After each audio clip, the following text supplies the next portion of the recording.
You know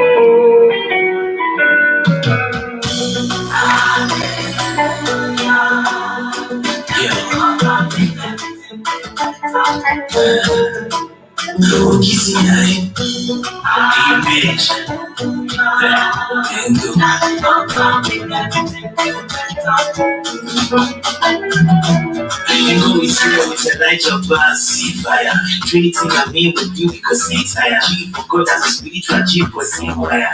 Goodness and mercy on my nights we see where. Oh Lord, you did make my drive was rise again. Oh Lord, you make me better for the check we made. Oh Lord, pata pata Allah, but it get you go. You let up a lorry and your mom me at your house.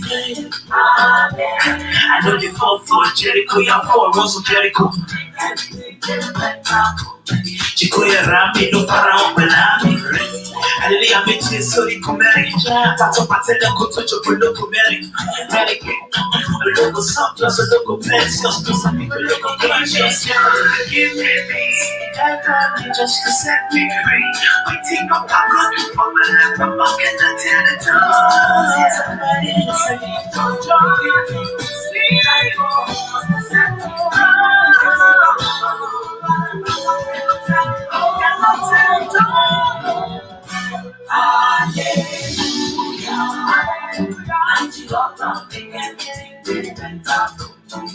Jehovah make everything better. Jehovah make everything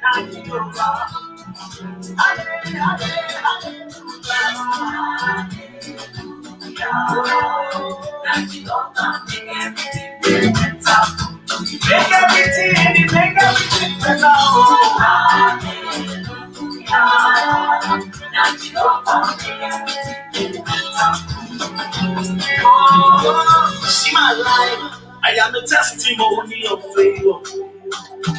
See my face, I am a carrier of His blessing. Everywhere around me, the goodness and mercy they follow me. Now Jehovah do everything He better for me.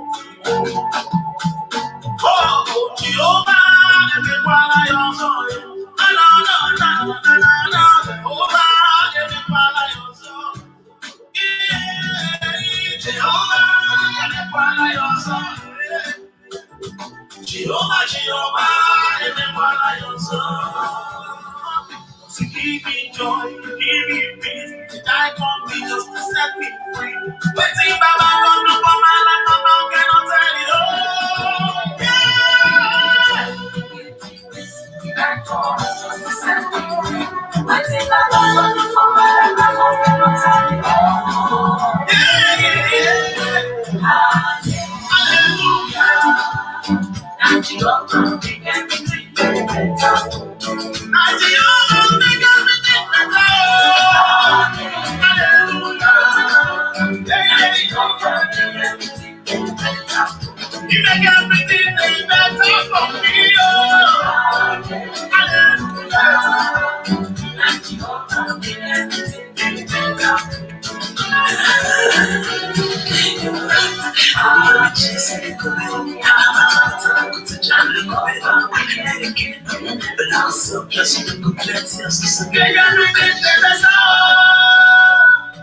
You make everything better for me.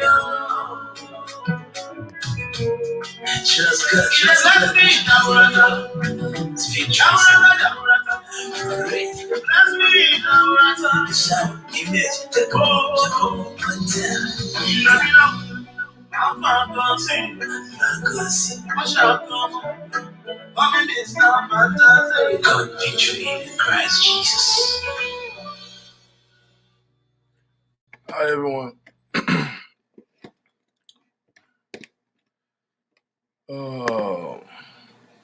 Good afternoon, good evening, everybody. Welcome to the Chatroom with the King. My name is Victor King, and I'll be your host for today.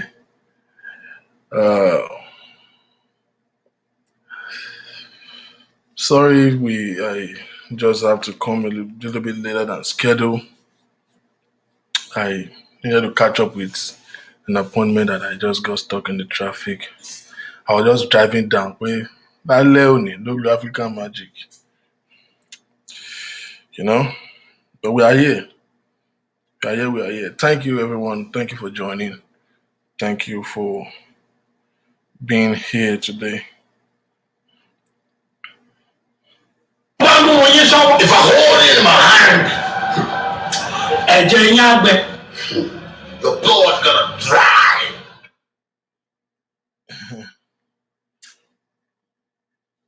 I want you to please help us invite your friends and please click the share button and let us just share and invite our friends to join in.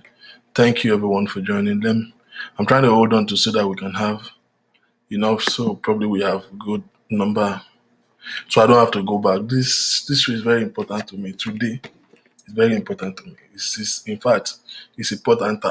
Like mo was on ṣe diwa ni mi fẹ́ bójú ṣe ni o. Ẹ máa lò bẹ́ẹ̀, ẹ má worry. Ẹ máa lò bẹ́ẹ̀. Mi wojú ṣe ni o.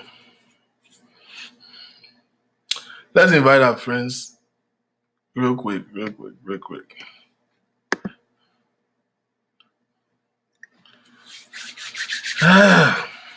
Èmi Ọlọ́run ti wà nínú yẹn, má worry mi.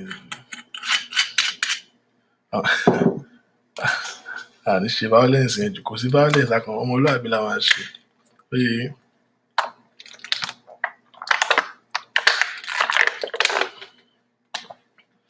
Yeah, welcome everyone. Let's get to 100. How many is this? 88. Shout out to every one of us.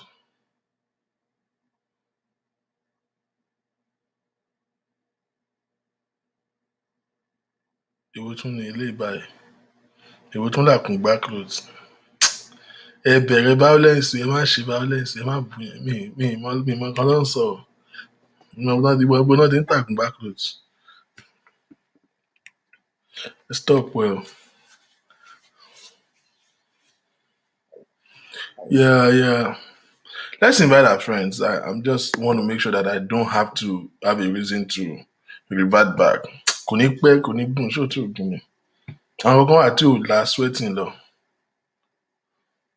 Kò la sweating lọ. Ìkan kékeré ní akọ̀ máa sáré jẹ́ kó yíra wa náà. All right. No, it's not that one. They can call your organic one speaker. They can má lọ gbọ́ wìrìwìrì tí ò yẹ kẹ́ gbọ́ for security reasons. Ẹ ní sùúrù náà.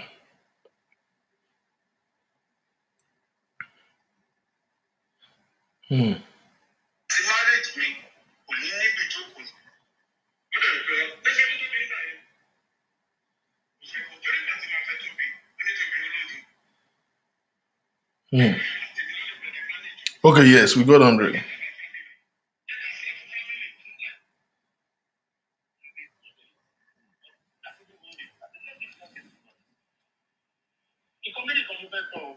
I was telling the pastor in Nigeria, pastor, Monkey of Fire. Ṣọlá fún mi lóòótọ́ mi fi sọ wẹlé ayé. Bẹ́ẹ̀ náà mọ́ mi dé ní.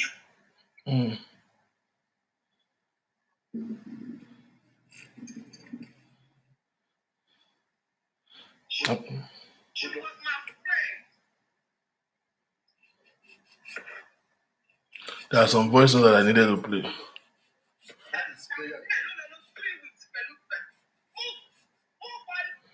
You know, she voice to play. All right. Good afternoon, good evening, everybody, depending on what part of the world you're watching us from.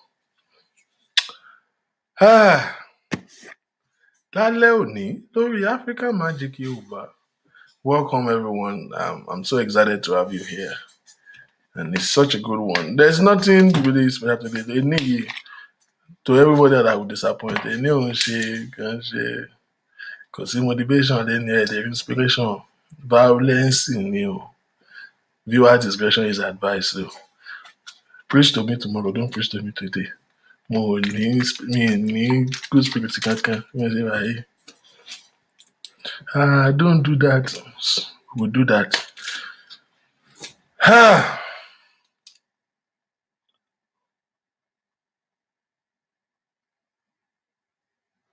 No, I didn't say Badejo.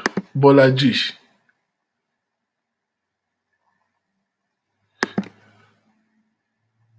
You did very well. I didn't say Badejo.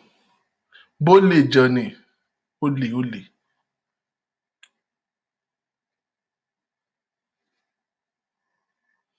Bole Johnny. Badejo. Okay. Now, we're here yesterday. I just got off the show and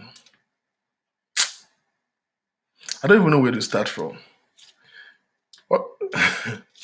Bẹ́ẹ̀ ni ojú ògò ni à ń ṣáná lé nínú mi ìfẹ́ wojú ṣe ni so that mi tiẹ̀ ní ráwọn kọ́mẹ̀ntì kan and the light my glasses broke and I use a couple of lightnings so that we can have a good resolution and the lightings are always messing up my side so ẹ má bínú a máa lo sunshade dé ni you get what I mean? Amen somebody? Jẹ́ kí mi náà ṣe búkì ó wọ́n o rẹ̀bán ni o búkì tó ṣe ṣó torí Christian Dior mọ́ àlè. Now,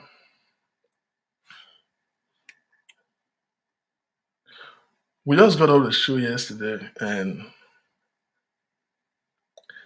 somebody rang my phone and said, Mr. Victor. I said, what? He said, He said, you are a prophet too. How come everything you always predict happen? Mo ní èmi kọ́, Ọlọ́run ni. Èmi kọ́. Somebody said now, but parental guidance advice. Did I add that to the title?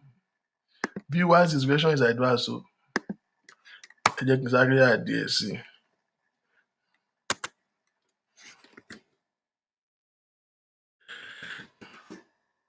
Parental guidance ń kankan ló dáa.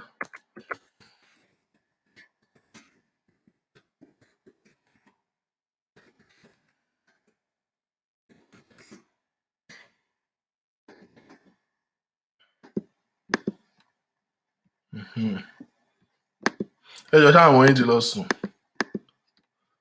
A máa ń lo àwọn explicit content àwọn word kan wà tó máa let me be warning you now it's not what it used to be o.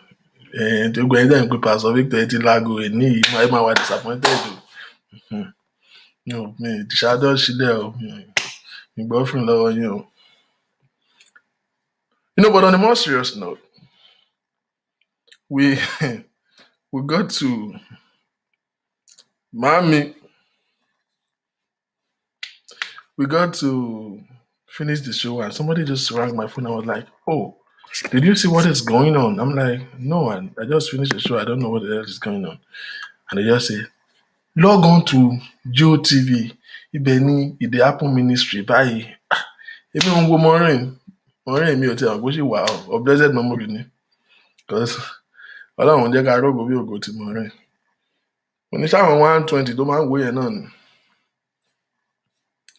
So I just logged on there and we just got a shocker. But I thank God I did. Mommy Gbangbala Sami ṣe pastor lé ní o máa disappoint yẹn o. Máa bẹ̀yìn after the show. Torí ẹ máa wà disappointed in show yìí. Ẹ máa wà disappointed yìí. Now,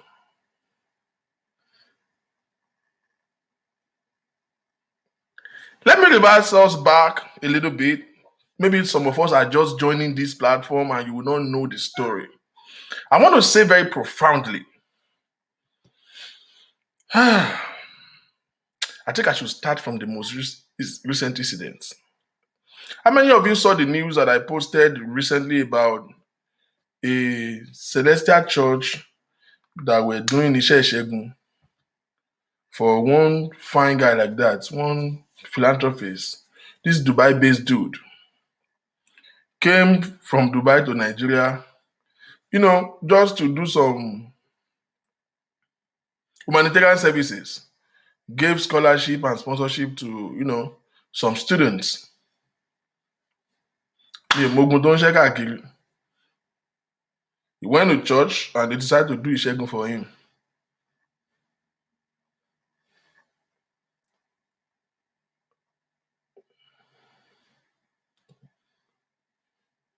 Okay.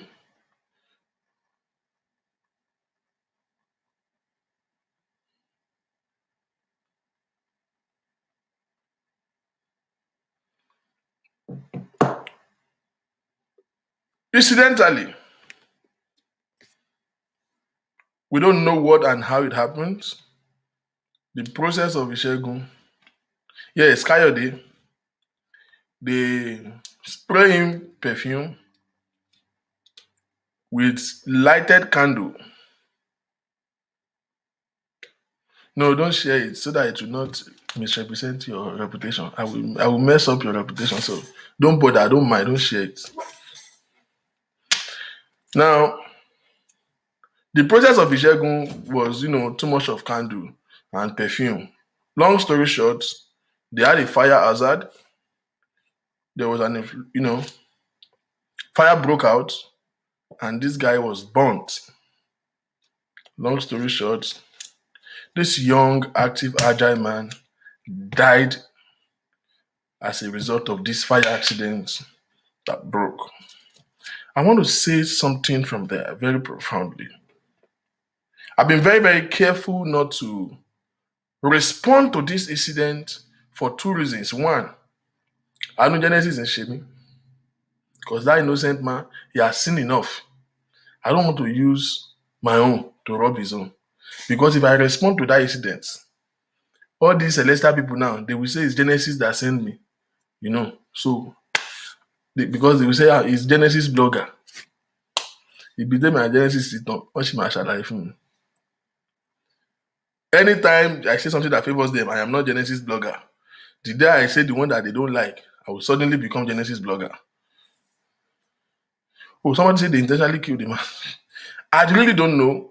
We can't judge the intent, but that action reflects in 2021. It reflects an high level of carelessness, not because they use perfume and a naked fire like candle, but because I don't know any celestial church that have a fire extinguisher.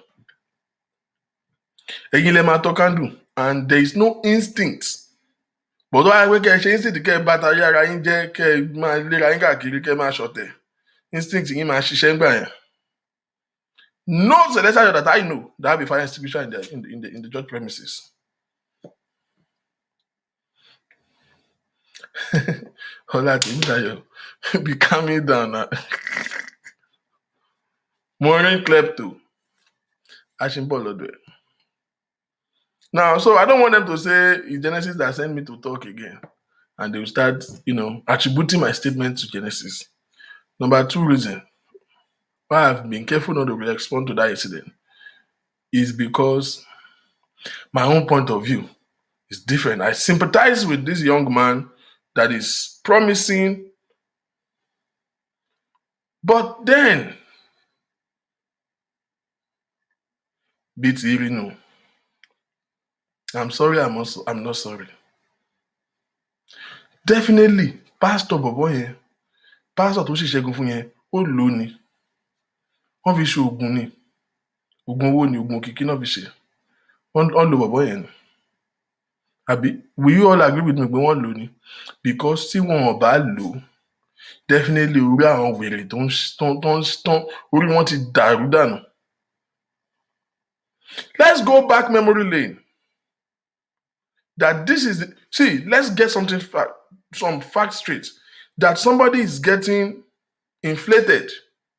No, sorry. Somebody is getting, flamed up like this in Celestial Church. This is not the first, the second, the third, the 10, the 15. We have different incidents. Ẹ ṣẹ̀ṣẹ́gun fún ẹran Ọlọ́run. Ṣáyé gan ò ti wá padà mú báyìí. Ayé tó ti ń sáfún tó wọn mú ládìjọ́ yìí ní Dubai. Inú ṣọ́ọ̀ṣì náà ti padà wá mú. But that's not, àwọn èèyàn ò kàn mí. Àwọn kan tó ń kàn mí is this. Tí ẹ bá resolve pé pastor ẹ lò ní, dẹ̀ ti yá wèrè. Because let's go back memory lane. This takes us to the incident that happened in Genesis Global. As at way back. Shade,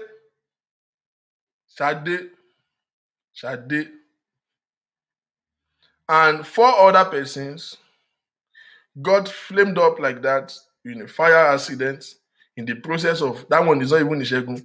Ṣadé ló fúnra ẹ̀ lọ orí òkè. Let's compare the incidents. This one went to do Ìṣẹ́gun, they are praying for him. Ṣadé gbẹ̀mí ó lọ orí òkè. Nígbà tó wà lórí òkè, Ṣadé fúnra ẹ̀ nígbà tó gbẹ̀mí yẹn, ó wá jíṣẹ́ fúnra ẹ̀ nígbà tó wà nínú ẹ̀mí yẹn pé kó má ṣe ìsọ̀kalẹ̀ ẹ̀mí fóun. Òun fúnra ẹ̀ ló sọ pé òun ò gbọ́dọ̀ ṣe ìsọ̀kalẹ̀ ẹ̀mí. By her own self, gave herself prophecy. Nígbà tó sọ̀kalẹ̀ ní orí òkè, for whatever reason, she decided to do ìsọ̀kalẹ̀ ẹ̀mí. Whether I get ìsọ̀kalẹ̀ ẹ̀mí or having cash out or something, I don't know what it is. In conspiracy with one rebellious pastor there. I've forgotten his name now. Now, the senior pastor of the church, which is Professor Adele, gave a very clear instruction not to do this thing. But he wasn't around. They decided to do the Sokalemi. And they started, I think the process of it is confident can do, gone to ye. In the process, 4 people were burnt. Then you don't forget, Jesus from right. 4 people were burnt. Elijah, correct. Elijah àti Ṣadé ni wọ́n fúnra ara wọn náà ṣe wọ́n náà fi káwọn ṣe sọ̀kalẹ̀ ẹ̀mí yẹn. 4 people got burnt. Matter of fact, Ṣadé was not the one in front. They took them to the hospital to receive treatment. Everybody was attended to medically. We have it on the record with proofs and witnesses that Ṣadé refused treatment. Tó bá yẹ pé Ṣadé nìkan ló jó, it will look as if, even though Tomato refused treatment, they will say, but they could have. She was not the only person that got burnt. She was not the only person that was taken to the hospital. The rest of them were treated. This girl declined treatment, was forcing and wrestling with the nurses at the hospital.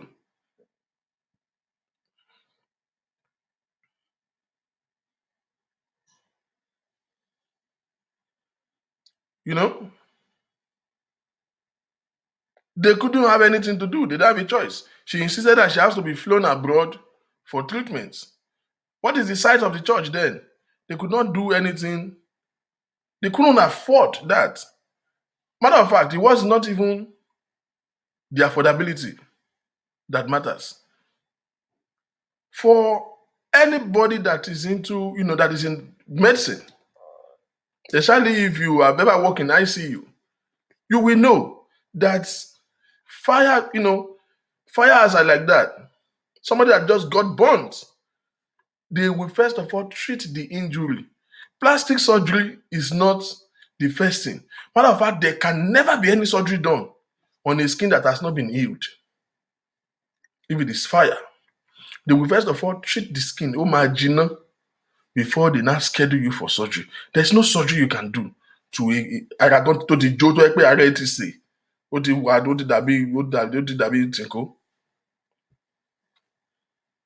So, are you saying that they should fly you abroad to go and treat wound? That makes no sense. It makes no sense. There's no reason to fly abroad to treat any wound. She must be a stark illiterate. But clearly, she was under an influence. Some dumb people just like her were instigating her. Poor people always have poor brain. They're telling them, and they always want to leverage on their predicaments. He has to, exploit. So, but all under the not to do anything.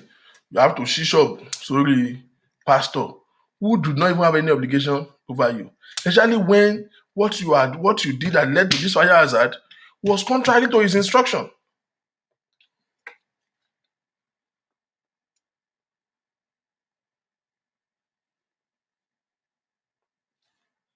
Prince Deji Adeola, maybe you should learn to listen very well, or you should understand what they call sarcasm.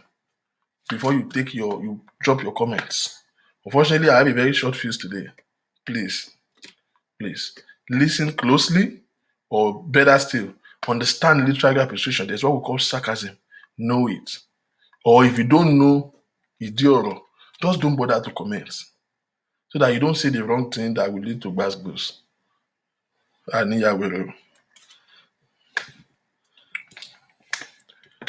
Now,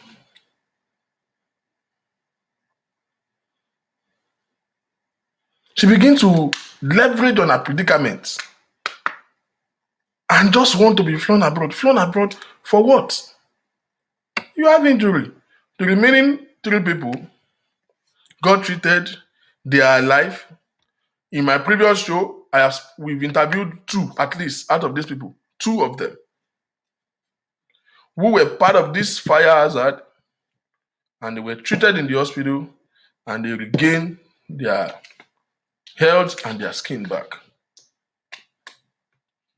Except this girl. By the time the enemy want to look for a way to indict Perpetual that delay, the alleged Maureen Badejo, Ọlọ́run ò ní pín ire kan, came out with Sade's story and alleged that Perpetual that delay used Sade for ritual, that is intentionally set her on fire. He accused him of negligence, that the girl was abandoned, the girl was not taken care of, which we brought proofs that she was taken care of. She was taken to the hospital. Not only that, when she declined medication, she declined treatment, she came back, they rented the house for her, furnished the house with generator, fan, everything in the house. She said she wanted, and she was being paid every week by the church. Every week. At some point, she took whatever decision in herself. I don't know my own sọ̀rọ̀. She left the house that was rented for her and ran into oblivion. She was nowhere to be found. Maureen came out. Àti Maureen àti kí náà ń pe Fèyí Mushu ti bí Bukky. They begin to allege Perpetual Adele of using this girl for ritual. Matter of fact, Maureen, Cherry, tẹ́ bá ṣẹ̀ṣẹ̀ bímọ, ẹ máa jó wọn lẹ́nu o. Tẹ́ bá ti rí èèyàn tí etí ẹ ti jẹ̀bálẹ̀ rẹ̀, tẹ́nu ẹ ti jẹ̀, tètè ti rí jẹ̀bẹ̀lẹ̀, bí ẹni Haúsá, kò sí ní ọ̀rọ̀ rẹ̀ létí bẹ̀ jáde. Maureen did a show and said, and brought one nuisance, one failed life again. Poor people will have poor friends. Morons roll with morons. What's your association? You will be defined by your association. What you listen to consistently, you will become eventually. So if you have a friend that you talk to every time and is a moron, you will end up being a moron. It doesn't matter how intelligent you are. If you work with somebody that is cursed, you will end up begin to share part of their curses. You know? What's your association? Maureen, in her quest to defame Professor Adele, did a show about Sade, not just one show, multiple shows. They even brought Sade on video, was a live chat, and Sade was right there on video.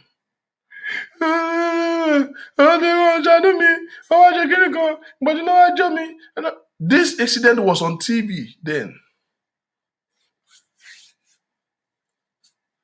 The incident was on TV. The police were involved. It was investigated. The case was resolved then. But they revitalized it. And The man that televised it on TV, bàbá àgbàyà kan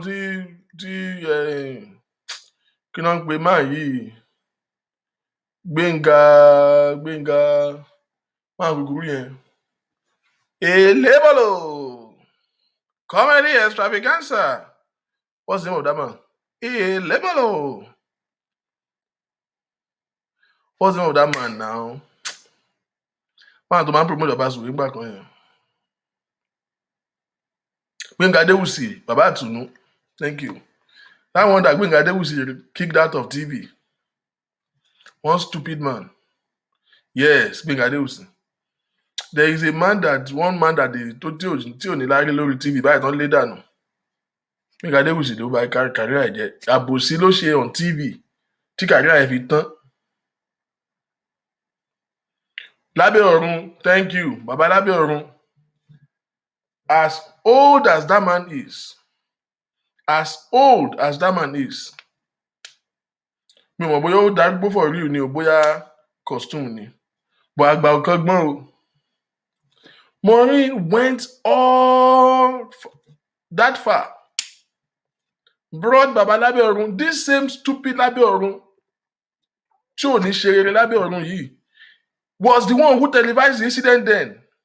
He investigated the whole case. They brought the leadership of Genesis. He went to investigate this case.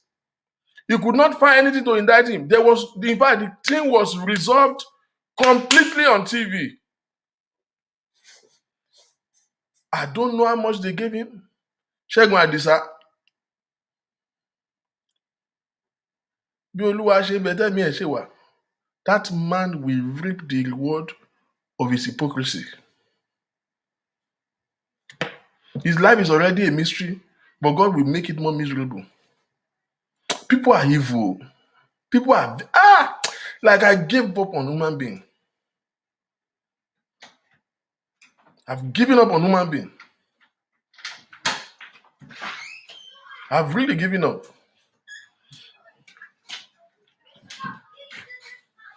This man was brought to Maureen's show and was interviewed by Maureen, and they asked about Maureen's Sade's whereabouts. And the man said he has conducted a thorough interview. The case was addressed then, but now he has conducted a thorough interview. And nínú ìwádìí tá a ṣe, ó fi yé wa wípé Ṣadé ti kú o. Ṣadé ti kú o. Maureen goes, hey, Genesis, hey, Ládélé, èèyàn Ọlọ́run o, ibo lójú ẹ wà, ṣé man of God làwọn èèyàn yìí, ibo lójú ẹ wà, Ọlọ́run o, bàbá kí lẹ sọ ẹ ná, Ṣadé ti kú o.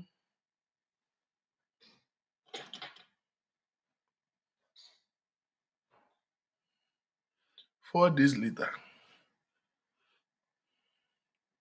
Sade was found alive, hale and hearty.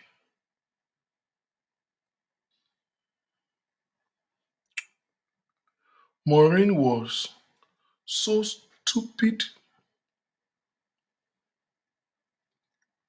careless, negligible. Jacksonville.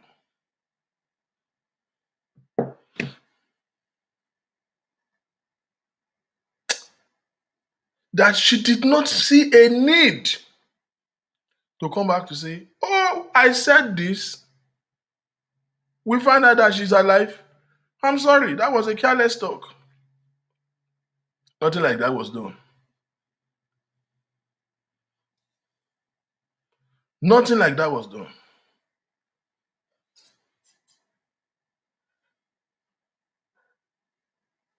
She did not feel a need. Now, when they did all those their foolish jam àti Babalabe ọ̀rọ̀ àpáàdì àti Maureen. Ṣadé ti kú o. Maureen went all out.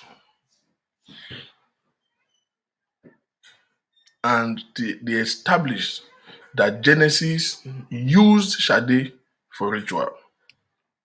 Remember, they've alleged him to be a ritualist on many grounds. And they brought the picture.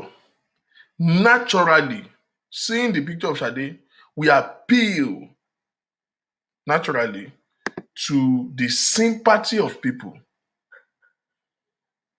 So they were very convincing, and people really felt, oh my God, this happened to our Kudeda. Genesis ò sí ń bí ẹ̀gbà tó jóná o. So tó jóná ṣọ́ọ̀ṣì ẹ̀yìn. I think pastors should be putting a disclaimer on their wall or be giving people new member form to sign. That I know that some churches are doing it now on their parking lots. They will put it that cars are parked at owner's risk. They shouldn't put it on their church too. You are joining this church at your own risk. Gbogbo kan lẹ́sẹ̀ nínú ṣọ́ọ̀ṣì. Ẹlòmíà lọ ṣọ́ọ̀ṣì. O kò lóúnjẹ ńlé, iṣẹ́ bọ́ lọ́wọ́ ẹ̀. Adéjọ́ a máa bínú pé àwọn ṣọ́ọ̀ṣì yẹn ayé tó gbọ́n òun kò sí kankan lórí ọ̀hún kankan. Iṣẹ́ bọ́ lọ́wọ́ òun báyìí òun ò rí kankan jẹ. Ṣọ́ọ̀ṣì ò dá sí òun, wọn ò sọ́pọ́ọ̀tì òun, wọn ò fóun lóúnjẹ. Wèrè ṣé ṣọ́ọ̀ṣì ló gbaṣẹ́ lọ́wọ́ ẹ̀ ni? The way people blame church for everything that go wrong in their life. I saw a lady many years back. Oh, I'll call this woman back. I saw a lady years ago. And it's been long I saw her in church. So I said, sister, báwo ni ó máa ṣe jẹ́ bẹ́ẹ̀ marry in church? Kí ló dé? I thought you traveled. And she said to me, no, I did not travel. Pé ẹ wo ṣọ́ọ̀ṣì yín yẹn jàre, kò sọ́kọ ń bẹ̀. Pé òun fẹ́ wọ́kọ ni. Please give me a minute.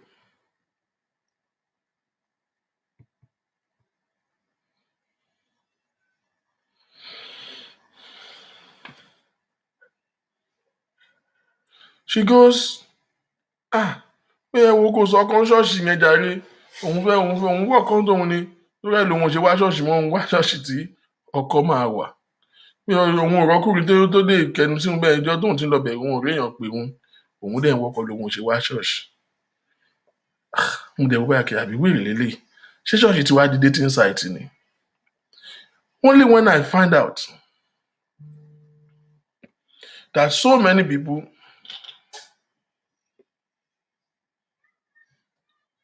actually goes to church with a motive to find a job, motive to see somebody that will bless you with 5,000 or urgent 2K. Ẹ ṣe máa ń ṣe.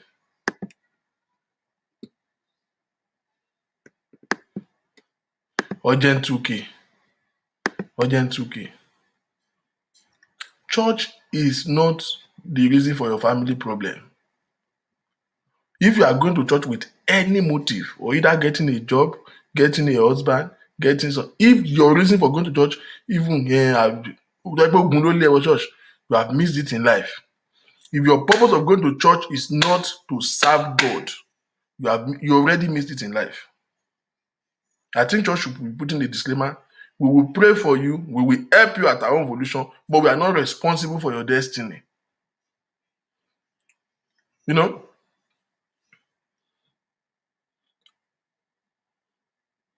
Maureen, with very good emphasis, claimed that Shade was used for ritual. Shade was found, and they could not even correct themselves.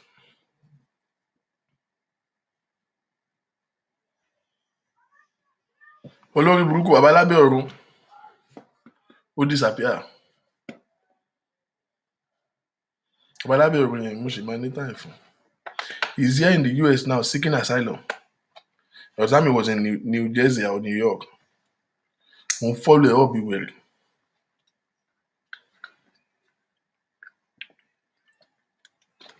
While I'm at Dubai, I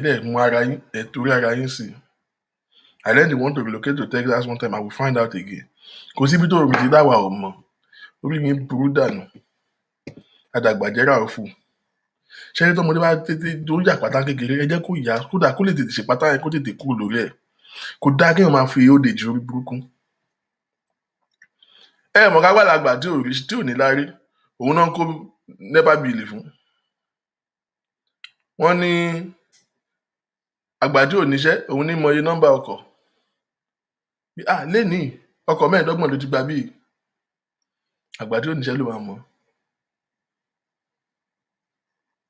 Àgbà tí ò níṣẹ́ ló máa ń fún ní NEPA bill lọ́wọ́ tí ara dé bá lọ ibiṣẹ́ pé dádì o wọ́n á fún ní respect dádì wa ẹ wò táwọn NEPA bá wá lórí àtisán kẹ bá fún wọn ní bill.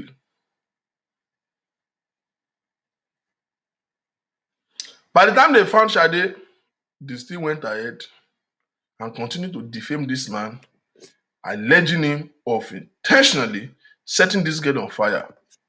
And they changed the narrative that, he wasn't taken care of. Wọ́n tọ́jú ẹ̀, wọ́n treat ẹ̀, bá jẹ́ kí wọ́n lò ní, wọ́n yẹ kán ṣe kíníkan ní. Sade, this girl, and people started calling in. You need to see human being. Genesis, dẹ̀bẹ̀rù Ọlọ́run, and then Maureen, as usual.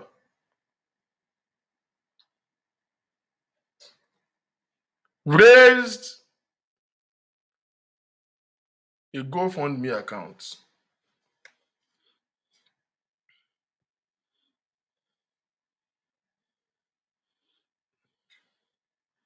GoFundMe account.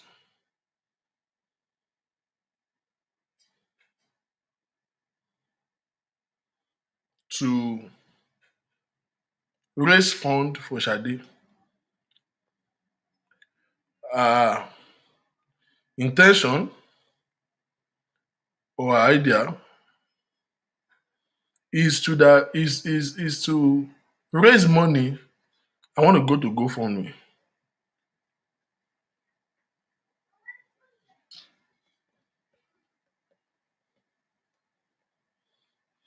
I want to show you some things that will shock you back on.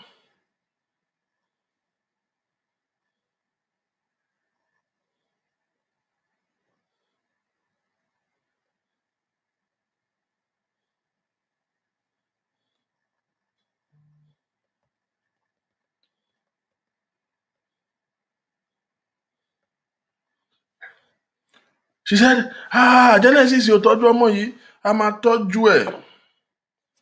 She has deleted one, but we still have 3 there. She has deleted one. Ẹ mọ̀ pé ti Sunday Igboho ìyẹn ti yíwọ́. As we speak now, as at today, kí n déètì òní? Maureen has, can increase the resolution lightning kìíní. As at today, Maureen has 3 active accounts. 3 active donations on GoFundMe. 3 as at today. 1, support for Sade Ogunṣeye plastic surgery.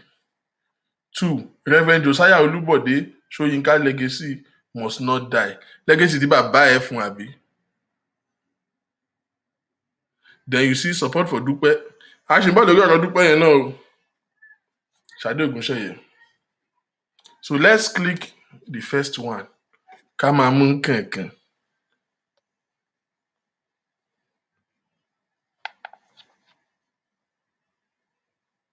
Support for Sade Ogunṣeye plastic surgery.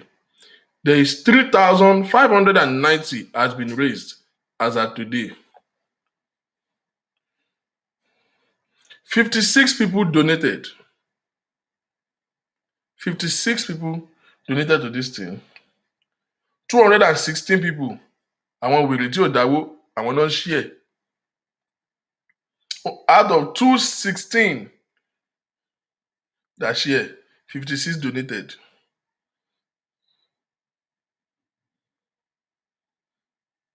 So we won't show àwọn kan donate as anonymous. You just show us the top 3. But Adebisi Adenaiki orúkọ dáadáa yìí ó fi $100 ó fi jógẹ̀lẹ̀dẹ́ sórí £100. Matter of fact, I can go out and list all the donors.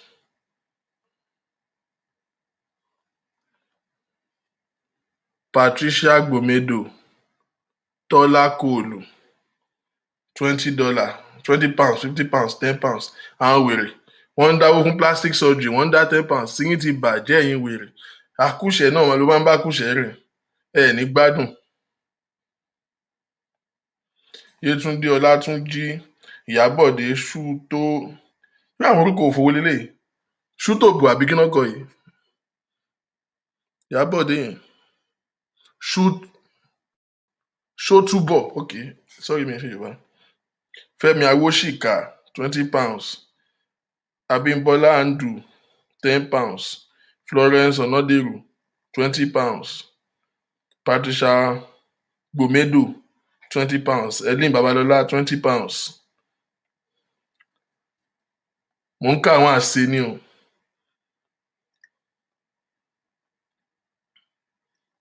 Latifa Dimo, £20. Adéọlá Owódùnní, £100. Pẹ̀lẹ́ o my sister. Ìyábọ̀dé, okay, mo ti kà yẹn. Yétúndé Ọlágúnjú, £20. Gladstone Hammond, £64. Àwọn anonymous rẹ̀ àwọn yẹn gbọ́n. Fisáyọ̀ Falẹ́yẹ, £50. Fọlákẹ́ Adéoyè, £15. Adéníyì Rabiu, £15. Deborah Ayọ̀dèjì, £15. Samshideen Sanni, £30.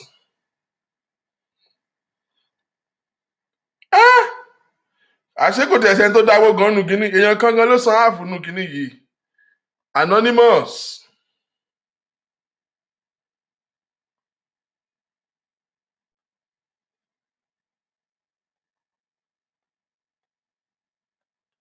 One onínúure anonymous tó fowó ṣòfò. Maureen ti cash out. Ó san 1,000. Did you see that? Victor, kí ló tọ́wọ́ ẹ̀ ń gbọ̀n báyìí? £1,600 nínú 3,000 dáadáa yìí. One person single-handedly pay 1,600. So gbogbo àwọn òpònú àpọ̀dà tó kù yẹn tó ń dá £10 yẹn. Ọlọ́run ẹ̀ ní gbádùn. Ṣówó sọ́ọ́dìrì lè ń dá £10. Alẹ́ ẹ̀ ní lárí. Ẹ̀ ní lárí sẹ̀. I will quote what I said then. Pé tí o bá ti ṣorí burúkú ẹ̀ tán Ṣadé, I don't know how much they paid you, I don't know what they promise you. Pé wọn bí ìyá ẹ̀ dà. Tó bá jẹ́ pé sọ́ọ́dìrì yẹn gan ló fẹ́ ṣe. Mi ò ní lo 2 days. Tí màá raise £10,000 fún ẹ. No, kì í ṣe ẹnu. I will not start what I will not. I will not even raise fund that I will not start. Tèmi ò ní gbá front in there. Ẹ jọ̀ọ́ lọ máa mú wa o. One person, anonymous, ó dùn mí tẹ́niyàn forúkọ ẹ̀ sí tó dá 16. Ẹ ti ṣí platform dáwó sí o. Ti bàdá ìfàgà ń jẹ́ o. Adéọlá Owódùnní, £200. Abímbọ́lá Adékọ̀yà, £35 fún surgery. Olúwakẹ́mi Alálàdé, £20. Ṣọlá Àyàndèjì, £40. Christiana Ọláríbigbé, £20. Ndidi Okutu, £50. Grace Omiṣore, £50. Ẹ̀yin kẹ̀rọ ìbò yẹn pè pọ̀. Patricia Owómọ̀yẹlà, £20. Lọ́lápọ̀ Olúfúnkẹ́, £15 fún surgery. Ẹ ní gbádùn. Àwọn náà lè máa ń kọ̀mẹ́ǹtì, àwọn náà máa ń kọ̀ yẹn. £15 lẹ́ ń dá fún yẹn fún surgery. Ẹ gbórí yín ti bàjẹ́ dànù. Oyèníkẹ́ Owóyẹbí, £20. So those are the 56 people tó dáwó. In total, 3,590 has been raised. 3,590. Amashimasi minus 1,600. 56 people donated. 3,590. So one person donates 1,600. 55 people donated 1990. 55 people.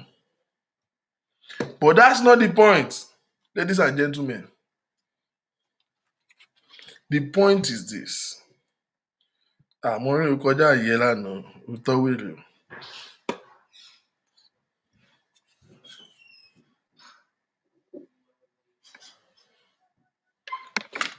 The point is that 3,590 was raised. Let me check the last time since this account was created.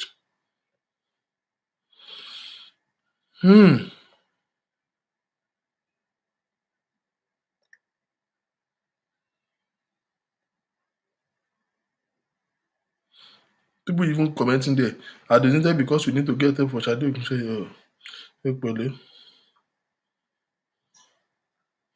organizer, Maureen Badejo, Luton, east of England, United Kingdom. In fact, there was an article there.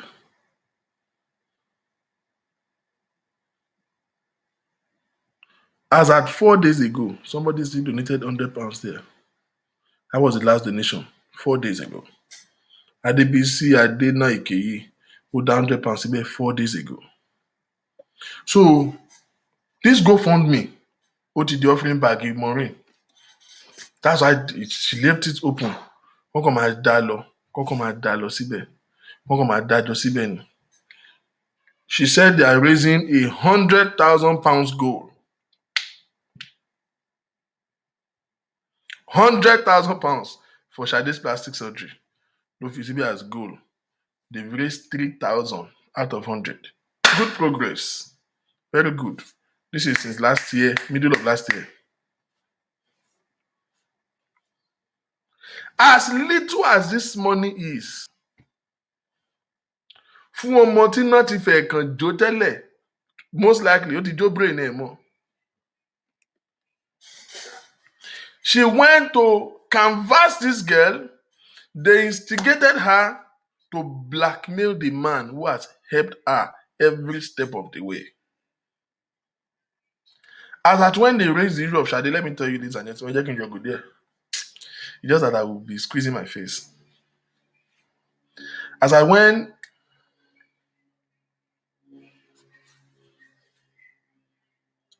this Sade's case was up and I saw it, they would just raise allegation, I would try and investigate. I called Professor Adele to speak with him on it. And I said, what really happened? I got the story, but by the time I relate with him, he said, Mr. Victor, this girl, Ati Wawawa Haori, and we did everything we could to assist her. We set up a business. We rent the house for her. We were paying her every week. The person that was in charge of paying Sade, I spoke with him. I brought him on this show. And that day, Professor Ladele sent the documents to me. I was getting a where he just contacted an hospital and they said, oh, they can do it, but you have to go through 2 phases of surgery and all of those things. He needs to do this and do this first. And this man spoke with them, and the document that they sent to him, he consulted with a medical institute that are specialists in this surgery. And he sent me the document. I read it by myself. And he said he is willing to pay for her surgery. Tí ó bá ń ṣèyàn torí ẹ̀ ti burú tó yẹ pé wọ́n ti fi ìrìkìṣí báyé yín jẹ́, you will leave the side where they are helping you, irú Professor Ladele. Our people in Nigeria, let me talk to you real quick. don't be falling for all these way abroad people. Some of time na scam o. Ẹni tó lọ ń gbà fún ni kò ní pariwo wọn kì í fún fèrèsé o. Bó ṣe ráwọn àǹtí London, àǹtí America, with apology to everybody in London. London yẹn náà pọ̀ sí jù.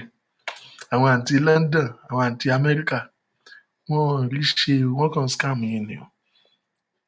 Good weather ló jẹ́ kọ́kàn máa dán láwọ̀ díẹ̀. Àtowó council tán gbà, wọn ò rí ṣe o. Ó dà ìgbórí yìí máa ń dàrú Nàìjà yẹn. Tẹ̀wá kan ti rẹ́nìkan lábúròdì kan automatically assume bó ti méèkì ẹ̀. Àwọn tó méèkì ẹ̀ wà, àwọn tó lọ gbà fún wa o, tó dẹ̀ túbọ̀ máa gbà fún. Pa àwọn olórí burúkú kan wà. Ayé wọn ò dáa. Wọ́n wà ní UK but wọn ò wà okay. They easily convince you. Abẹ́fẹ́ rọ̀bọ̀ go away. Irú oorun ìyàwó ló ń sùn yàgò, wake up man. They easily convince you and promise you heaven and earth. Don't worry, tó bá ṣe kí tó bá jáde secondary school ẹ̀ má worry, má tẹ̀ àwọ̀ bóyá kò tiẹ̀ lè wá school ní London. Kò lè wá school ní London, kò fojú síwèé ẹ̀ my dear. Kò lè wá school ní London. Tó bá jáde secondary school ni ṣe lọ school bẹ́ẹ̀ mò ń wò because school bíbá yìí sometimes education is good in Nigeria náà bẹ́ẹ̀ yẹn.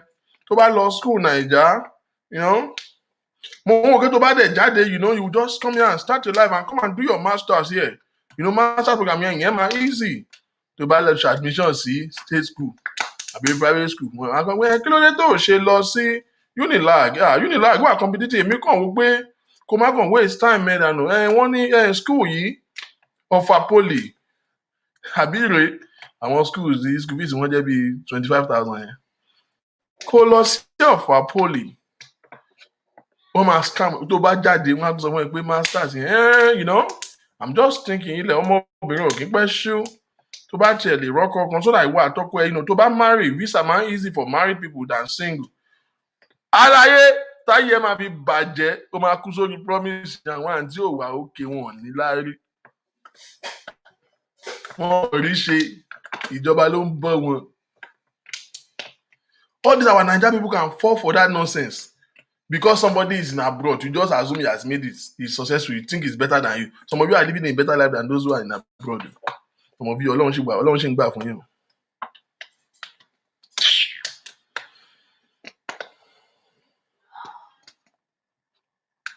I don't know, àǹtí abroad, nǹkan tó ń sọ fún Ṣadé àdàdà yìí. Ṣadé, our market, ní gbádùn, orí ẹ̀ dàrú láì. Maureen. I said it then. This is karma. Shade, I don't know what they told her. We have a prior video of this girl in a video that was saying, "Àwọn daddy wanted to help me go. In fact, in a video, she used her mouth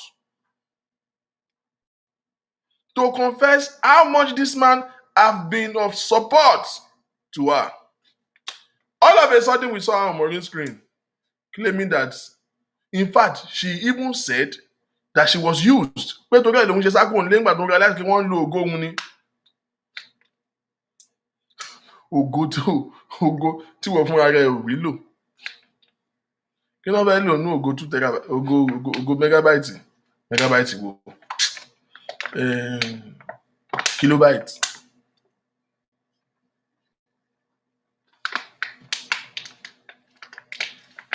Tó go tó ti di popcorn náà ni wọ́n tún lò. Idiots.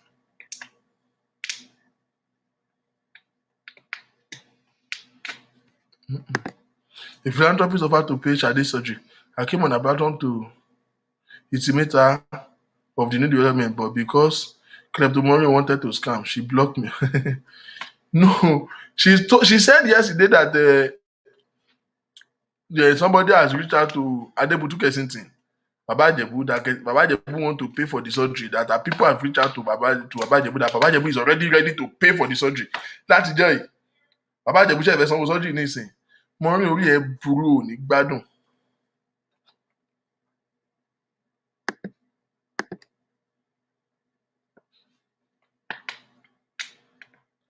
They framed this girl, promised her heaven and earth. Ẹlẹ́dàá Ṣadé máa dáa fún ẹ Maureen.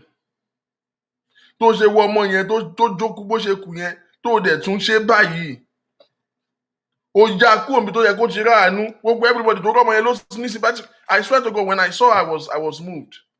It's an accident. It's nobody's fault. Nobody èèyàn kì í pọ́njú accident lọ. People were calling me, let us help him. Let us help her, rather. Let us help her. People were calling me. But they said, I said, no, I'm not raising anything for her. Since tó ti lọ align pẹ̀lú Maureen yẹn, ẹ jẹ́ kán ṣe wèrè wọn. Tó bá ti tẹ́ lọ́dọ̀ Maureen, a máa dájú ká máa bá pé kò ní dáa fún ẹ. Jókòó síbi jẹ́ ká help ẹ. Jẹ́ ká help ẹ. Unfortunately, she don misfire for there. Ó miss yàn gan. Ẹ jẹ́ ká gbọ́ nínú àwọn ètò ọjọ́sí ti Ṣadé. Àwọn ètò kan wà tẹ́ pé a máa ní láti máa reference sí.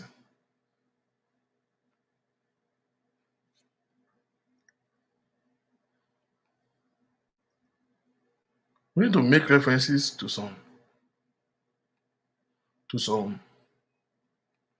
rubbish show.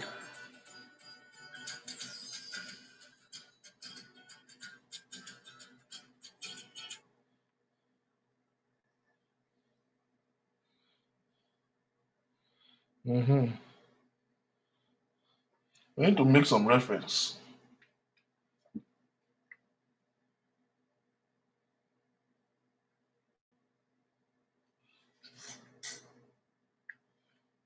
So that ẹ mọ̀ pé ẹni tó ṣu ló máa ń gbàgbé ẹni tó kò kì í gbàgbé. She needed help and I was personally interested in seeking help for her because kò sẹ́ni tó máa rí Ṣadé yẹn tí ò ní kó o gbé èṣù mi gan kó o gbé èṣù mi tó bá rí Ṣadé àánú àṣẹ ẹ́. Bọ̀ tí wọ́n náírà mi bá jábọ́ tí Ṣadé bá mú bí mo ṣe wà á gba etí ẹ̀ kí n tó gbà lọ́wọ́ ẹ̀. 1 naira 50 kobo tó bá bọ́lẹ̀ tí Ṣadé bá mú màá kọ́kọ́ fún gbàjú ni. Tí èèyàn bá ti wà tó jẹ́ pé rìkíṣí ti bà yé ẹ̀ jẹ́. See, it is not a crime that you are poor. It is not a crime that you are broke. But please check yourself if there are certain attitudes in you that can make you poor. You can be poor and not have a poor mentality.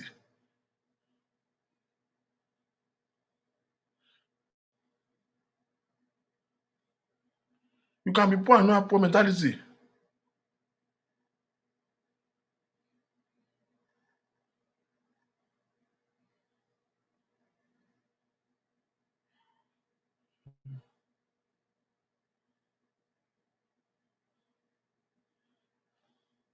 I'm coming now. I want to look for that Shade video.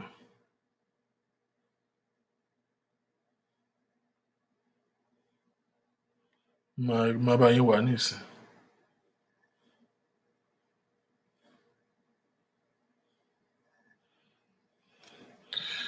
You can be poor and not have a poor brain. How can somebody be this ridiculous?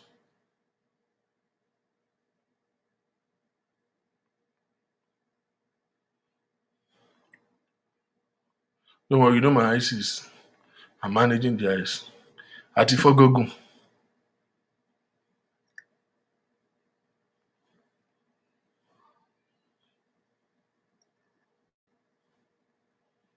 No, this was one of the most ridiculous shows that Maureen did. Very good. Very good. Form of charity is giving water to drink.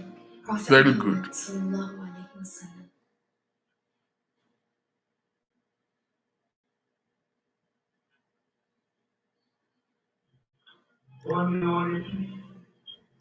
Nípa ìránṣẹ́ rẹ̀, bàbá mi.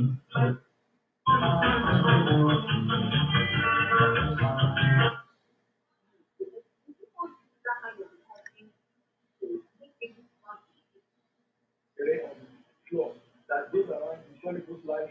The other ministry, for many of the old jobs, ó kàn máa ń ní ló wá gba ọ̀rọ̀ ìmọ̀ràn àbọ̀dé ló máa ń halẹ̀ wọ́n lórí. Ṣé ẹ̀rọ bí àtọ́ mú mi lára ẹ̀? Àtúnṣe ara ẹ̀yìn fún ẹ̀sìn sílẹ̀ sí save a soul. So mo ń bẹ gbogbo ẹ̀yin tẹ́ wà níbà ẹ ṣe oore kan fún mi ẹ bá mi ṣe ẹ̀. Ọlọ́run jẹ́ káwọn ọmọ wa àbúrò wa ẹ̀gbọ́n wa ìyàwó akólùgbà ti ayé. Ọlọ́run ò jẹ́ kí wọ́n rìn lọ síbi tí wọ́n ti máa kó àgbákò. Ṣẹ́rí. Tí wọ́n wá níbẹ̀ ó mọ weather condition Poland ọtí ìlú pàtàkì. But the company was at an interview and I respect that courage. Let me tell you, every good Christian all over. Olórí burúkú àṣàbí ni. Helping someone by sharing this program.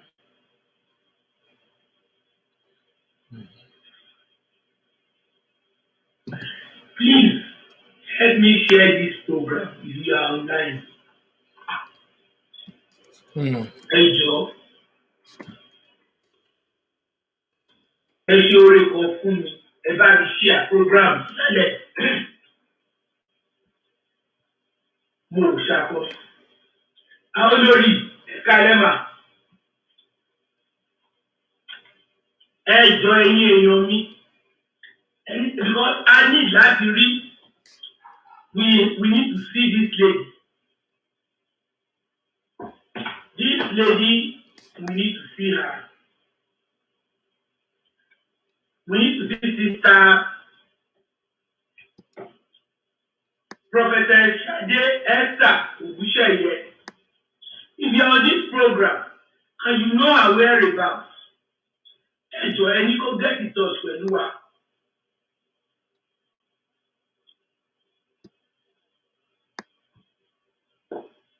Stonewall, have you seen one celestial shepherd at some glass? Mi ò rí o, ẹgbẹ́ ẹ̀jẹ̀ sí mi. Stonewall, ẹgbẹ́ ẹ̀jẹ̀ sí mi mà. Mi ò rí. Sherry, mo bẹ̀ everybody on this platform, can you do me a favor? Ẹ wo mo bẹ̀ yín ní ìṣàkó. My own is, I'm not going to say if you don't share, anything will happen. Ẹ bá mi share. Because mo need kí message mo fẹ́ pass across yìí. Ó yẹ kó dé àwọn ibì kọ̀ọ̀kan. And it's very very important. Ó ní láti débẹ̀. And the only way tó lè fi débẹ̀ is by trying to save a soul. So mo ń bẹ gbogbo ẹ̀yin tẹ́ wà níbà ẹ ṣe oore kan fún mi ẹ bá mi ṣe ẹ̀. Ọlọ́run jẹ́ káwọn ọmọ wa àbúrò wa ẹ̀gbọ́n wa ìyàwó akólùgbà ti ayé. Ọlọ́run ò jẹ́ kí wọ́n rìn lọ síbi tí wọ́n ti máa kó àgbákò. Sherry, on our cyberspace in the last few, God bless you, sister. Stonewall, thank you for sharing, man. Thank you. God bless you, man. Sherry, in the last 24 or 48 hours, a lot has happened.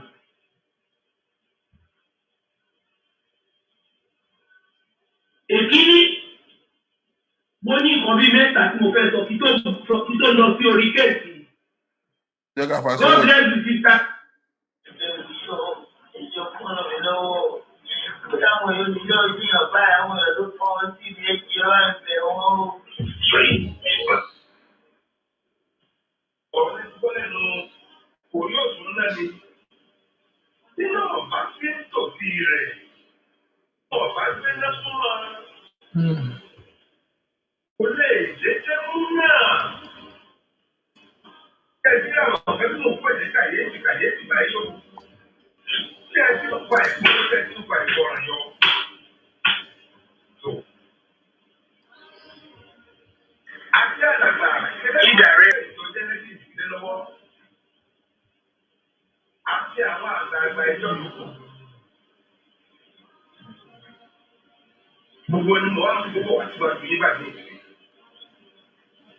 Kàyéfì ńlá ni.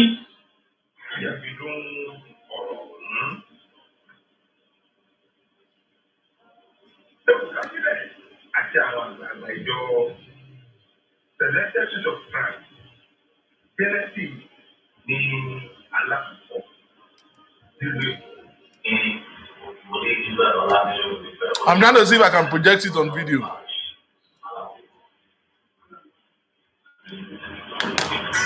The sales process can be a long and winding journey. Hello Sign helps you get.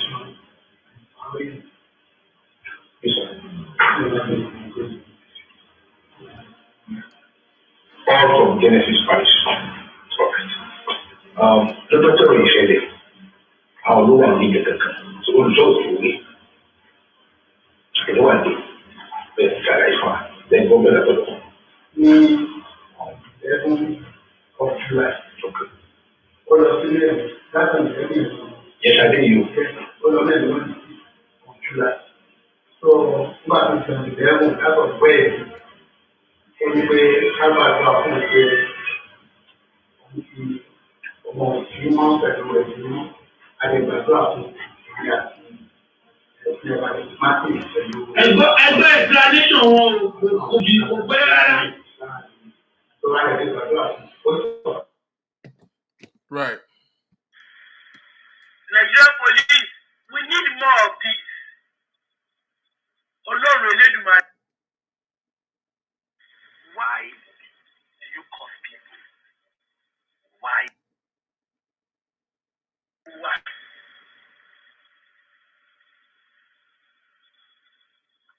So I do it platform. God bless. Well, ẹni tá fẹ́ ṣe plastic surgery fún níbo ló wà? Ìjẹ́ ẹ̀rọ ti pé lábìrì ìtú. Sí ìṣẹ̀sí gbogbo yín edition. Number me, I will give you after the program. Don't worry. Ẹ bá mi share. Because mo need kí message mo fẹ́ pass across yìí. Ó yẹ kó jẹ́ àwọn bí kankan. And it's very, very important. Ó ní láti débẹ̀. And the only way tó lè fi débẹ̀. This was Maureen. By trying to save a soul. So mo ń bẹ gbogbo ẹ̀yin tẹ́ wà bíbá yìí. Ẹ ṣe oore kan fún mi. Ẹ bá mi share. Ọlọ́run ò ní jẹ́ káwọn ọmọ wa, àbúrò wa, ẹ̀gbọ́n wa, ìyàwó akólúgbà sí ayé. Ọlọ́run ló jẹ́ kí wọ́n rìn lọ síbi tí wọ́n ti máa kó àgbákò. Sharing on our cyberspace in the last few. God bless you, sister.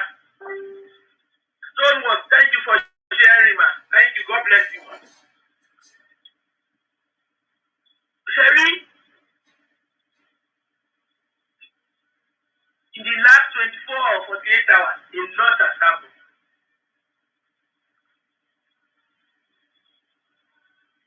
Èkíní, mo ní nǹkan bíi mẹ́ta tí mo fẹ́ sọ kí tó lọ sí orí kẹ́ẹ̀sì. God bless you, sister Nike. Thank you for sharing, ma. Tebashie, you see there's no point telling me. And Tebashie, I will show you the share. You waste time, boy. We're like, we'll get that. Let there be a deterrent to others. Because there's so much belief that it is police will take pride that we don't have anybody that can checkmate them. So they threw caution into the wind. They decided to do all sorts of things. But thank God, God himself, who saw for you in January, this case started. Ọlọ́run ní ti kó ló máa tú àṣírí yín. Rí bá àṣírí yín ti tú. Sí ìṣẹ̀sí gbogbo yín. Ẹ rò pé ta ló máa mú yín. Ṣé ti rí báyìí Ọlọ́run ti mú yín fún ara ẹ̀ báyìí? Abakaya, you will continue to move higher. Honestly, you will see our age one day by God's grace. Because some of us, we are praying for you inside. Even before you arrested that lady that they used for arrange miracle. Because there are others. Like this particular lady now. This is Esther. Her name is Shade Esther Ogusheye. Prophetess. Yes. What we are information to it was a rumor, you know. It's not a confirmed one. Only guy you got the low. I am speaking That's Did why you I listen to am this? pleading with everybody under the sound of my voice. Can you help us here? Since Genesis Global cannot provide for a plastic just returning, we are working with an NGO here. Okay. They are ready to take up Okay. everything with the support of the public. But ẹni tá fẹ́ ṣe plastic surgery fún níbo ló wà? Ìjẹ́ ẹ rántí pé lábẹ́ ọ̀run kò rí léjì yìí mọ́?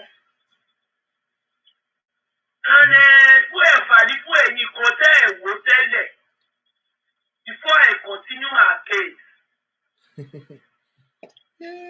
I want you to watch this thing again. Because àwọn ẹ̀yin kan ẹ̀ wò tẹ́lẹ̀. Before I continue our case, I want you guys to quickly watch it so that if they go to reduce the kòkòrò rárá. Ẹ sáré wò. Àwọn abẹ́rẹ́. Ẹ̀yin tẹ́ ẹ bá mọ bí tí obìnrin yìí wà, ẹ ṣàánú wa. Gẹ́gẹ́ bí ọ̀rọ̀ ẹnu ṣadé nígbà tó wà nínú ẹ̀ ló wọ́n máa pọ̀ sáwọn bá ń sílẹ̀. So let's not waste our time. Nígbà tó wọ́n bá sọ̀kalẹ̀ ní ẹ̀mọ́ tayẹyẹ fún un. Torí ẹni wọ́n bá tayẹyẹ fún oríṣiríṣi ìfúnra olóògùn kalẹ̀. Àwọn mo tún pariwo tí o fẹ́ mi ò bá ìyá òfin òfin tó tún dà. Ìgbà tó máa jẹ láǹdì wọ́n fi mú lọ́wọ́ tí mo dé. Let's cut off this. At least you had that.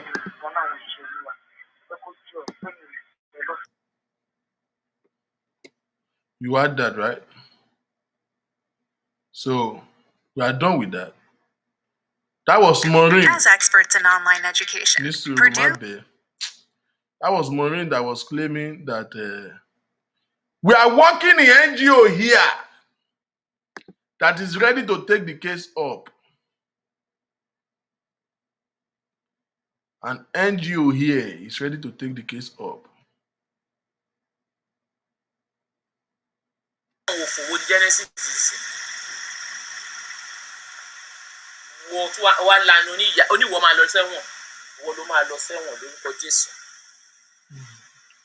Maureen, you might be first of all. Me like you might be no. I really brewing. Stylist, good evening. How are you, ma?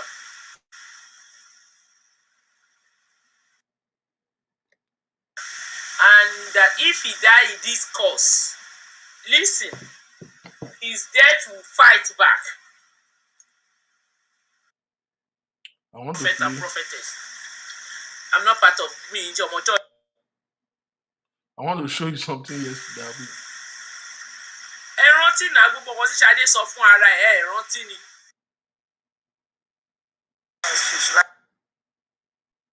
Ṣé Ọlọ́run ti yọ Genesis. Kí ló Ọlọ́run yọ Genesis fún?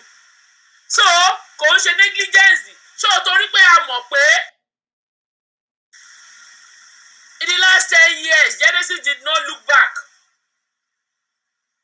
And at the end of the day, ó tún fọlọ́pàá wá ọmọ yìí kiri. Kí lọmọ yìí ṣe fún? Just because she cried out. That was her until Shade called in on the show. Some people did not see wickedness because she doesn't know how to go about it. You remember she went to Labe Orun. And Baba Labe Orun tried his best. And eventually, you remember I brought Labe Orun here. And Labe Orun now tell us, and they be looking for Shade since all those, because on wala ti pa un. She begged one way she said it with her mouth. That Genesis wants to kill her. That was what she said. You remember the voice note that I played? I think it's high time I begin to bring that voice note. That long, don't you go ashiri won. Kì í jà gbogbo ẹ̀.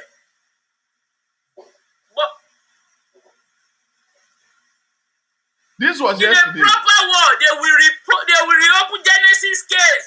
God bless you. Because the same thing that happened. Look at this fool. First of all, Good evening. a case that was with the police that was investigated and they saw that that was closed. So if something happened else, first of all, I want to establish that this girl is obsessed with Genesis. Kó ṣe show shoemaker, ó gbọ́dọ̀ dárúkọ Genesis síbẹ̀. Kò séèyàn kankan ní gbogbo family ọmọ Nàyàjọ́.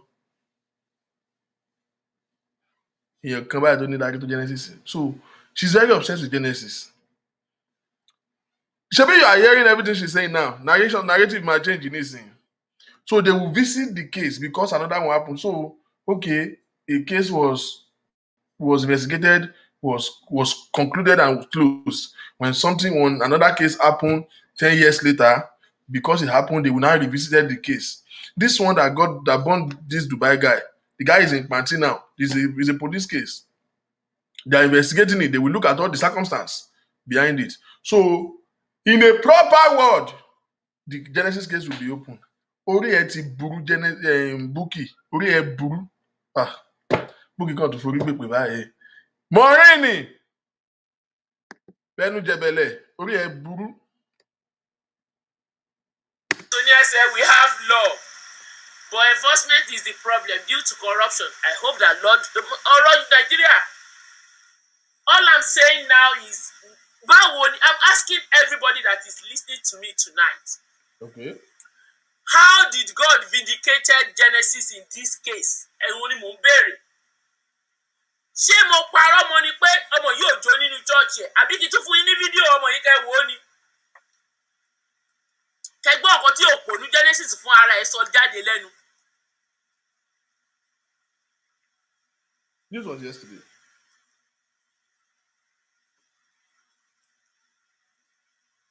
You see, àwọn nǹkan kéékèèké báyìí ló yẹ ká máa.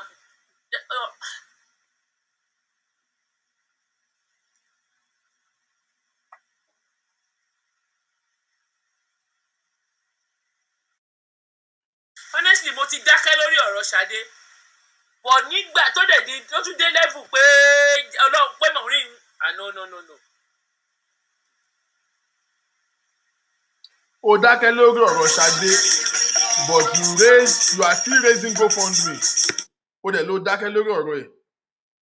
Ó dákẹ́ lórí ọ̀rọ̀ èèyàn tó ń raise GoFundMe. The GoFundMe is still active. Somebody still paid 4 days ago. Ó dẹ̀ ló dákẹ́ lórí ọ̀rọ̀. Ṣé wèrè lélẹ̀ ni?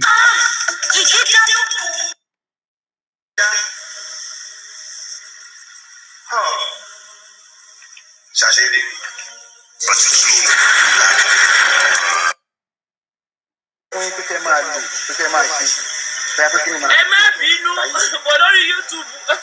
How will I go? Dẹ̀rẹ̀dẹ̀rẹ̀.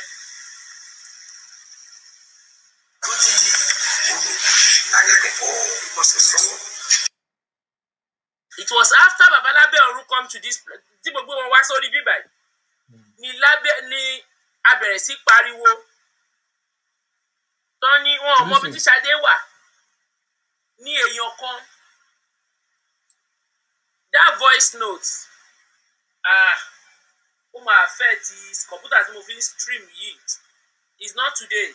I will bring it out, but it's not today. Ẹ rántí náà gbogbo nǹkan tí Ṣadé sọ fún ara ẹ̀ rántí. First of all, ta ni makeup artist Maureen gangan náà? Àwọn wo ló máa make up fún bèbè?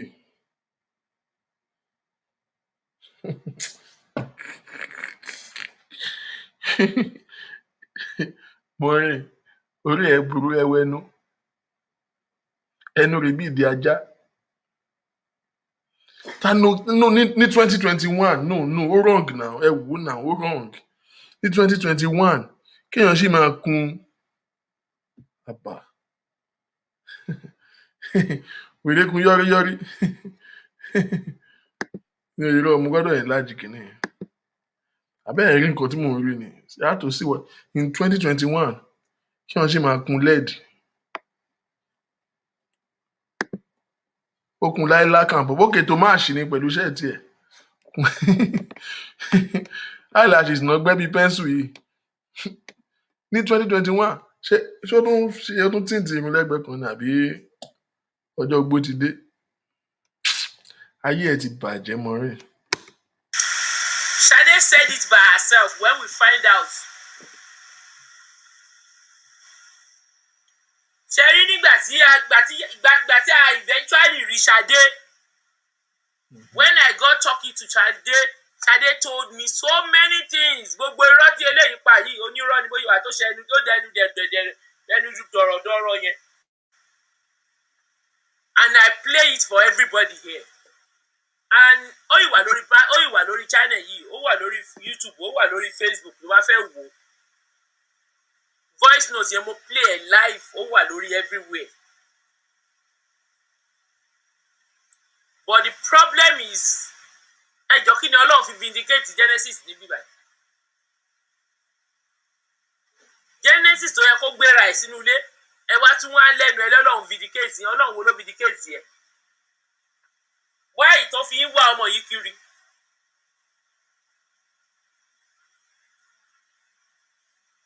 Facebook ṣe é gbóhùn mi ni because you guys are still talking about volume. Ẹ lọ wo lórí YouTube o, àwọn tí YouTube wà okay. Kò ní dá fẹ́ẹ́ tó fún Maureen visa.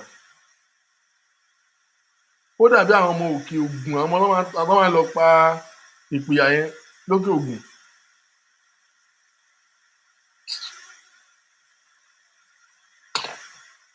Àbáwọn ọmọ kòjọ Kútọ́nù kòjọ Nàìjíríà. I can come back and do it maybe some other time, not today. Because mo ní pẹ́ lẹ́yìn. Because I have another important issue that I need to discuss with everybody. Ṣé rí ọ̀rọ̀ Ṣadé? Ó dàbí ẹni tí wọ́n ń ṣe ni. Yeah, listen. Ibi awilade yìí, ladies and gentlemen.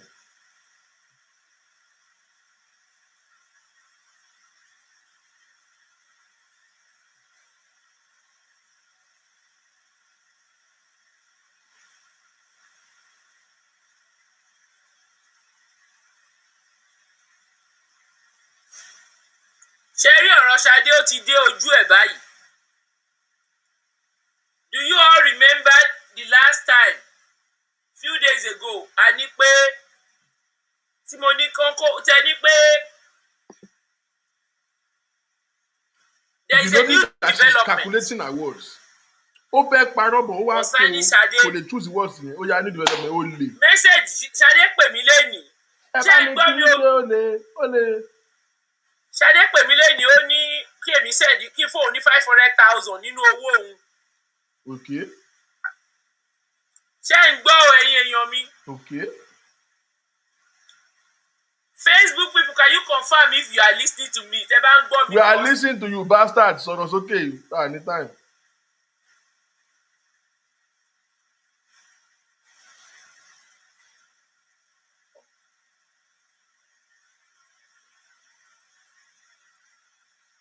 Ẹjọ́ ṣe ń gbọ́ mi mo bẹ̀ yín ni. Ṣadé is alive náà ṣebí Ṣadé wá síbí báyìí. Bó ṣe gọ̀ làwọn viewers ṣe gọ̀ àwọn 120 tó kù tó ń wo yẹn. Let me pause this show. Nígbà ayé Maureen 2,000 viewers still counting 15 18 lórí ọ̀rọ̀ Genesis yóò padà sórí burúkú òòdẹ̀ tí ìmọ̀ pé ó ṣì ń ṣe ẹ́. Ẹ wo polo wèrè bí aṣọ ń ta sport ṣé nínú bó ṣe ń ṣòṣì náà yóò ṣòṣì ráyọ̀. Nígbà ayé ẹ Maureen GOTV ẹlẹ́nu bí ẹni Haúsá Genesis yóò Ọládélé Ládélé Wàsíù Ládélé ẹ̀sìn àgbáyé rẹ̀ o my mommy ẹ rí àwọn òpònú kan máa kàn lù ẹ̀ my brother that is today 1517 you can barely have 200 people watching you right now lórí ọ̀rọ̀ Genesis ó wò lè mọ̀ pé ó ti bọ́ lọ́wọ́ ẹ̀ ṣòro dáa kéèyàn máa grow from small beginning kò máa grow by take a simultaneous growth. When you are doing the right thing, easy. It's a question of time. You will grow. Consistency and quality determines your growth. Consistency and quality will give you a simultaneous growth. You just grow like this.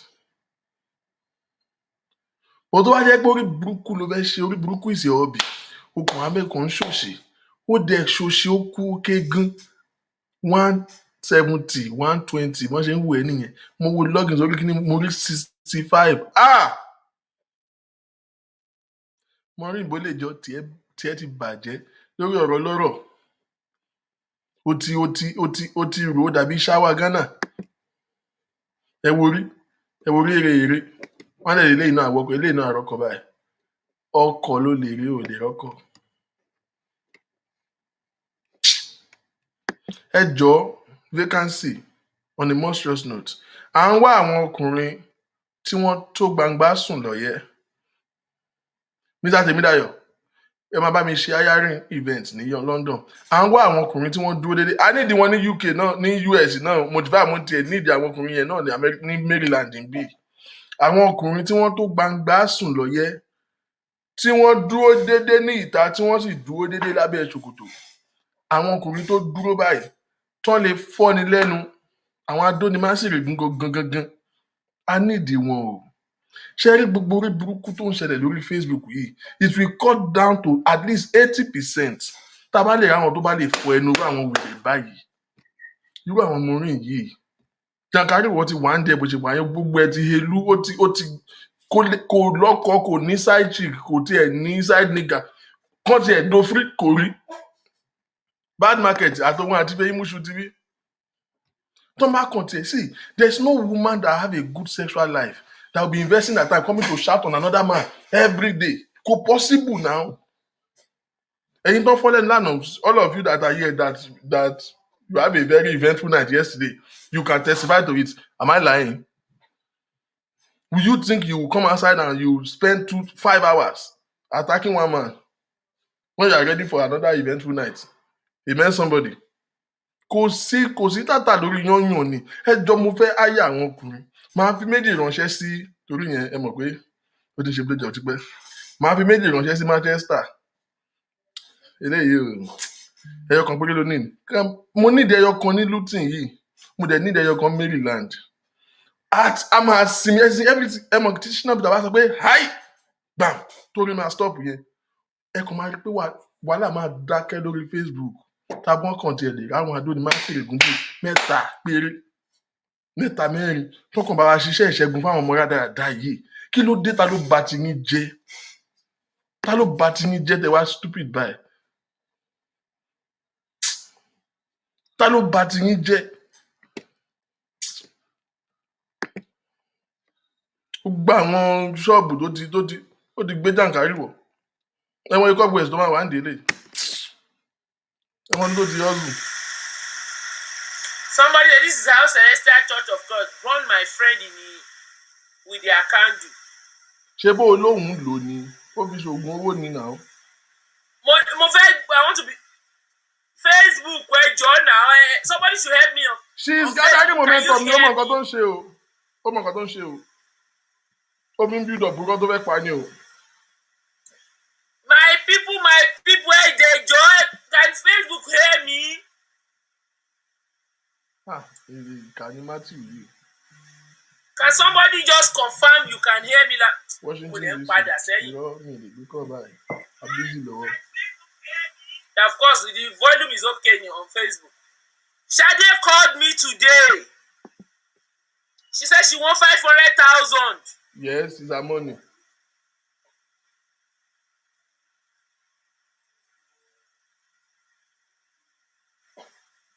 Maureen klepto.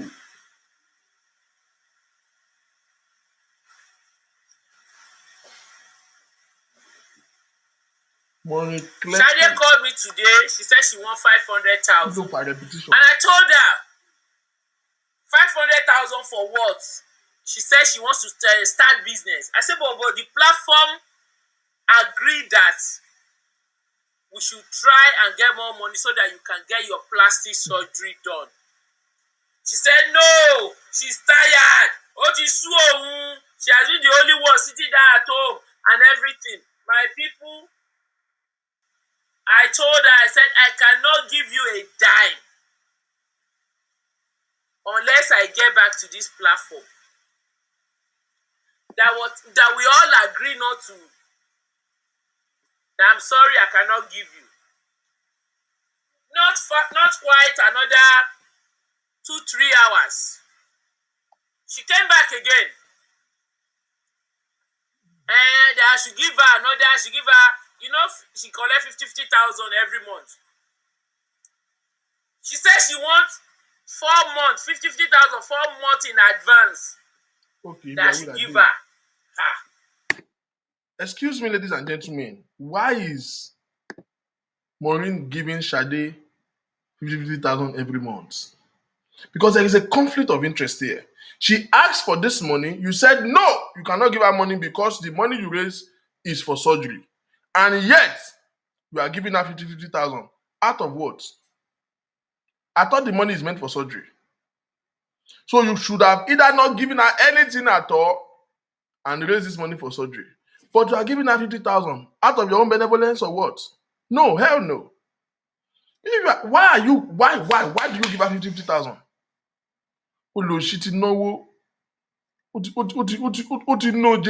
Maureen and money is like newspaper and suya. They attract each other. Maureen and money is like, you know the signal they call kleptomaniac. Kosha jinkani, and to bá ti ní kleptomaniac. Ó lè jẹ́sẹ̀ bàtà kan. Ó lòṣì, olè, ọ̀lẹ, ọ̀fọ́n. I am asking ẹ̀wọ̀ yẹ̀rìngì yìí lóbì létí obìnrin ní 2021 ẹ̀wọ̀ yẹ̀rìngì. Ìyá olóbì ló máa ń lórí àwọn yẹ̀rìngì yìí.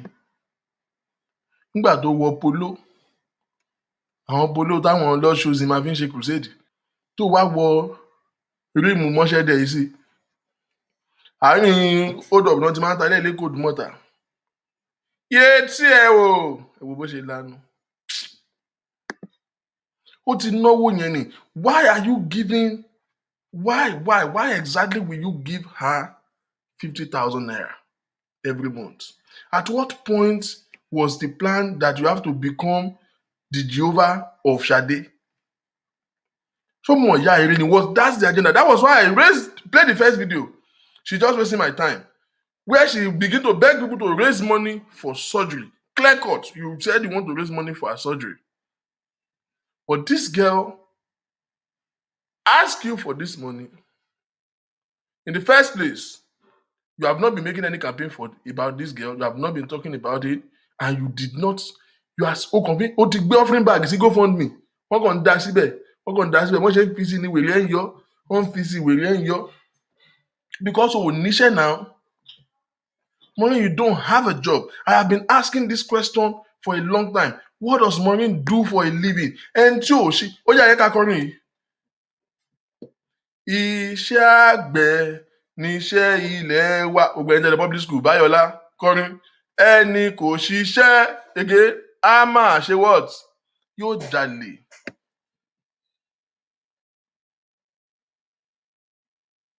Ẹni ò ṣiṣẹ́ ó jalè. Kì í ṣe mechanism kankan. It's not a rocket science. It's a natural law. What does Maureen do for a living? Olórí burúkú ni gbogbo àwọn tó ń fọ́dọ̀ àwọn tó ń fọ́dọ̀ ẹ̀ gangan àwọn tó láwọn fáànì èèyàn. They should have asked you a question. Kí n tó dáwọ́ sọ́wọ́ èèyàn, Yorùbá ní ẹni tó máa dáṣọ fún ni láyé tọrùn ẹ̀ lákọ́ wò. Kéèyàn kan tó sọ pé òun fẹ́ raise movement láti help èèyàn. Ẹ kọ́kọ́ wò pé ṣáyé ẹ̀ dáa. Ẹni tó mọ̀nà ló yẹ ká tẹ̀lé o. Fàájàdì náà, sùúrù náà. Ẹni tó mọ̀nà ló yẹ ká tẹ̀lé o. Ó yàn àṣàlátù, àwọn alásàlátù dàwọn tí wà lẹ́nu.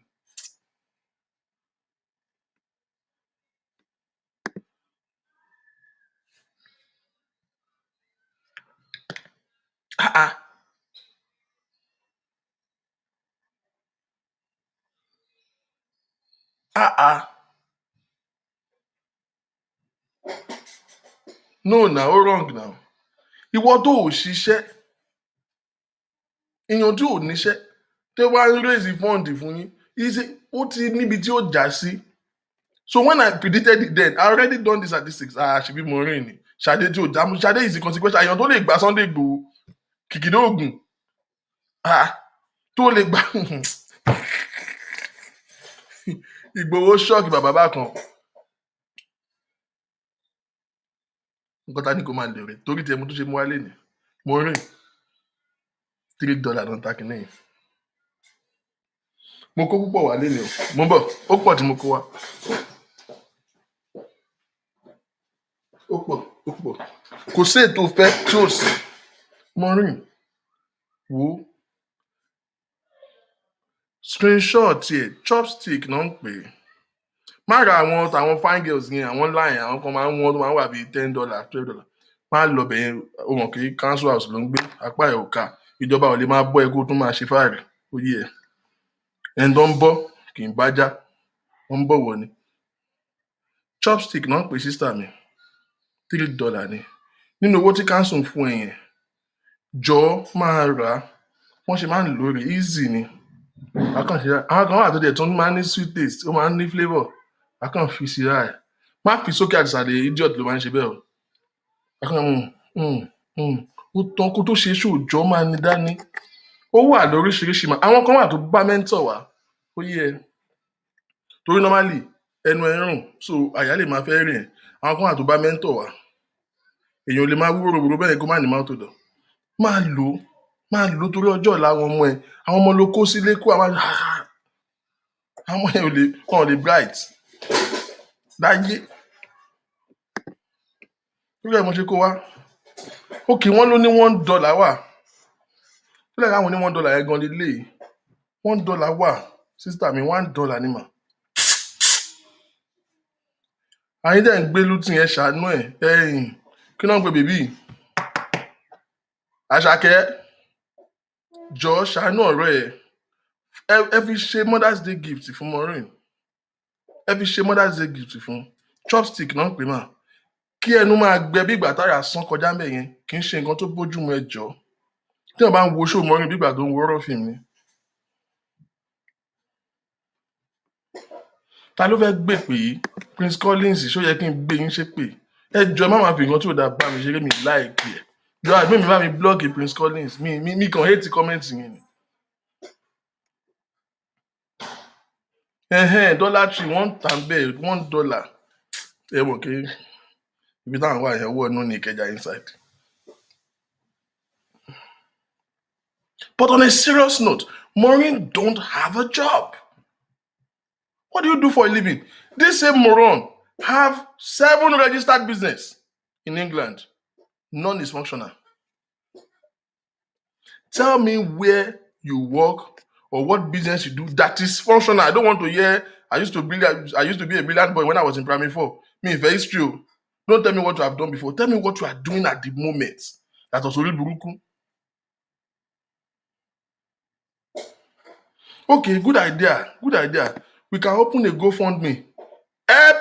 GoFundMe account. We will title it Chopstick for Maureen Badejo. Save the planet. Chopstick for Maureen Badejo to save the planet. So that our children will stop having nightmare. Ara dẹ̀ sán gbogbo ẹnu ẹ̀ báyìí. Ara sán gbogbo lips ẹ̀ báyìí. Á dẹ̀ dàbí clay soil nígbà ẹ̀rùn. Kẹjírígbà tó kùn bá pa ọmọ rí lórí máa ń tó ń ya pátá yẹn. Kí ló dé? Gbogbo èdè ẹ̀rẹ̀ falàfalà bí bọ́ọ̀lù oníke. Kí ló ń ṣe ẹ́ náà?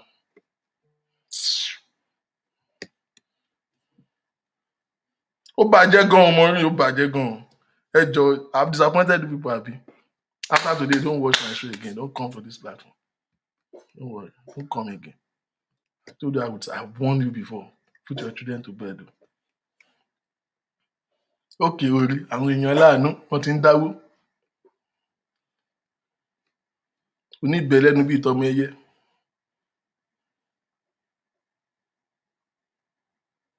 No, me like you. Okay, that's what she do for a living. Okay, they said Maureen work with GoFundMe.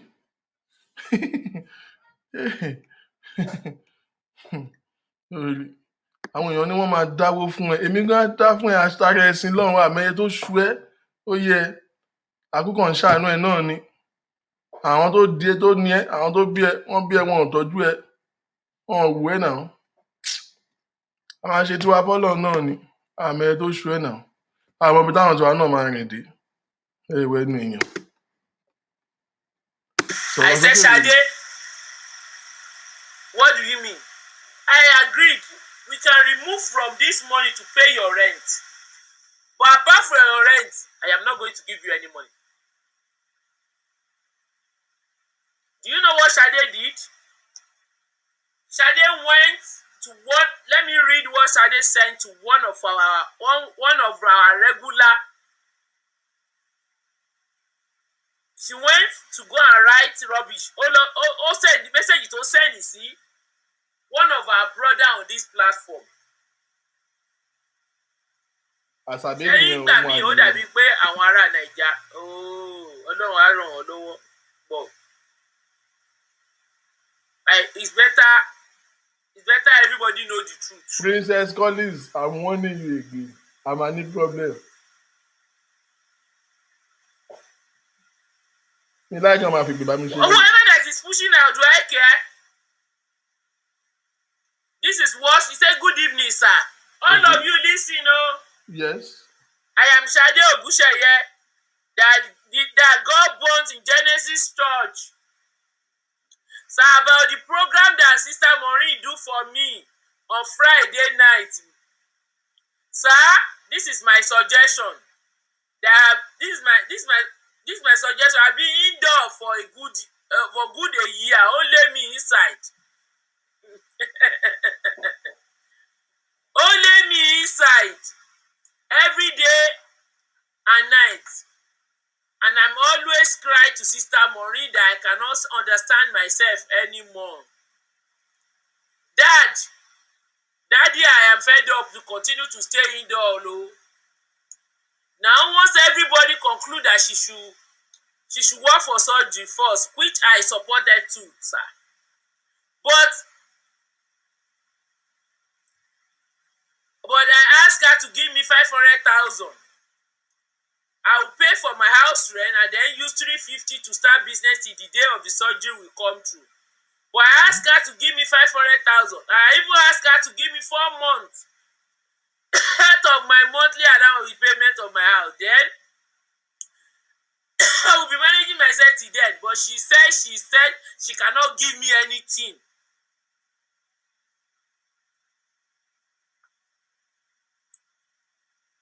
Hello, everybody. I don't want this thing to continue to linger.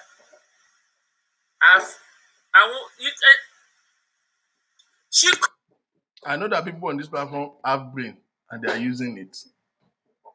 Did you read the text message of that girl?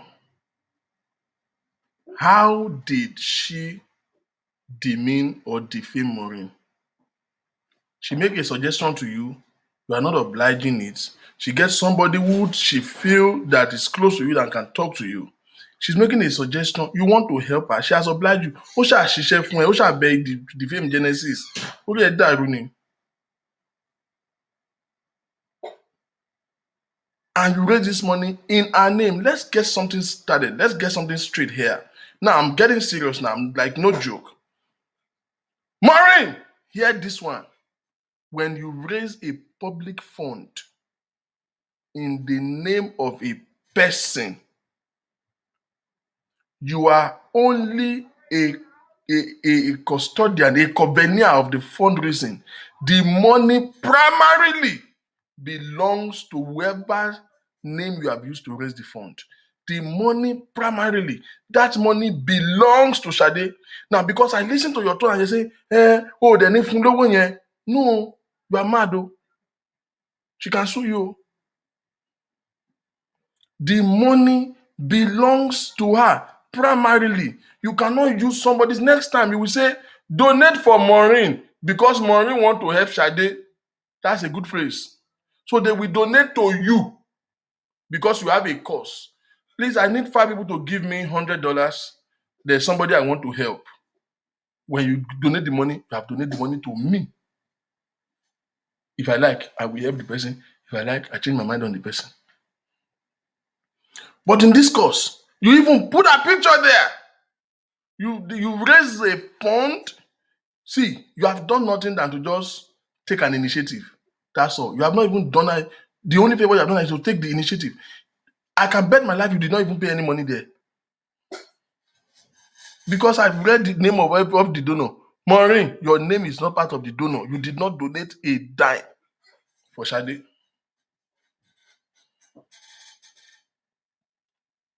A dime. The money primarily belongs to this girl. Who the hell are you? Because I think that's where we're already having the mix-up. We're having a mix-up there because she's really feeling entitled that she has an access to the money. Yes, an access, but it's not your money. Tobacco there, they can arrest you. It's a public fund.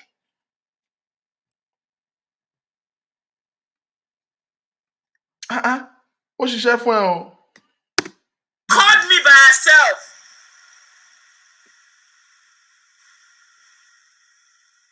It is not third party asking like Shade or Shade go Lambasoro.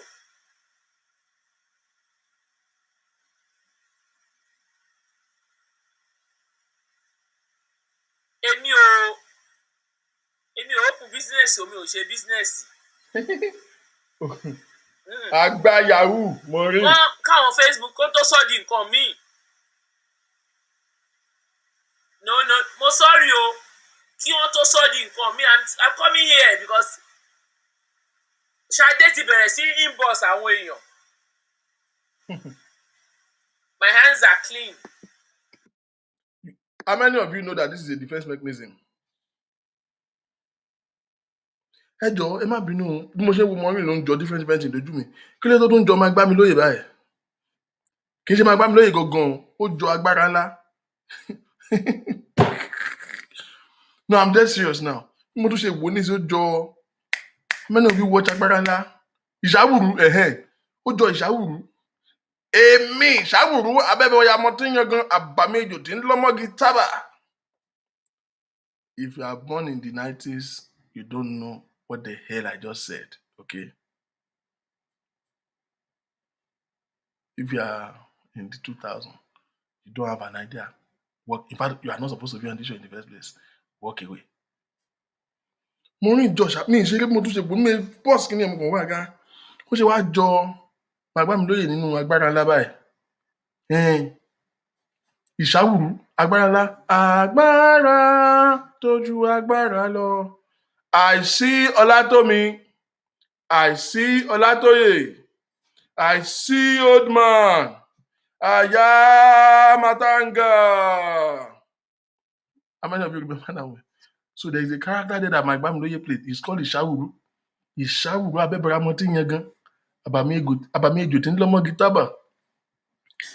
Gẹ́ ìjọ ṣàwùrù o. Àbí wọ́n kọ̀ ṣó ń lọ location láti orí show yóò lọ location ni.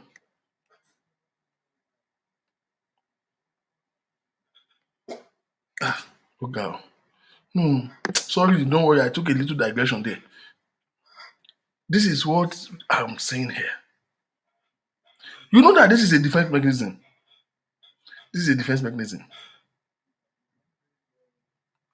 Ọmọ yẹn ti fẹjọ́ sùn èèyàn kan. Káwọn Facebook tó go àwèrè àti gbọ́. Ó wá kọ́kọ́ fẹ́ wá ṣe first attack fún ọmọ yẹn láti defame me. Unfortunately, the shit went wrong. It went wrong. Her money is intact. Hello? I don't want story. I want to know this skinny Lara Shade of a surgery. Owó ni Shade ń wá. Oni mo ẹ mọ̀ pé mo ń ṣẹ́nukù bọ̀. Ó dẹ̀ pàṣípò ti tó tí mo fẹ́ sọ fún gbogbo yín. Ó yá sọ.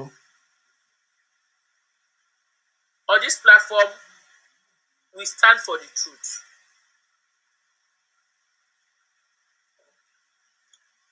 This is what Shade sent to one of us. So all of am I worried? Owó ẹ wà intact. Go for me. It's on where? Again? Go for me. Did you say what? GoFundMe ti ṣe what? GoFundMe did what? Maureen ò lè ló máa pàyà ẹ̀. GoFundMe ò sanwó ẹ̀ o. This is it's still an active account o. Once you donate o, if you decide to donate now, look, now he's asking me to donate. GoFundMe ò lè ever sanwó ẹ̀. Àbórí ẹ̀ burú àtàwọn wèrè tó ń listen sí ẹ ni.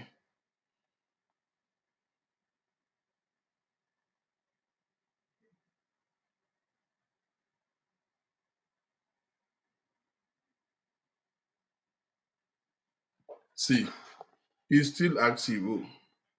Ẹ jọ̀ọ́ ẹ nawọ́ yín sí orí screen yín kẹ́ ẹ sọ pé èdè ò ní dì ẹ́ Victor. Mo dáwó fún ẹ tì bí má dáa fún ẹ wò àgbàna awọnú owó ẹ straight wẹ̀. Owó làgbàna fẹ́ wọ̀ gan. Kò sówó ńlẹ̀. So that's one big lie right there. Excuse me, Maureen, GoFundMe ò sanwó ẹ̀. I bloody liar. See, if you notice how to read body language, you can notice that Maureen is not stable. Maureen is trying to choose her words. She's trying to choose her words. When I put it together, anybody that has done a little bit of, psychology before, you can detect that this girl is acting guilty already without a case. Nobody has accused her.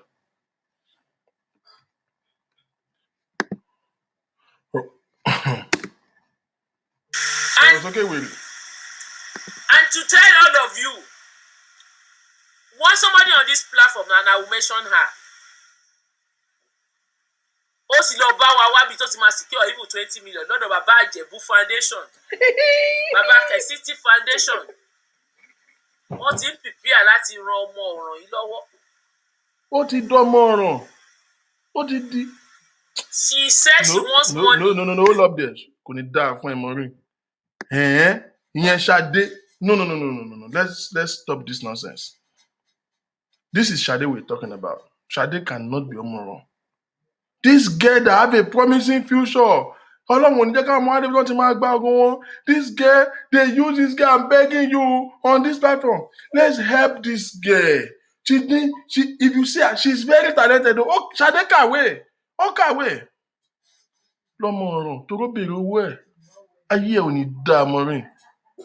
First off, let's get this straight. You brought Ṣadé's case exactly 1 year ago.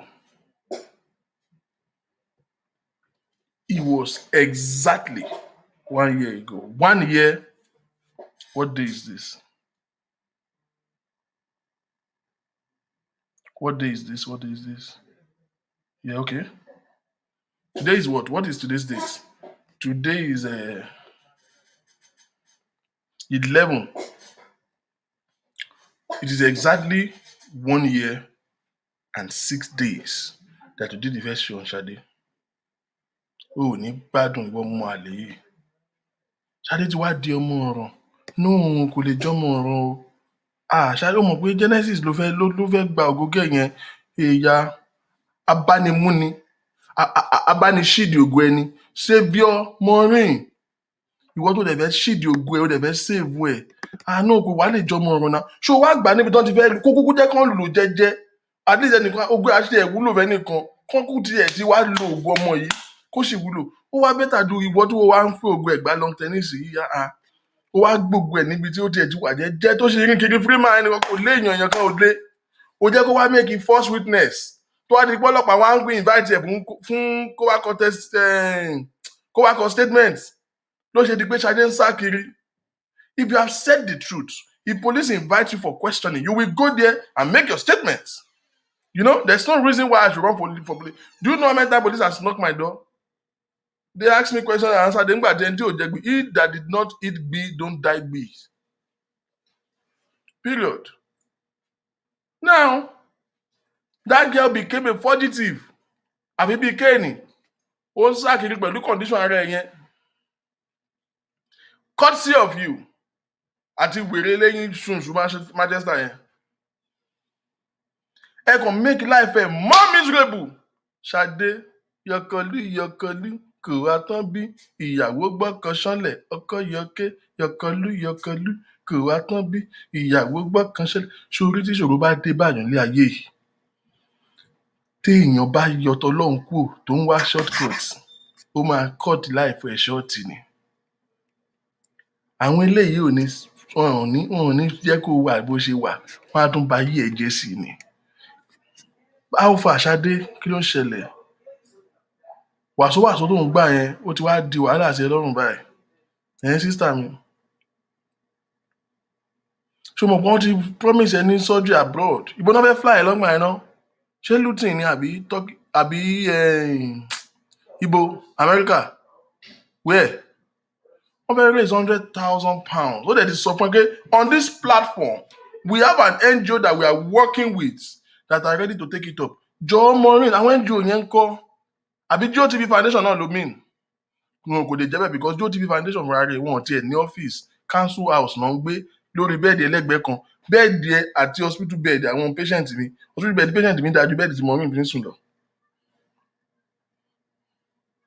Bẹ́ẹ̀dì ẹ bunk bed nígbà tá a wà ní secondary school hostel ní bẹ́ẹ̀dì tó fi ń sùn.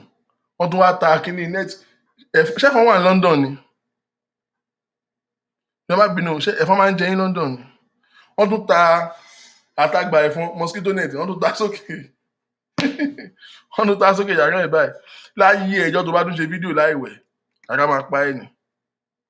Toríjọ́ yẹn everybody ní kò sẹ́ tó sùn mọ́jú, everybody ní nightmare ni. Everybody had a very bad day. Just seeing you doing a live chat on the bed. You look ridiculous. Very ridiculous. What is it? Àwọn NGO tẹ́ ń bá ṣiṣẹ́ yẹn dà. So for 1 year, thank you, you were unable to raise the money for Ṣadé. For 1 calendar year, you raised 3,590. I don't like to say some things, but listen, with all sense of humility, I'm blessed. Like Maureen, I'm fucking Bumbu Rascal blessed. That's less than what I make in 2 weeks. As in, not other income, just basic job. You are mad. Couldn't hear. You are very mad. You are very, very mad. In 12 months, you raised 3,590. Oh, ní gbàdàn.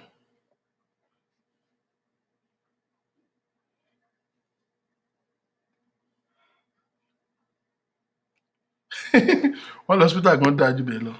Now, what is the argument about is what I don't get. The girl asking for her money. Kò bú ẹ o, ó kàn tún lọ fi lọ yẹn ọkàn ní o pé kàn bẹ́ẹ̀ sọ pé. I'm going to do. You know Ṣadé tí wàá bá mi rí tó lè fẹ́ ṣe kí mọ́wọ́ marriage wa. Ẹ mọ̀ nǹkan tí mo ti mọ́jú rí. Now, let's go by the record. Maureen have an habit. Anytime they question her, àwọn olórí burúkú pọ̀ lórí Facebook. Àwọn kan láti jẹ́ pé once you ask them questions, they take it as an offense. She has an question. She has a very horrible habit. When they question her, she will begin to defame them. All of a sudden, you are bringing it up. When someone Ṣadé wá bá ẹ pé òun fẹ́ kó mọ́ wá òun fẹ́ ṣe marriage. He was what? Ìyá ìyàwó. First of all, tó bá wá bá ẹ pé òun fẹ́ ṣe marriage. It is because you have positioned yourself in the place of destiny helper for her. Òpònú ara ẹ̀ dẹ́ rí ẹ bẹ́ẹ̀. You took it upon yourself. You said you want to help her. So if she comes to you today and says she marriage, she has every legitimate reason to do so. That is the impression and the representation that you gave to her. You are very stupid. So, but nobody had when she came to you. How come it is when she now asks you for money, not that for whom? Why are you bringing up she marriage? So what?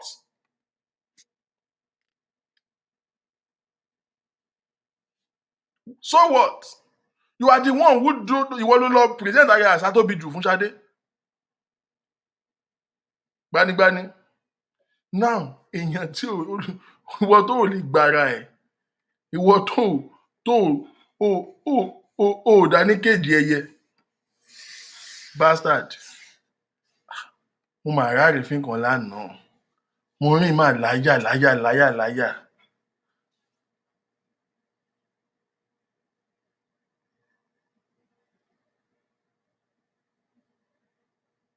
Kí ni mo mọ́ ń sọ yìí mo mọ́ láti bẹ̀rẹ̀ rọ́bìṣì o mo mọ́ láti bẹ̀rẹ̀ o. No, but for real, you presented yourself to be like you want to be there for her. So if she have any need and she comes to you, and she's aware, she's aware.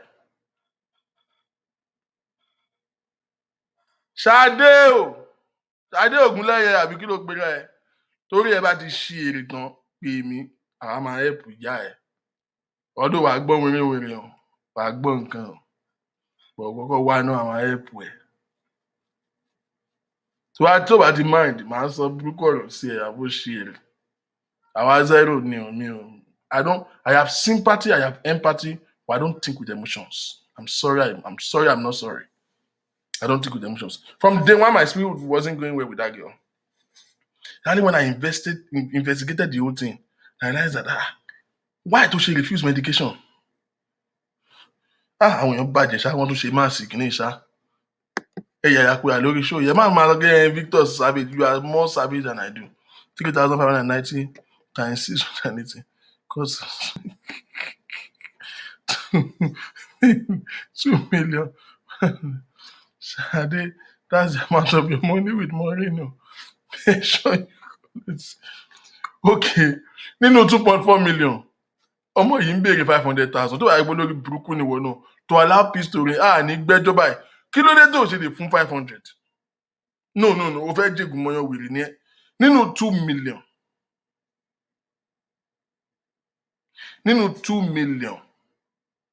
kí ló dé tó ṣe lè fún ní 500,000 nínú 2.4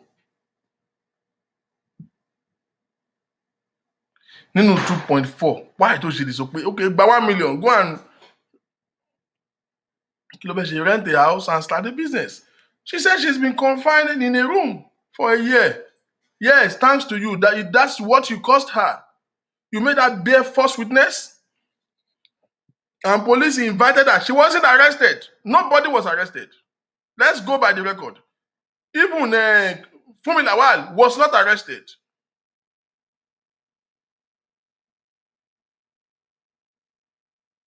Funmi Lawal was not arrested. She was invited for questioning. It is when you ignore the invite and they will give you a frame of time. They will now place an arrest on you. You guys always mix things up. There's so many stark illiterates everywhere. Where everybody know how to make 2 sentences to comment. They just comment rubbish. She was invited. You people said, don't really show those go come see him where. Maureen, kò ní dáa fún ẹ. Only show you were on live show those go come see SIM card there. You guys went to put her in a hideout. You guys are the reason why that girl has been hibernating in a room for a year. Because you promised her heaven and earth for her to just blackmail Genesis. That was your idea. She's been a free woman, working in her freedom, doing and getting little helps that she could get everywhere, left, right, and center. Until Tof Kagbakwe, you told her to bear false witness. Everything she said on that show contradicted what she had said before. Everything she said on your show were lies. And you know it. And Shade knows it. Ọlọ́run Genesis. Ọlọ́run dá padà ni. Ṣé bọ́n láyé yín ti wá ń bàjẹ́ lójú ẹ̀? Kí ló ṣe wá ń ṣe gbogbo àwọn ọ̀tá Genesis báyìí náà? Orí yín dàrú ni. Ẹ tiẹ̀ pretend. Genesis kan jáde lásán ìkàn bẹ̀rẹ̀ sí ń bára yín dà. Kí ló ń ṣe yín?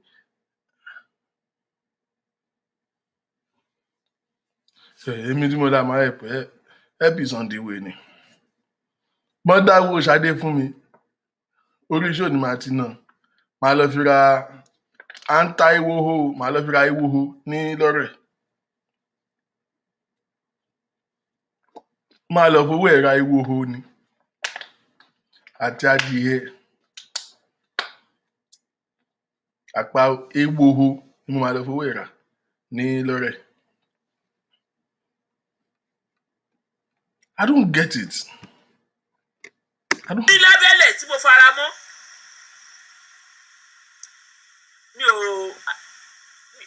èmi kọ́ ẹ̀yin lẹ dáwọ́ fún.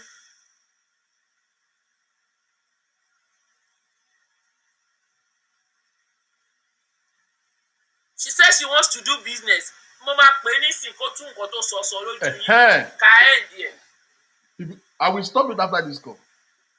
We can use the mouth to explain the rest for you. Kò ní ìdìmọ́ yóò lọ́rọ̀ tó ní láyé tó bẹ̀ sọ.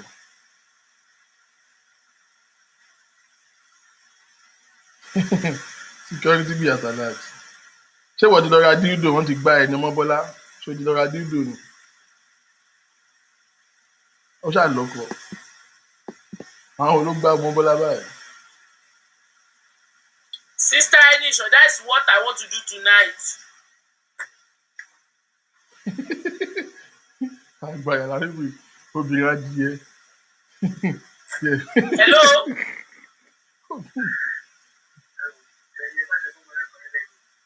Kò tẹ̀lé rémi sọ lẹ́nu òní mo sì mi ò ráyè mi ò ṣe síwájà gbọ́ òní mo sọ síta mi ò mọ̀ rí náà. No. Mo ń ṣe wèrè ní ẹni. Don't do that. Take that back. O mọ what? O mọ rí o. Ìwọ ló lùgbàlà ẹ o. Jésù Ṣadé òun rèé nínú Lilac and Purple. Jésù Ṣadé rèé bí ìṣàwùbí. Orí yín ò jọ pé pọ̀. Káyé Ṣadé.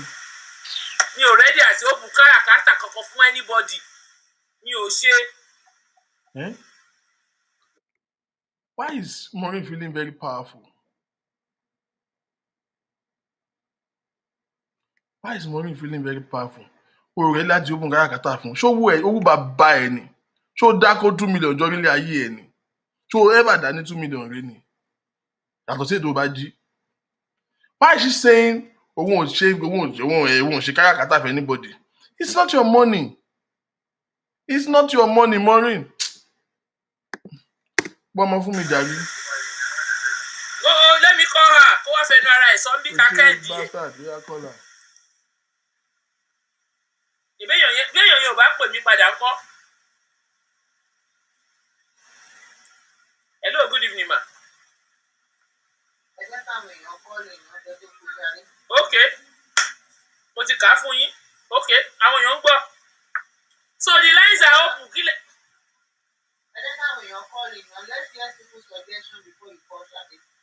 Okay. The question is, wèrè wo ló sọ̀rọ̀ ní background yẹn? Wèrè wo nìyẹn? How many people run this page?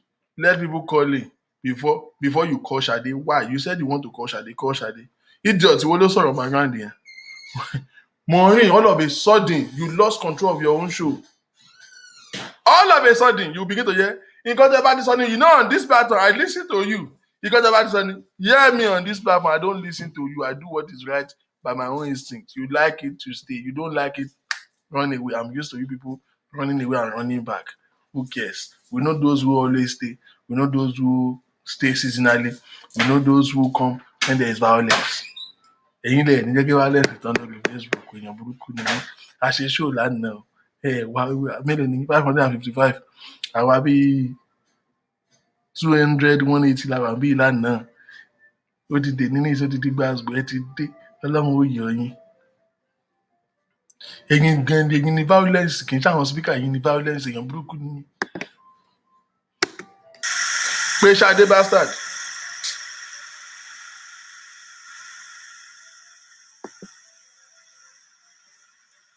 Admin ẹ bá mi fi nọ́mbà yẹn sí Ṣadé lòun fowó.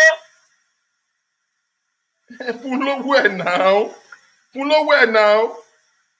There's somebody on this platform. Ó ti contact Adébútú Kẹ̀sìntì, tàbí? As we speak, our money is intact already. Lálẹ́. Hello, good evening, sir. Liar. Ẹ kálẹ́ sá o.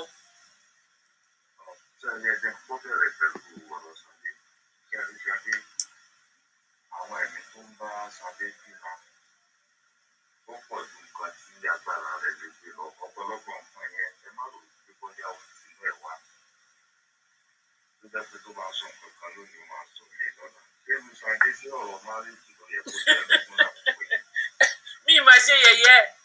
Last year. Let's get away from this foolishness. It's not worth it, so that we don't just blow our time for senseless things. So that was the procedure yesterday. Ladies and gentlemen, I'm glad to tell you.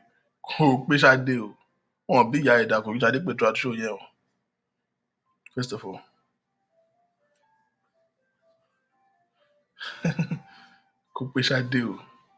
But the bottom line is that the argument is that you raise this money for her surgery. She's asking the money that she wants to do business and rent a house for herself because she has been on the hideout, which you put her.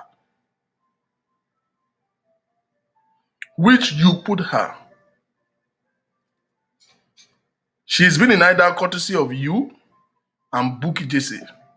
And you're Banilaye jẹ́. Ìgbé ní fáwọn tó rìnà kò yín because kẹ́ ẹ̀ ní nǹkan kan tẹ́ fẹ́ ọ́fà jù. Ta ló sì? You can't give what you don't have. Mo yóò ní lárí báwo ló ti fẹ́ ẹ̀pọ̀ èèyàn kan.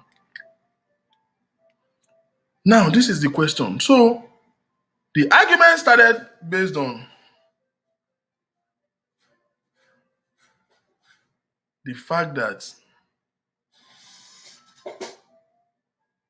Sade is requesting money to do business.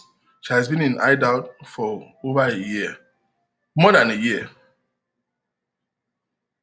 Èmi ò wo tán, èmi ti kúrò lórí ẹ̀ lánàá yẹn. Okay, wọ́n ló padà pé Sade èmi tí kí ló kàn gbọ́dọ̀. See, watching Maureen show is a torture to me. If pé right òun ni.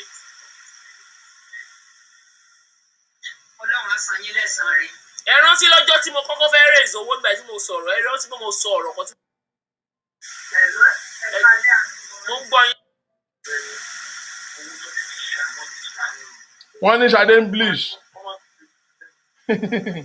Olórí burúkú ni Maureen.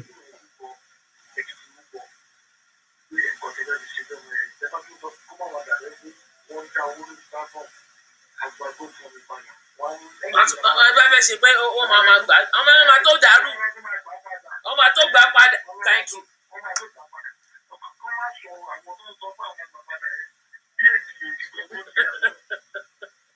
Àwọn kọ́lá láwọn fẹ́ gbowó àwọn padà. Maureen ò lè rí kọ́bọ̀ fún yín o. Wọ́n gbà padà ní.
Ọ̀tọ̀ ló máa sọ wípé ọ̀pọ̀ yẹn ń gbowó lọ́wọ́ òun. Ṣé tó wọ́n sì yẹn?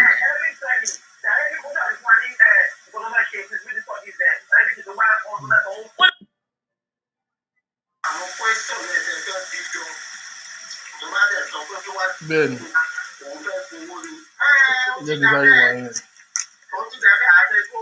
Who knows the meaning tó ti pé Sade yẹn? Ìráyè is a torture to me ní èdè ń wo ọmọ àbí bẹ́ẹ̀. Tí n bá mú yín lọ́wọ́, ẹ̀jẹ̀ yín á gbé the blood gun to her.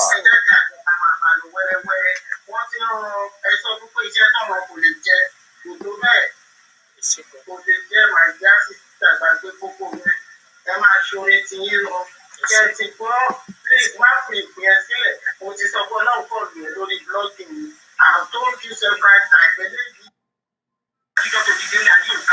who have an idea of 1 minute is èmi ò tí ì gbọ́ bí títí tó ti pé ṣáde yẹn ní kúrò lórí ẹ̀ lánàá ni.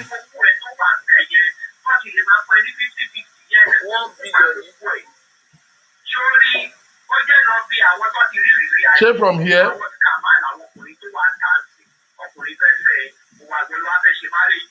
Ṣé mi ò ti forward ẹ̀ kọjá báyìí?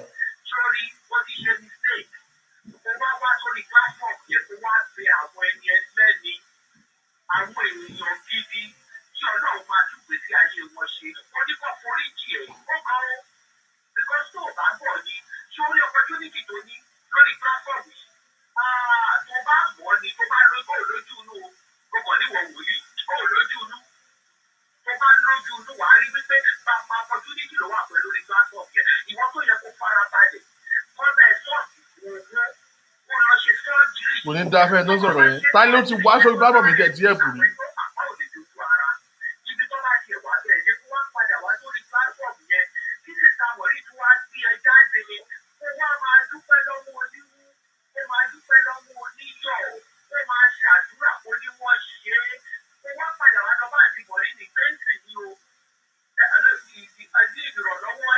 Ẹ̀rọ bọ́n ṣe ń rí dípò bèbí ní kílé tó ṣe fẹ́ máa rí kílé tó ṣe lè máa rí.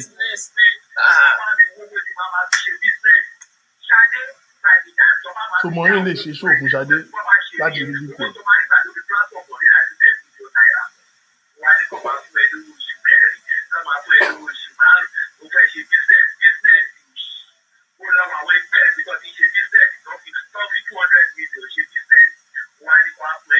Kò mà ní dáa fún kọ́là yìí.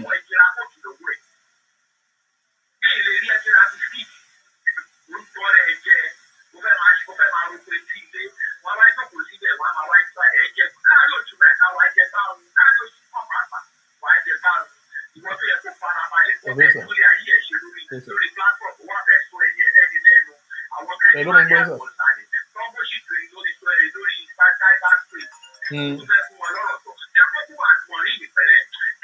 Okay. What do you want to call that?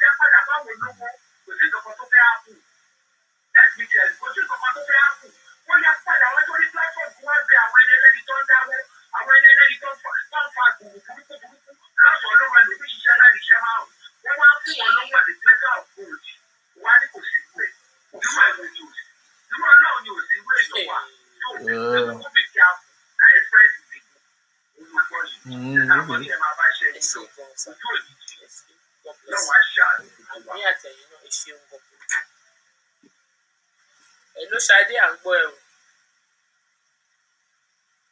Hello, Ṣadé. Ẹ jọ̀ọ́ nítorí mo ń bọ́ ọmọdé ayọ́mà ẹ jọ̀ọ́ nítorí tó lọ́wọ́ àlàyé lówó ẹ̀fà tí mo bá ti ṣe lálẹ́ mo fẹ́ wà kàn tí ọkọ̀ dárí jì má bí ẹ jọ̀ọ́. Ẹ jọ̀ọ́ ṣé méjì ló pè ló kọ́ ọ ni.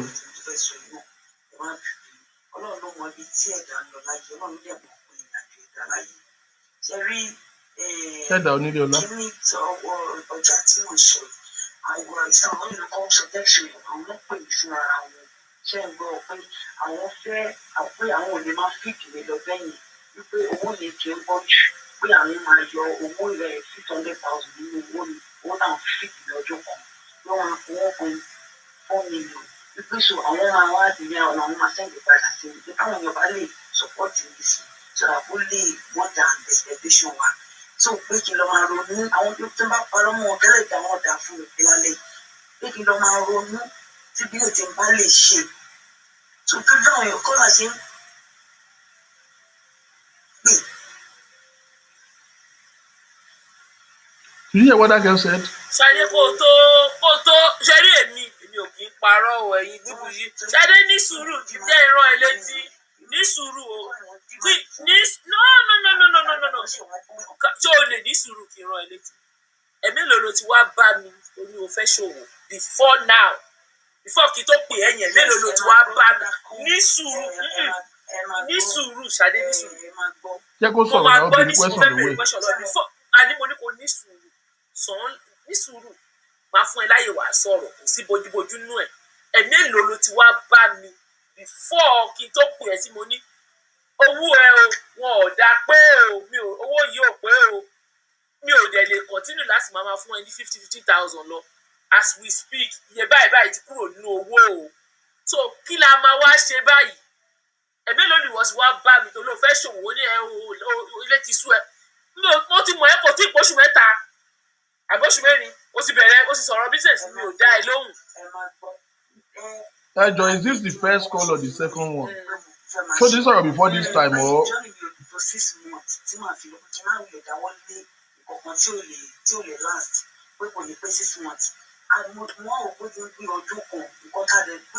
Àwọn gbẹ́gbà tí kìíní ò lè wọ ní bóyá kò wọ́n lọ́rùn ní bóyá kọjá ká ní sùn pé mo ti sọ revelation kan fún tẹ́lẹ̀ gan lórí ọ̀rọ̀ pé kẹjẹ ká bóyá kí ẹ̀dẹ̀ nínú ẹ̀dẹ̀ ó sì gbà kan ẹ̀dẹ̀ fẹ́ fún àwọn èèyàn kan 100,000 kan ní 1 million nígbà wọ́n sọ fún mi nípa jẹ́yọ̀ kan 100 nínú 1 million tẹ́fẹ́ ṣe ẹ̀fẹ̀ kẹjọ fún mi pé kí n náà máa fi manage.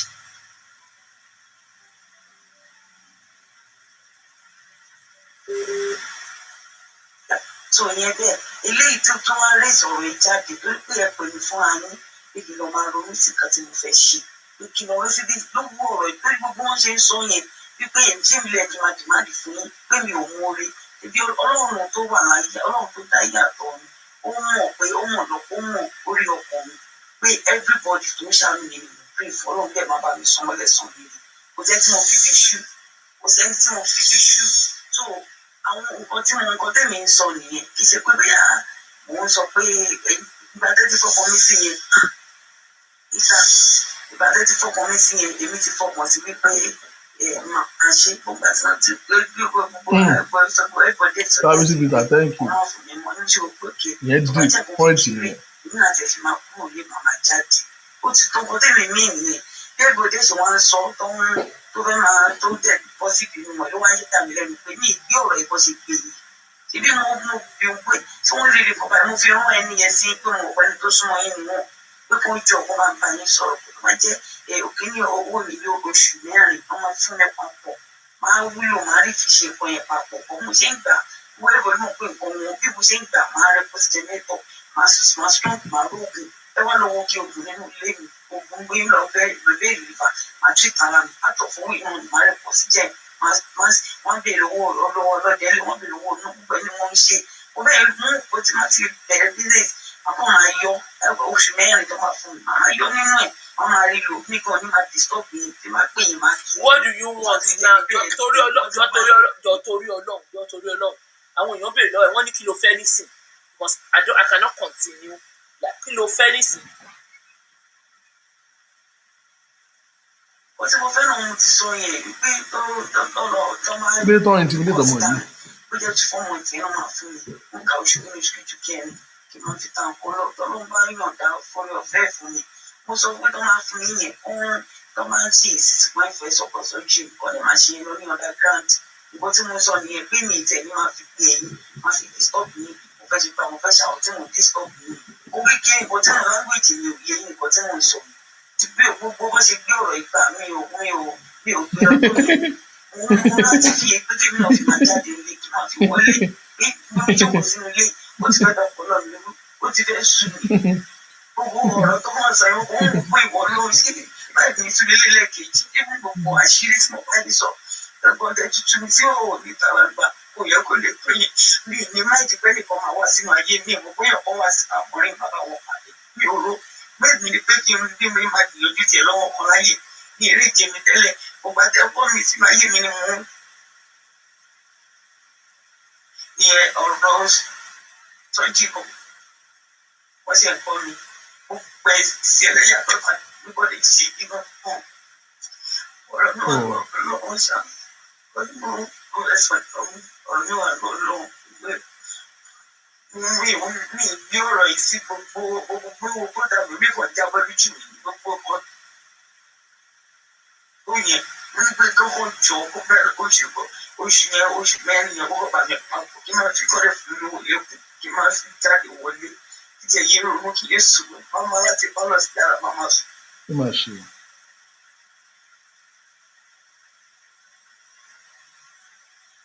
Wọ́n ti ọdún bọ̀ tó jẹ́ the same thing. Ṣé èèyàn lè gba owó yẹn jẹun kan? Wọ́n tẹ̀lé mi nìyẹn. Ìyẹn owó yẹn fi gbà jẹun fún ọ̀gá tí ibi bí èmi mú kó sí gbogbo àwọn tó ṣàánú ìlà. Ọ̀pọ̀ tí mo mí ń tèmi ni. Ọ̀bíà language mi lè yé everybody ni. Mo ṣe wọ̀ pé kí n pè yín fún àti tó ṣàlàyé bí àkọ́ tó ń sọ yìí bí àkọ́ tí mo ń sọ yìí.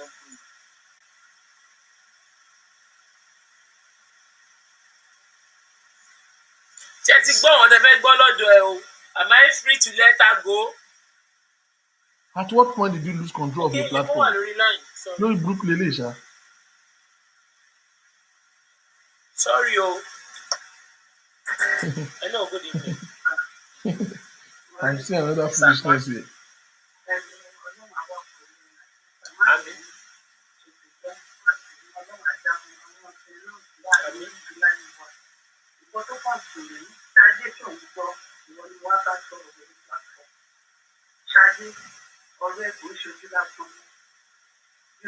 Wọ́n ti bẹ̀rẹ̀.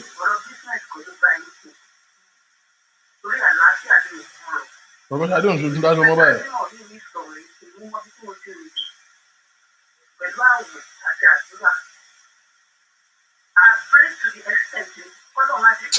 Nígbà yẹn ni mo fi ogun rọ́bìṣì ilẹ̀ ọ̀rọ̀ pọ̀ lẹ̀. Ọ̀rọ̀ pọ̀ lẹ̀ ju rọ́bìṣì lọ. Àbọ̀n níjọ gbádùn àti wà Adéṣadé. Now let's bring out some facts. You know why I pinned this comment? It's very essential. It's important. Remember, they said, but when £40,000 was raised, you said you contributed the money. You said people contributed. You said people contributed because they are your fans and not because of Igboho's name. So how come you know if you raise even 10k pounds in a year for Sade? Maureen, is a very vital question that you have to answer. For real though, Sunday Igboho's case, you said they contributed money because of you, not because of Sunday Igboho. £46,000, ladies and gentlemen, was raised in a couple of weeks, not even up to a month. Now you have spent 1 calendar year to raise 3B.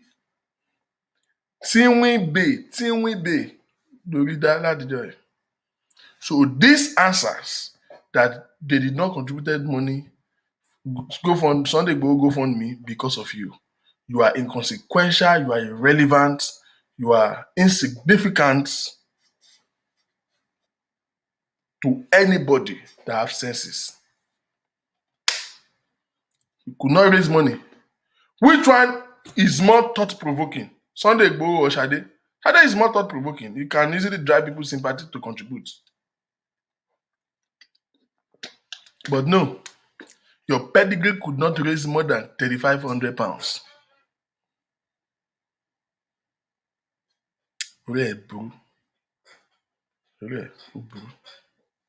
Now, this is the bottom line. Sade has been kept in oblivion. She has been kept in an hideout for 1 year, courtesy of you and Bukky Jesse. Sade, let's look at it logically. Who will fault Sade for what she has done? Ta ló fẹ́ fault ẹ? Ìgbà tẹ́ ẹ ti fọdún kan pilẹ̀ wèrè. If you have spent 1 year, tó lè jẹ́ 3,000 lẹ́dá fún odindi 1 year. In fact, 3,000 èèyàn kan ló dá 1,600 ibẹ̀. Gbogbo ẹ̀yin wèrè tó kù $30, $20, $50 bẹ́ẹ̀ ṣe ń dá nìyẹn. Sorry, £20, £30. Ẹnìkan dá £5 níbẹ̀ mo rí. Olórí burúkú. Àwọn ọ̀nà dẹ̀ máa ń kọ̀ lórí iṣẹ́ tó máa kọ̀ fún 30 minutes. You know? Now, if you have spent 1 year to raise £3,500, and this £3,500, let's go by the record. This figure has been like that more than 7 months ago. If anything increases or decreases, is like 10, maybe less than £200 has added to it. It has been at least £3,000 for the past 7-8 months. Let's get that by the record. So, if you look at the metrics, there have not been any significant growth in the metrics of the contribution. So it is logical for any right-thinking person to know that this is not an idea that will work. This will not fly. Shade might be, be burnt, by fire, but I don't think her brain is freeze to the point that she will not know that this will not work. She said something that is very important, that is very cogent. She said, you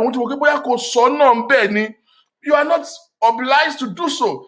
Obviously, bastard, you cannot raise any money for surgery. Let's get that straight into the air.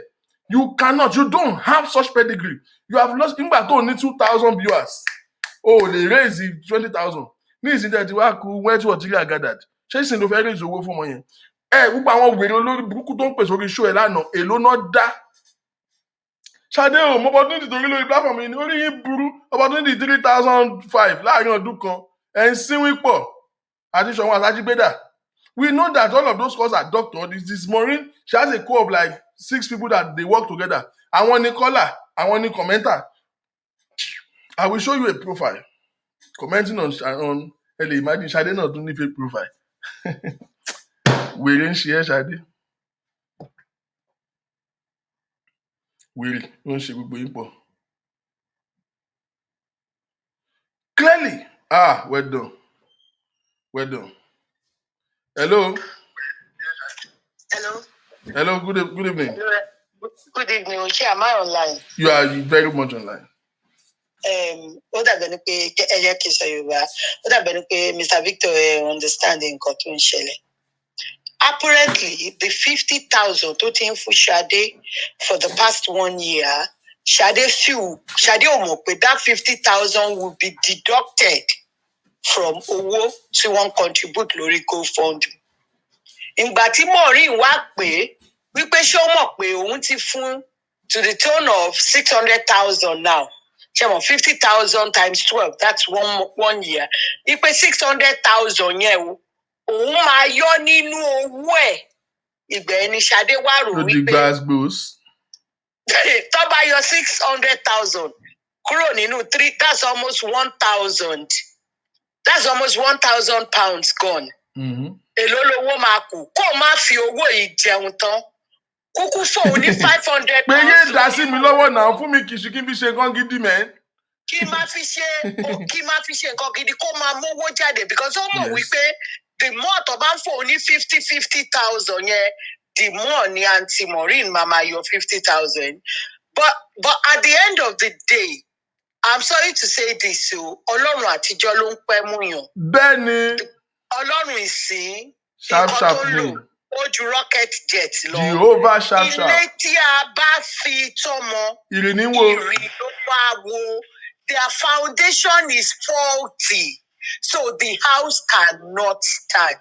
Ègbìrì ọ̀tẹ̀ ni Maureen àti Ṣadé ó máa túká. Maureen ló wá ń fi ẹnu ara ẹ̀ sọ sí pé òun rí pé Ṣadé ò fẹ́ surgery. Gbogbo ni Ṣadé ń fẹ́. Was that not what the same thing we said?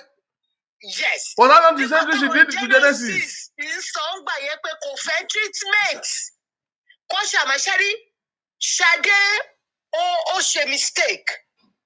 The first place ni pé àwọn kan tó ń fi pé òun lè máa fi. Ó lè máa make exploit. He wants to make fortune out of her predicament. That's what she's doing. Yes, she wants to make a fortune out of her predicament. But tó bá jẹ́ pé ó ní orí ni ìgbà tó rí pé kéèsì òun ti ń worse ló ti máa lọ pa àwọn Genesis pé ẹjọ́ ẹ ṣàánú mi ẹ tọ́jú mi ẹ má jẹ́ kí n kú báyìí. Now ìwọ Maureen ó lọ gbé Ṣadé sínú gbòòrú mọ́lẹ̀ kan ó lọ hide ẹ̀ síbẹ̀ ó ní kó má yọjú síta wọ́n fẹ́ pa ni wọ́n fẹ́ ṣe gbogbo ẹ̀ ní ẹ̀ ń fún ní 50,000 definitely ara medication á jẹun á. Wọ́n ló ra bleaching cream náà nù ẹ̀. Ọmọ ọlọ́mọ ta ló rówó ọ̀fẹ́ tí ò bleach tẹ́mi náà bá rí èmi náà bleach. You understand what I'm saying? So Ọlọ́run ló mú gbogbo wọn papọ̀. Ṣadé ṣẹ̀ṣẹ̀ bẹ̀rẹ̀ ni o ó dìgbà tó bá bọ́ síta tó bá túbá tó bá tọrọ ìdáríjì ẹ̀ṣẹ̀ lọ́wọ́ Ọlọ́run àtàwọn tó ṣẹ̀ tó dẹ̀ sọ òkodoro. Look at Maureen tó ń kígbe ẹ wò bó ṣe ṣayé ọmọ yìí bóun ṣe ń wò ṣe lòun ń sunkún òun ṣe gbá òun ní Ṣadé wá ń sunkún online Maureen ò wà moved. You understand? Ó ti dọ̀rọ̀ owó sí Ṣadé ń sunkún online. Maureen ò ní sympathy mọ́. No more sympathy. Gbogbo nǹkan tí Ṣadé bá sọ ní kọ̀rọ̀ pé òun fẹ́ lọ́kọ, òun fẹ́ jẹ gbogbo ẹ̀. Ó gbé síta. Òun lọ́mọ yẹn sọ pé ẹ wá tú mi síta, ẹ wá já mi sí òní ìta gbangba báyìí. Kí Ṣadé kó tètè lọ mú owó kó ra bóòlù. Torí àsun yàtì ẹ̀kún.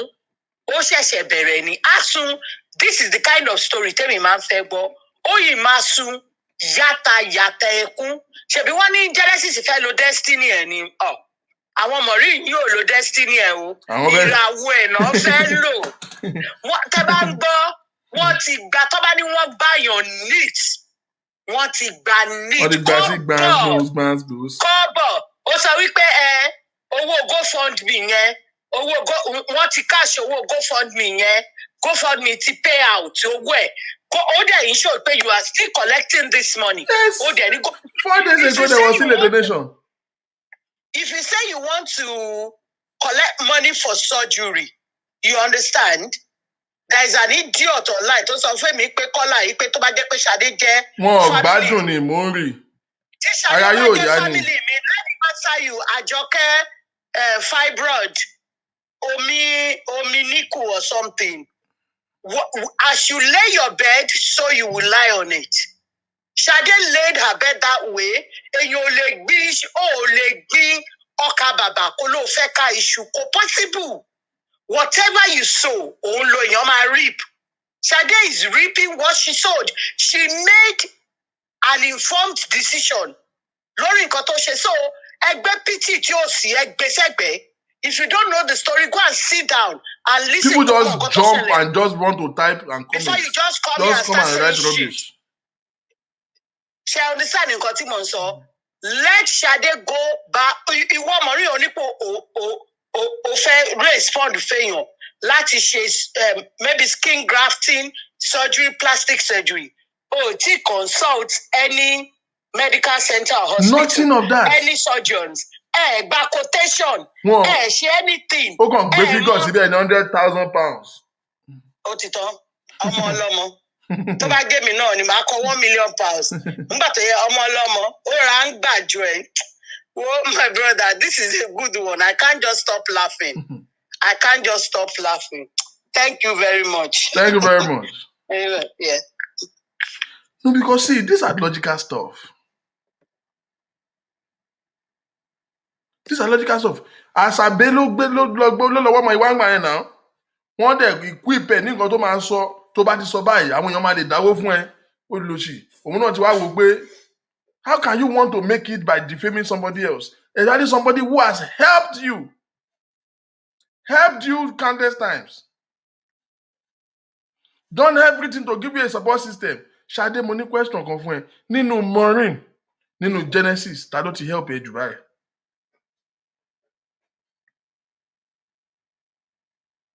Ta ló ti help ẹ jù? Where have you find help?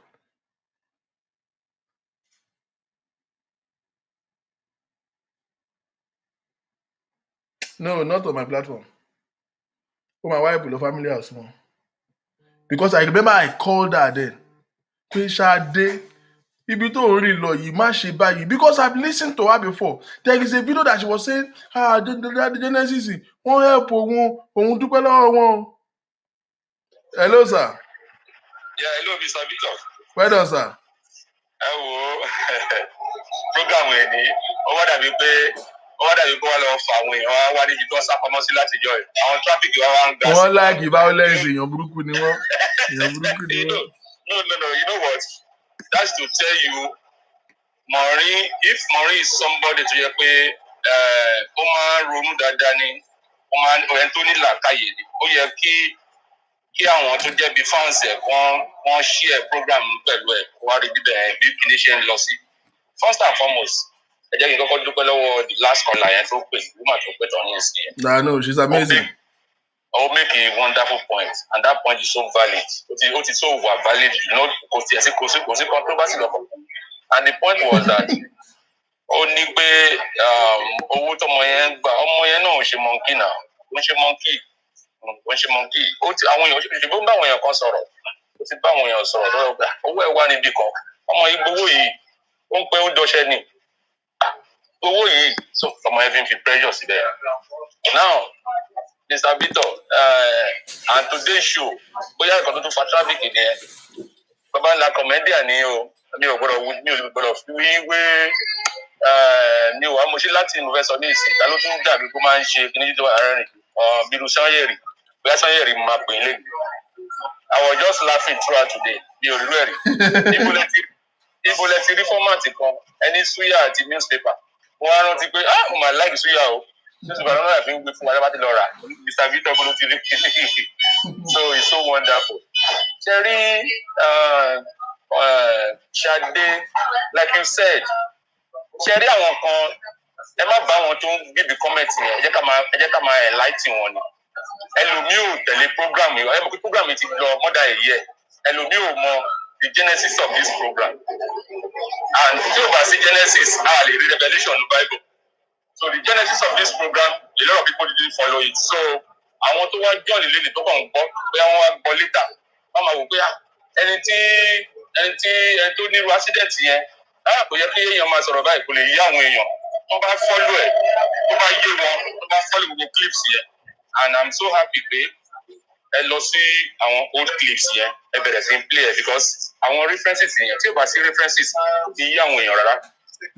Motive Maureen àti àwọn tó coerce pẹ̀lú ẹ̀dùn bàbá lábẹ́ ọ̀run àpò ni wípé wọ́n fẹ́ lo opportunity láti ridicule Genesis láti gbogbo motive wọn ni pé wọ́n bà Genesis jẹ́ lórí ọ̀rọ̀ yẹn pé Genesis ò wá sí pathetic pé èèyàn ṣe báyìí ní church ẹ̀ ó tiẹ̀ fi ṣògùn ní ó tiẹ̀ ti kú gbà kan there is nothing tí ọmọ yóò sọ and the same Maureen náà ló máa ń sọ pé kó máa gbọ́ ni o àwọn tá à ń pè wọlé yìí ó lè lọ wo program yìí o òun náà ló máa ń sọ pé òun ò kì í máa láyè àwọn èèyàn you have said so many things against a lot of human beings on earth so dem mọ̀ pé at the end of the day àwọn nǹkan yìí kò yẹ kó sọ kí ni wọ́n máa pè yẹ màláyé ni she has done a lot of things like this all along kẹrí Ṣadé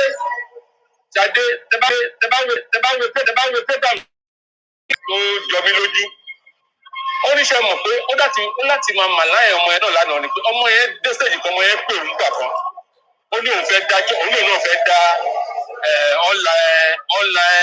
online blogging lẹ̀ láti máa gbàdúrà fáwọn èèyàn tóun ní òun wà spiritual láti máa gbàdúrà fáwọn èèyàn kára èèyàn máa yá. Imagine ká ní pé èèyàn gidi ni Maureen àwọn ọ̀rọ̀ kan wà tí ìwà àtọmọ ẹ bá jọ sọ it's not to that level fún ẹ tí dé level yẹn ní ìsìn láti máa gbé jáde lórí ẹ pé ọmọ ìjọpọ̀ òun fẹ́ nọ́kọ ẹ̀wọ̀n ẹ̀jẹ̀ tí ń bóra you don't have to be saying all these things that's to tell you the kind of person Maureen is.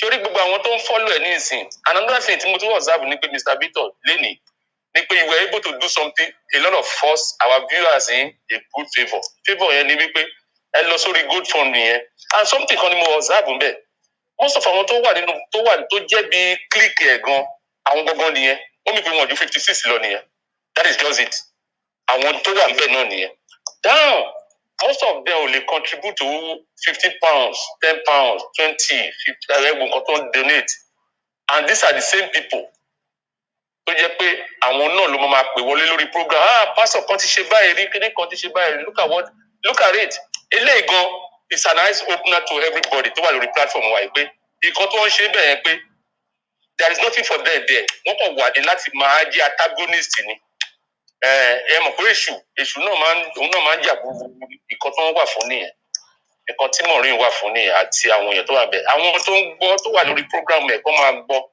this is our reality Maureen ìgbà tó kò sígbà tí ò ní tẹ́ ní gbogbo àwọn tó ti mà láyìn yẹn kò sẹ́ni tí ò ní tẹ́ lórí ẹ̀ ẹ máa kọ́lẹ̀ o I told you one time wọ́n ní gbogbo díẹ̀ ni ìmí tún máa jáde o tó tún máa jáde tó tún máa tún kàn ló yẹ pé òun gan ẹ̀ tún rí ni imagine Ṣadé tẹ́ ń gbé gẹ̀gẹ̀gẹ̀ gbà yẹn ẹ wá sọ Ṣadé di wípé ẹni tó bá ti sọ pé Ṣadé nǹkan kan báyìí ṣẹlẹ̀ sí ẹ wá sọ dé èèyàn lọ ẹ wá sọ dọ́ Ọlọ́run pé torí pé and you said something Mr. Victor mo máa ń gbogbo ọ̀rọ̀ yìí ẹni pé emotional la fi ń tẹ̀lé kìíní tẹ́ bá ń gbọ̀kọ́ tọmọ yìí ṣe kò yẹ kéèyàn ràn lọ́wọ́ kò tẹ̀ yẹ kéèyàn tiẹ̀ sọ pé òun fẹ́ rántí ẹ̀ rárá because ìṣesí ẹni pé kò gba tẹlòmíì jẹ ẹni yìí dẹ̀rẹ̀ èèyàn ò lè sọ pé kí náà lọ ju ẹni tó bá dẹ̀ ṣe èèyàn kó òun àtọlọ́run èèyàn kan anybody bá finá sí ẹ lára ìgbàgbọ́ òun àtọlọ́run nìyẹn ẹni dẹ̀ fẹ́ help ẹ this man came out pé káwọn máa ràn ẹ lọ́wọ́ káwọn máa ṣe kíní kan wá rò pé àwọn kan máa convince ẹ pé jẹ́ ká lọ bá àwọn kan lọ Amẹ́ríkà ká lọ bá àwọn kan ní London jẹ́ pé àwọn tó wà ní London àwọn náà ní bùkátà tiwọn wọn ò ní kọ́ táwọn náà fẹ́ ṣe So she got it wrong from the beginning. And Salute and pay easy. Like you said, somebody never say program lọ́dọ̀ wa gbàgbélé la máa fi owó yẹn gbogbo àwọn akọ́ tún ní friends àti lè sọ fún àwọn èèyàn gbogbo wọn tún ṣe ó di dandan wọn pé kọ̀ọ̀kan ló fẹ́ ṣe fún but torí pé ìgbésẹ̀ tó ti gbé from the beginning ó ti kò jẹ́ kéèyàn lè láàánú ẹ̀ so àwọn tó wá ń kọ tó ń gébí comment tí wọn ò mọ̀ nípa ẹ̀ mi ò ní blame wọn náà torí pé wọn ò mọ̀ genesis ọ̀rọ̀ yìí if they know the genesis of it the beginning of this matter in fact ó yẹ kó máa gbégbá ọpẹ́ ní ìsìn kó máa dúpẹ́ fún Ọlọ́run o àṣé nǹkan báyìí lè ṣẹlẹ̀ because bí Maureen ṣe gbé ọ̀rọ̀ yẹn gbà yẹn pé bí pé kéèyàn rí pàṣọ genesis báyìí bí pé kéèyàn lọ bí ẹ̀ kéèyàn bẹ ọrùn ẹ̀ ní bí ó kọ̀ mọ́ ṣọmọ ẹ wo bó ṣe ṣọmọ yìí ẹ wo bó ṣe ṣọmọ yìí ní genesis ẹ wo in fact ẹ tó bá gbọ́ kínní from the beginning kò ní máa rò pé àṣeyàn èyàn ò lè máa láyèyàn mi bẹ́ẹ̀ náà we are all human being kéèyàn tètè máa bá tèèyàn jẹ́ so ọmọ yẹn realize ẹ ni ó ti wù ní ìsìn pé tòun ti fẹ́ bàjẹ́ àwọn tó dẹ̀ sọ pé àwọn fẹ́ lọ máa ṣe máa dáwó fún yàrá àwọn tó wà lórí platform yẹn sọ pé àwọn fẹ́ gba owó wa padà àwọn kan tún plead pé ẹ̀jẹ̀ má gbowó ìtìjú ló máa jẹ́ láàrin wa owó tàbí dá fún ọmọ yìí tán àti ọmọ yẹn máa gbà èlò lẹ́fẹ̀ẹ́ gbà padà £50 £20 lẹ́fẹ̀ẹ́ gbà padà. wọ́n fẹ́ gba £20 wọn padà àwọn aláyé bàjẹ́. ìgbà míì máa wà tó máa ń sọ nǹkan míì mo kàn máa ń wọ àwọn èèyàn wa ni tó wà lórí platform yẹn and if you look at the voice àwọn ilé ìjẹ̀dù wọ́n ṣe máa ń sọ̀rọ̀. the same people ni constant face ni. I'm telling you and the funniest thing ni wípé àwọn kan ojú ti ń tì wọ́n o I'm telling you ṣé mo kò tẹ́ ìgbà míì máa ń wà ìtìjú yóò ní jẹ́ kó kó lọ́jọ́ ẹ̀ mọ́ that is the reason imagine exposure tàbí mọ̀ lẹ́yìn láti mọ̀ yẹn pé 50 something ló dá owó láti 1 year fún Ṣadé tó yẹ pé Ṣadé ló wà sympathetic jù. nígbà tó dẹ̀ ní bí 2,000 audience 1.5 tó ń gbà yẹn ni o. tí gbogbo yẹn sọ pé Ṣadé aláàtìná Ṣadé lọ́wọ́ dájú kìíní kan only 56 were able to contribute. In fact, go fund me tell lawyer details tell lawyer you really show us a lot of clips and it really make this day ó make the program look ó yẹ ká àwọn èèyàn ó yẹ ká rí ẹ̀kọ́ ọgbọ́n lórí program yìí kan lẹ́nu tó yẹ pé kálukú wa lórí nǹkan kan dìmú from this program today. So Mr. Bishop, I'm so happy for this program o I really enlighten àwọn náà máa tóun náà bá lọ ń wò ní sàn á rí pé a rí àwọn àjẹ tóun náà ti ṣe bẹ́ẹ̀. So whatever we can do I don't know the bá ṣe ní one way or the other if there is that grace ẹ yẹ ká ṣe ẹ bá mọ bá ṣe lè rí ẹ bá mọ if I don't know. No, see, like I said, I have empathy and sympathy, but I don't think with emotions. I'm sorry, I don't think with emotions.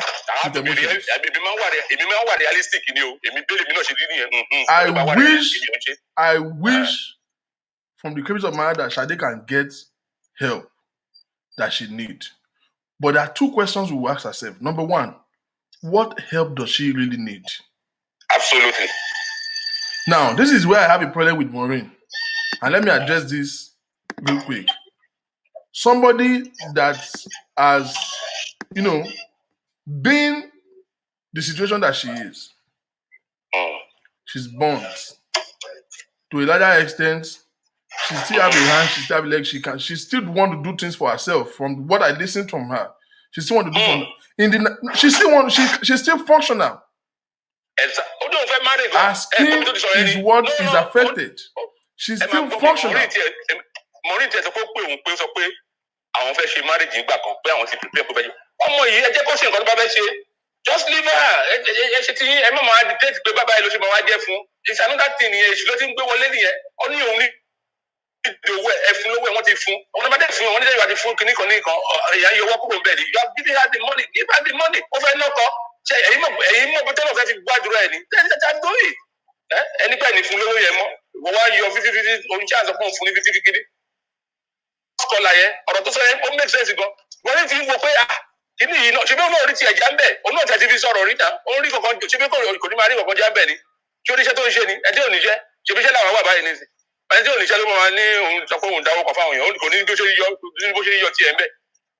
He has a way of doing it ọwọ́ ṣọmọ yẹn ṣó lè calculate gbogbo owó yẹn náà at the end of the day tó bẹ́ẹ̀ báyìí lòun ṣe.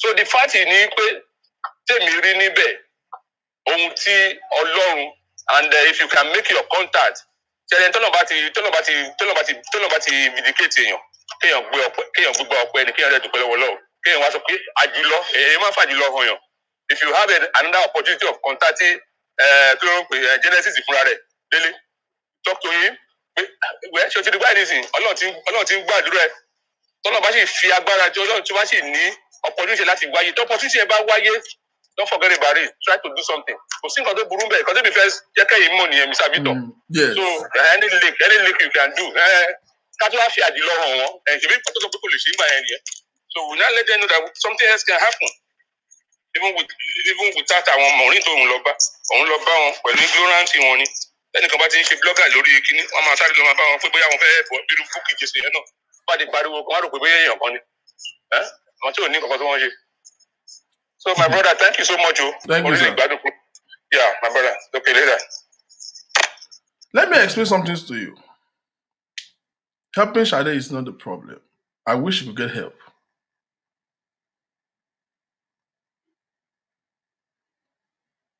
But the question is, what kind of help does Sade really need?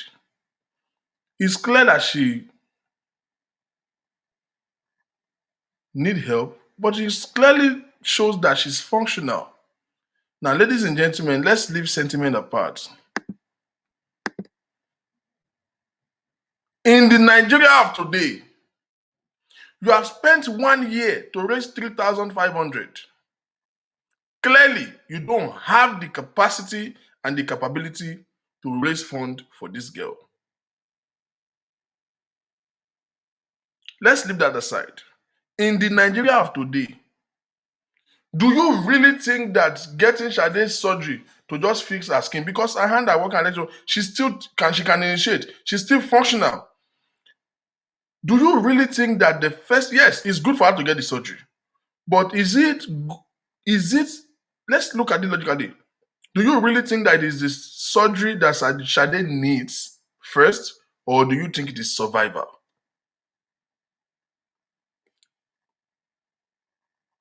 Does she need the plastic surgery first? I'm not negating the fact that she needs the surgery.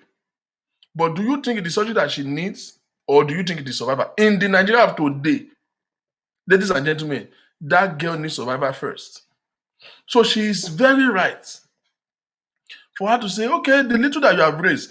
No, it is logical to come to the conclusion that you cannot raise money for this surgery. The one that you have raised, instead of staying in an hideout, doing nothing, wasting away, let her have the money. She needs survival first. Èèyàn tó bá yó ló máa ń ṣe surgery, ladies and gentlemen. Nigeria of today, with the hostility of that country, with the hostility in the economy, she needs to survive first. Now, you play fast one on her. You are sending her 50,000 every month. That's bullshit. You spent her money and you are now giving her stipend. No, she's not a child. She's an adult. She's a grown-ass lady. You have raised 3,000 for her. That is, a good amount of money. About 2.4 million. Tó bá ní 2.4 million, yẹn sọ́wọ́ lé ní. Tó bá ní sọ́wọ́ lé ní. She will do something tangible with her life, and she will be grateful to you for the rest of her life. You are such an idiot. You are a criminal. You have leveraged on the vulnerability of this girl and use her name to raise funds for your own interest. For your own interest. You have leveraged on the vulnerability of this girl. Àtòrí burúkú àbòsí tóun náà ń ṣe káàkiri. She needs to survive first. If she fixes her skin today, and so what? What will change? She will still be poor. This is a complete misplacement of priority. Complete misplacement of priority. You can't do this. Okay. At least this surgery ò bá ṣe é ṣe. Ṣé bí àìsí ẹ̀jẹ̀ àṣà àti ẹ̀ lè fi láìpẹ́ ṣe nǹkan kan. Bó ṣe wà yẹn kó má ṣe kí ọ̀kan má ṣẹlẹ̀ sí, kó má ṣe surgery ṣe mọ́ forever. Tó bá ní ṣọ́ọ̀bù tó bá ní ṣọ́ọ̀bù tí wọ́n fi 1.5 million rajà sí.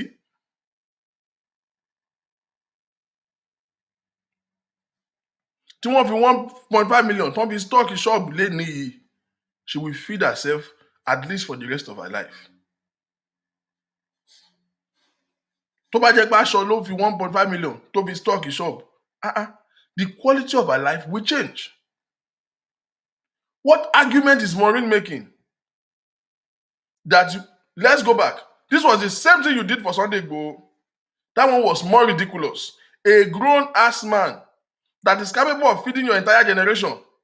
You use his own interest, his name, to raise 40,000 pounds, and you did not give it to him. What was your claim? You claimed that ẹ sọ pé ẹ máa ra mọ́tò fún Sunday Igboho ni, ẹ sọ pé ẹ máa fún lówó mọ́tò. Are you mad? So what you want to do is to raise money and buy vehicle in London and send to Sunday Igboho like as if he's a child. Does that make any sense? This is the same thing you did to that man. What is the difference? As you raise money, but only one need the vehicles. Some of them move around. You said you will use your platform to raise money. Clearly, it is not your platform that raised the money. It is the name Sunday Igboho that raised that money. It is the interest of the people of the Yoruba agitation that raised the money. And this man even gave you an endorsement, publicly mentioned you. That was why people contributed on your platform, not you. Not you.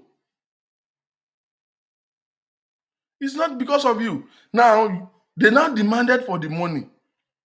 Wo fẹ́ kó máa pẹ́lẹ̀ báyìí náà ni kó máa pẹ́lẹ̀ lọ. Bí ti Ṣadé yìí, tí wàá kàn máa cash out. The question we should ask ourselves is, the 50,000 that you have been collecting, you have been giving to Ṣadé is from which account? The 50,000 that you have been giving to Ṣadé, are you withdrawing it from GoFundMe? Remember, I made the argument the other day that you can make a withdrawal from GoFundMe. They said no. GoFundMe will only show you that the amount of money that has been contributed, not the balance. During Sunday Igboho, I told you, I said, you can make a withdrawal. Was Maureen giving Ṣadé 50,000 on her own volition? No. He was giving it from this money, from this same GoFundMe. You said you have given her for 1 year, 600,000. Okay, go balance it.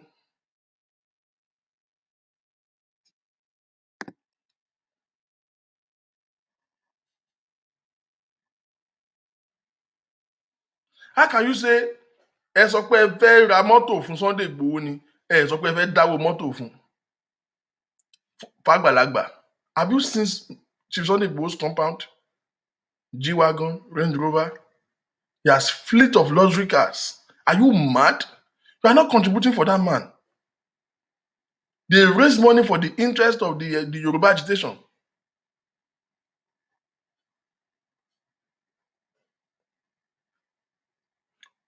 That is true. Now, when you were raising this money for Ṣadé, it was not only on GoFundMe. You open a PayPal, you give them your PayPal, you put your Nigerian account for people to be contributing money. Both PayPal, Nigeria account. So 3,000 tá a rí ìgan kan lówó Ṣadé o. Olùṣẹ́ ti náwó ọmọ yìí rẹpẹtẹ o. Yes, I remember. She pasted those things then. PayPal, Nigerian account, kò tí ì máa lo cash app mọ́. Kò tí ì máa lo cash app. Nísìnyí, our court case, gbogbo ẹ̀ ló ní cash app, Zelle, PayPal, gbogbo ẹ̀ ló ní báyìí nísìnyí. UK account, Nigeria account. You completely defrauded this girl. Now, another question is, Maureen, why is it that gbogbo àwọn tó bá ti raise owó fún ló máa ń di wàhálà? Why? Ọ̀rọ̀ gbogbo ìṣe lórí alábàáhùn wọ ni. Sunday Igboho kò rojú ẹ̀. Now, that case ended up inconclusively because the claim was that she refunded the money. I am saying it to all of you here, I'm saying it again. Maureen never, GoFundMe never refunded money to anybody. I challenge all our audience to bring it on. Let one person show me a refund in their bank statements than the sender is from GoFundMe. Maureen refunded money to our cohort here, not send the WhatsApp account. Let them show it. And the sender is not GoFundMe. How can GoFundMe refund money to people and the sender is not GoFundMe? Let them show us the deposits and let them that indicates the sender that it is GoFundMe that paid them. Let one person, I challenge Maureen, I challenge all our audience to one person to just show me. And trust me, I'm into IT. I hope you know. I know a lot of graphics. So if you doctor it, my jaya. Timba gbe file again by my gbe so system. We will separate all the elements in it. Mamuel, Mamba Mishiro, I want to tell you, Mamba she won yato. She never refunded nothing to nobody. Hello? Brother, Hello? brother, ẹ má gbé mi sórí speaker. Ẹ má gbé mi sórí speaker. Mo fẹ́ sọ fún yín.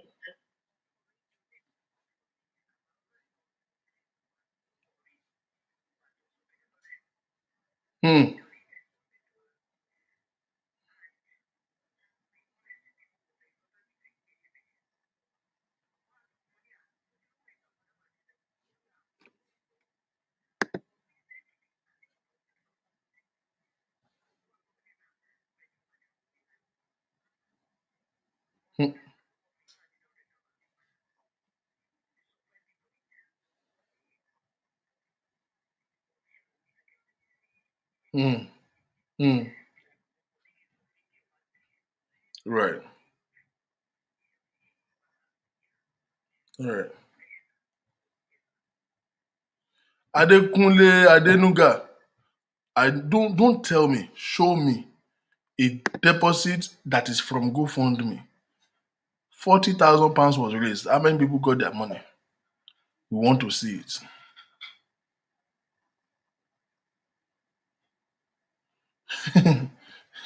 Let me punch this in.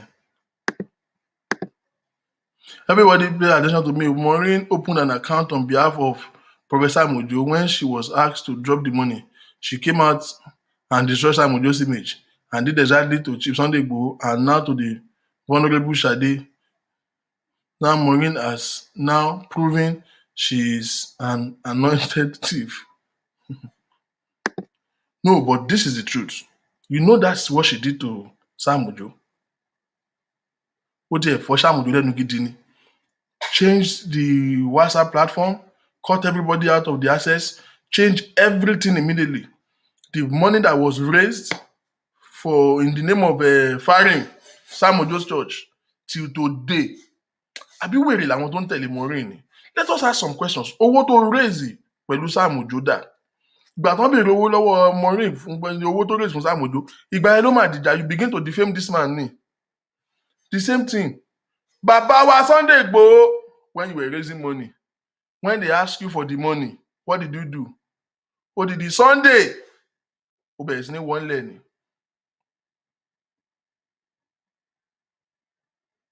You begin to harass them. You will raise money for people.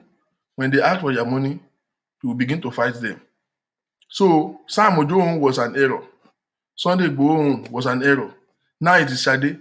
And you expect us to believe that it is still a No. You are a thief. Kò ní dáa fẹ́ni tó bá gbé ẹ̀ lórí rubbish tó ń ṣe. You are a blatant thief. Blatant thief. See, you can't raise any money for surgery. What has this girl done wrong by asking you to give her? Kò tiẹ̀ tún béèrè gbogbo ètò kú ṣéǹjì tó kù. She asked for 500,000. Màdẹ́kì Manamu lòun ọlọ́run máa ṣe wá lẹ́rọ ayé. See, téèyàn bá wà situation, ìyà tó ń jẹ́ òmíì kò stupid o. The only way téèyàn lè tètè bọ́nú ìyà òun ni pé kó ṣe nǹkan tó tẹ́ Ọlọ́run lọ́rùn. Tó o bá ń jìyà tó o tún cut corners wàá pẹ́nu ìyà.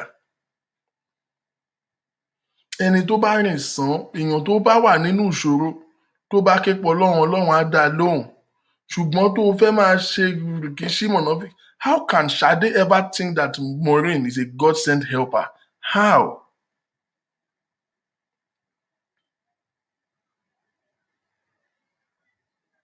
How? How? Let me show you another thing real quick.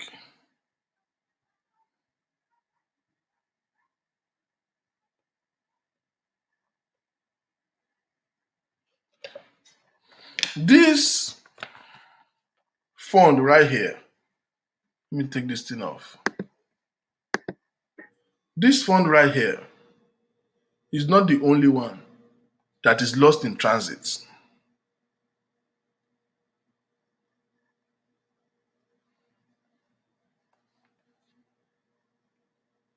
We are two other ones. Reverend Josiah Badejo showing Reverend Josiah Olubode Soyinka legacy must not die.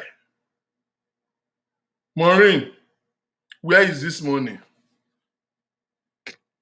Another $3,052 here by 92 donors. £3,052 was raised here by 92 donors.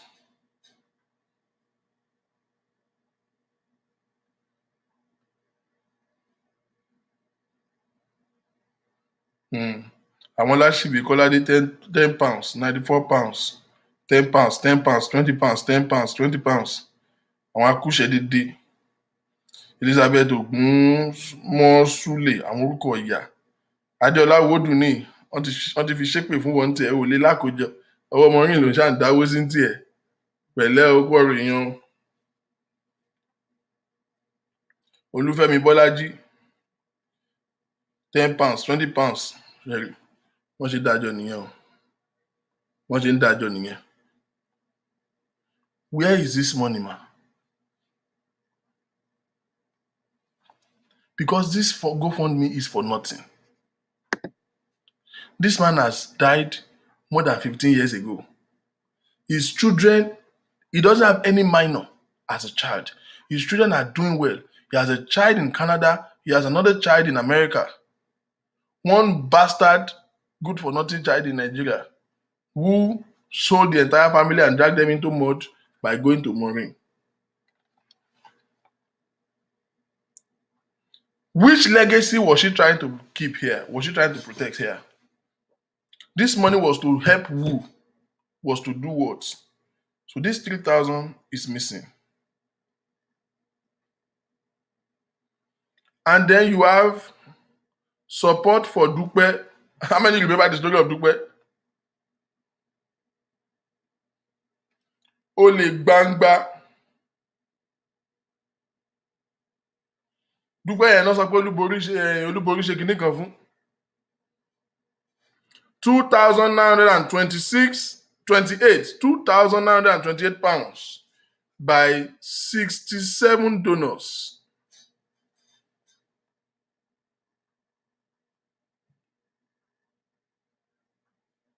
Where are this money? Ṣé ẹ rí olè tọmọ wèrè yìí ti jà? Dúpẹ́ dà ìgbà wo ló bẹ́ fún lówó yẹn? Ṣebí torí pé owó surgery ló raise fún what's her name? Ṣadé Jọ. So it is because the money for surgery is not completed yet. That's why you have not given Ṣadé money. So Dúpẹ́ is not doing surgery. Where is Dúpẹ́'s money?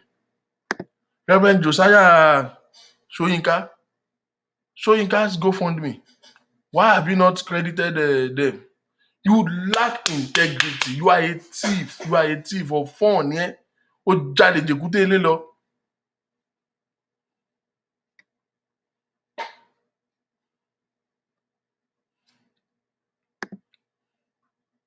She said she has collected it. No. If she has collected it, the account will not be like this. Is an active account.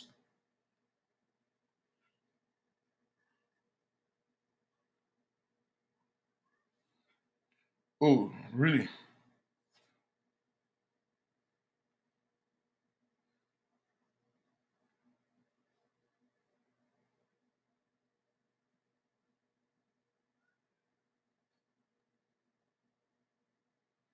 This one for Dupe too has been raised 9 months ago. 9 months ago.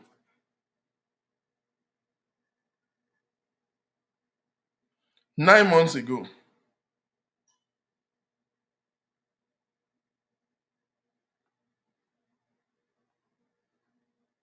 Now, under Dupe's GoFundMe account, you can read comments here.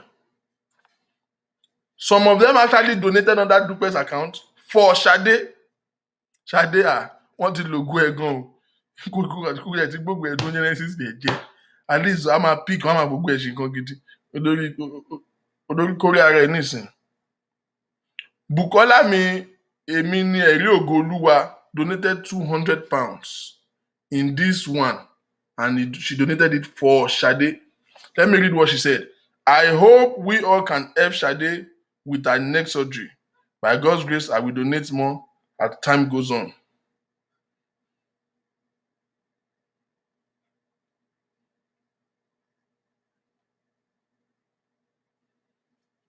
Where are all this money?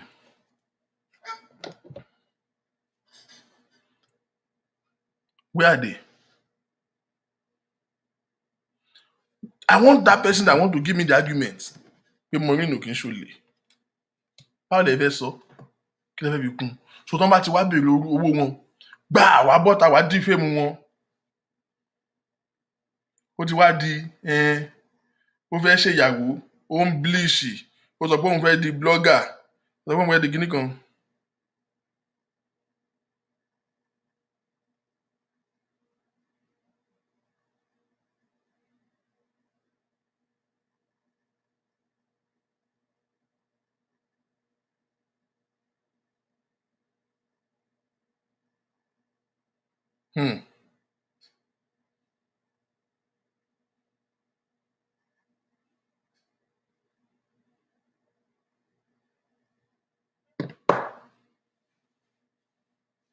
Maureen, kó o Ṣadé fún kì í ṣowó ẹ̀. Wèrè làwọn díẹ̀sì ẹ̀ náà tẹ́jọ́ ń bára ẹ̀ ṣe. Give her the money. She needs survival more than she needs surgery.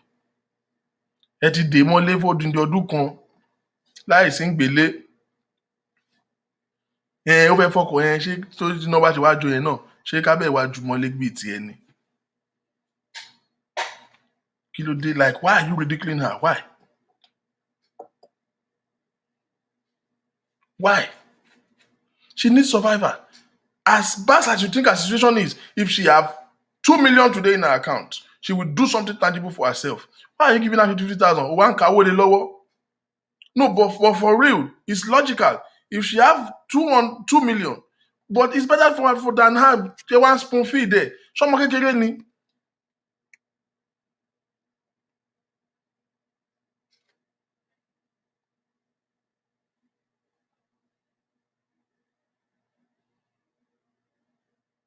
Somo kekere ni. She's not a child.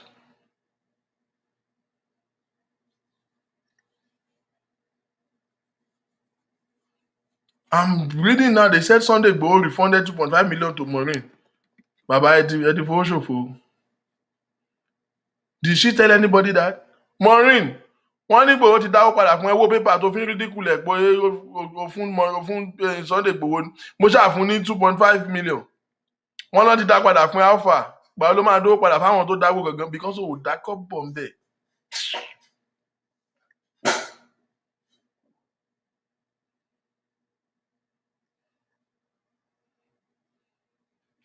Defrauded Sam Ojo, defrauded Sunday Igboho, defrauded Sade, defrauded late Pastor Soyinka, defrauded Dupe. Ekaka. Sade scammed. Sunday Igboho scammed. Pastor Sam Ojo scammed. Dupe scammed. O tún scam òkú ọ̀run. Orígbórí ẹ̀ ti burú. Irú ẹ̀. Maureen. Now, Reverend Soyinka scammed. O tún fún òkú ọ̀run scam.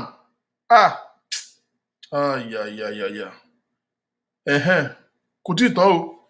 Àwọn customer yẹn tó gbé cargo business fún ẹ ní Dublin. Multiple scam. I still have the voice note of the lady here.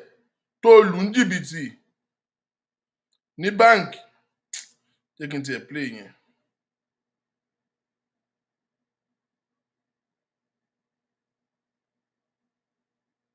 The lady you defrauded.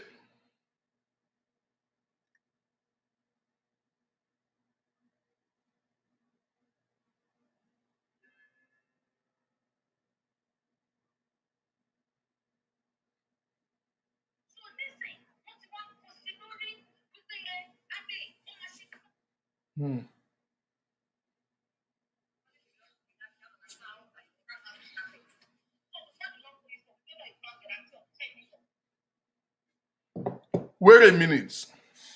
Maureen, bóyá o gbàgbé, màá rán ẹ létí.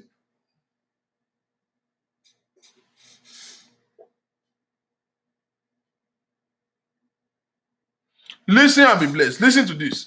This was the account officer of Maureen at Access Bank. Told you want to be 10 million. I have the case file here.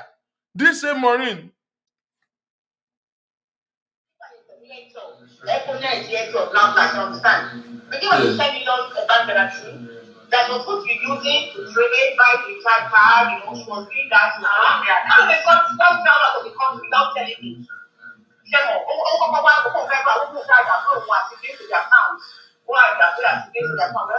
many for us to get right that àwọn bẹ̀rẹ̀ sí owó yẹn ṣàkóso bank contract for the bank guarantee yẹn to 10 million so the bank was forced to take the money so the account so it was related to the bank to 10 million there was interest blah blah blah since 2008 I was on social for 10 good months so I was on friends of the bank for what before what?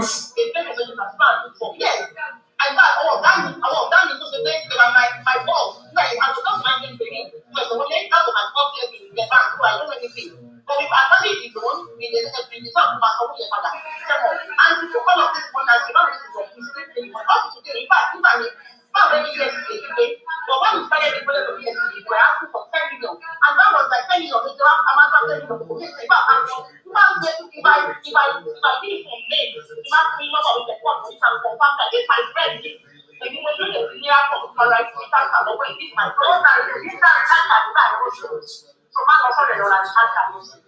Yes, so give us another we give us one look at bank will be a lot of them. So that the business is me. I went for it to meet the mom. The mom was like, was around there. She got away from Ole ni ya Maureen, no ole. Ole ni Maureen, ole ni yeah. Did you hear the lady? I don't know if you guys are hearing this very clearly.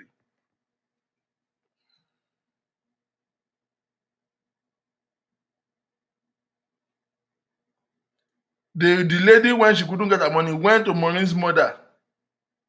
Yeah, Maureen, no. Who deny any? Since 2008, I was on for 10 good months so I was friends of the bank for what before. What? Yes. And that means to say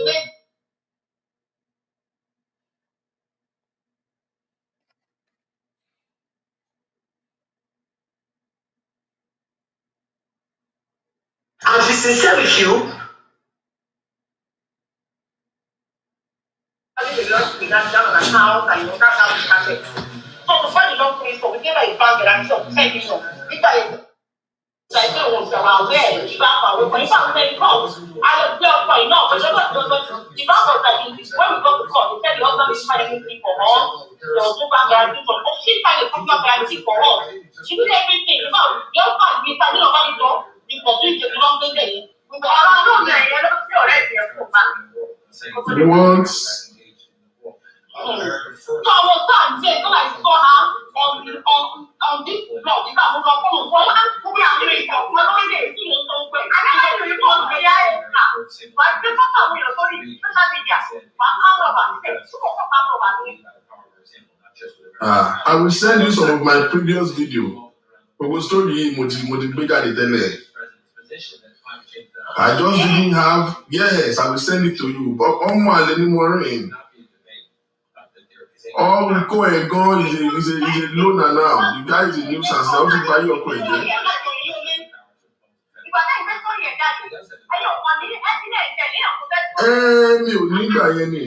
Yes. Although I went to the Ministry of Justice to go and pull out the court case. I have the document of the court case. That was my only tenable evidence then. She was denying it. I won't really don't listen, One funny backing. She's an hardened criminal. Can you again because what you commit crime gone? If I don't lose Dublin, that is also unfortunate. Not even unfortunate. She eloped out of that man's house indefinitely. Don't call no bitch that wrote the money.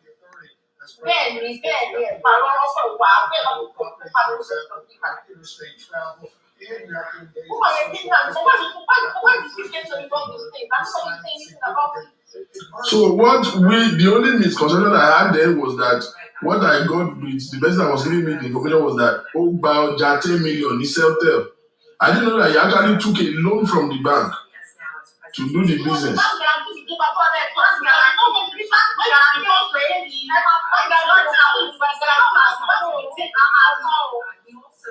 Wow, okay.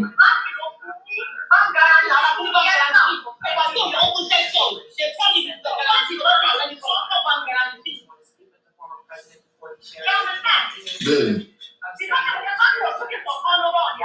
right. Lọ́jà o, a máa dúró fún.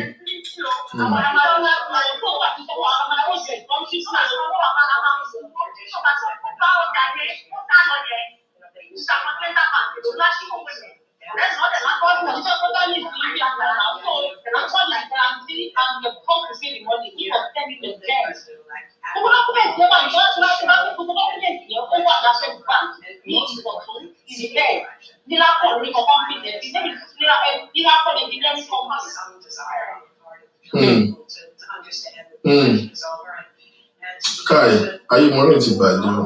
Èmi wà lórí kéèjì láti last year ni. No, there is something you can do. I can guarantee you that.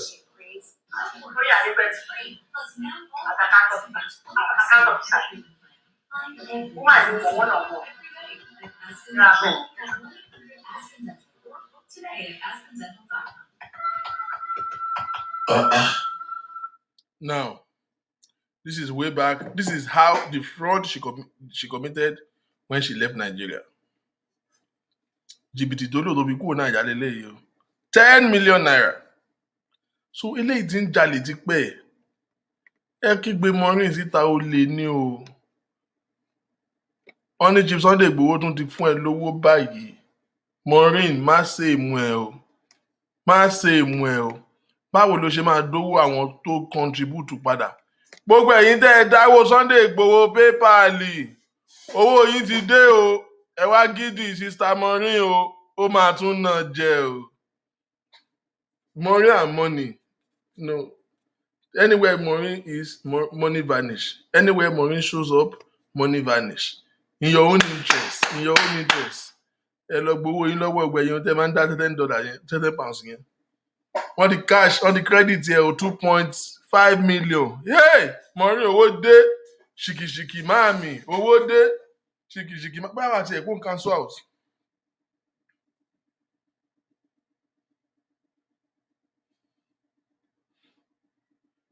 Igboho gave Maureen 2.5 million. Okay, wọ́n náà tún fi 500,000 sí fún ẹ. Ayé ẹ ò ní dáa. Wọ́n tún fi 500,000 sí.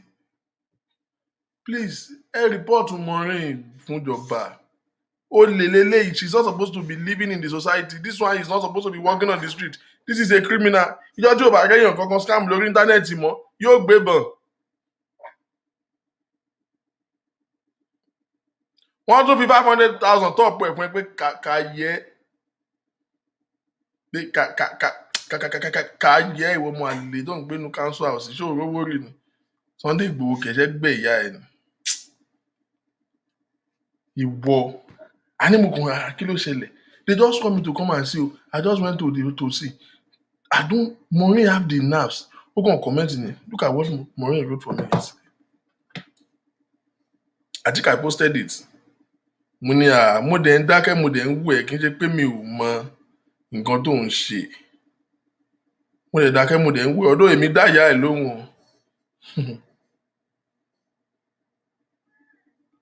Hello. Hello. Yes, sir. Yeah, Mr. Victor. This is an eye joke now.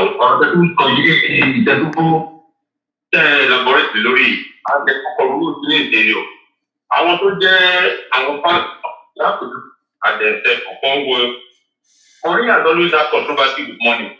Mi ò rí bẹ́ẹ̀ rí o. Tó wá dé rí bẹ́ẹ̀ yẹn, báwo ló kúra ni? Everybody tó bá bá ṣe lọ something will happen. Àwọn èèyàn máa ní argument. Something going on.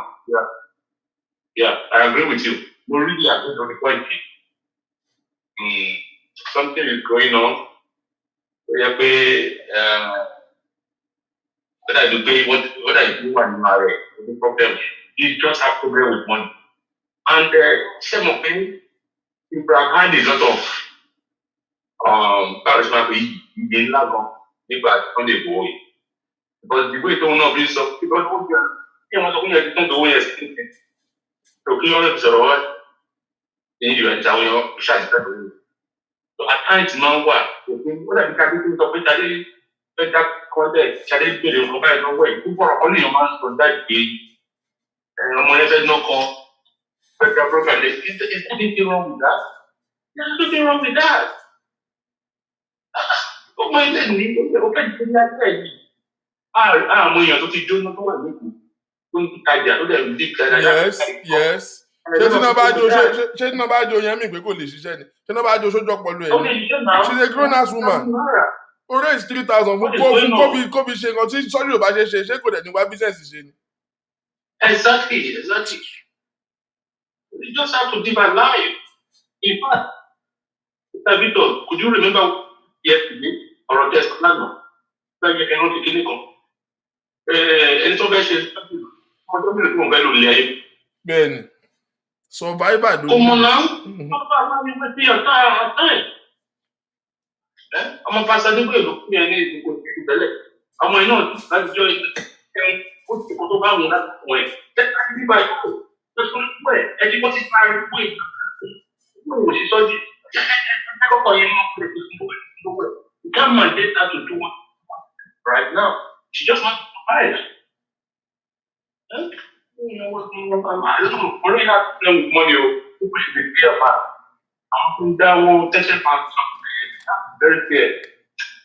Another thing, is the income. I'm going to do correct. So, I'm married again. I want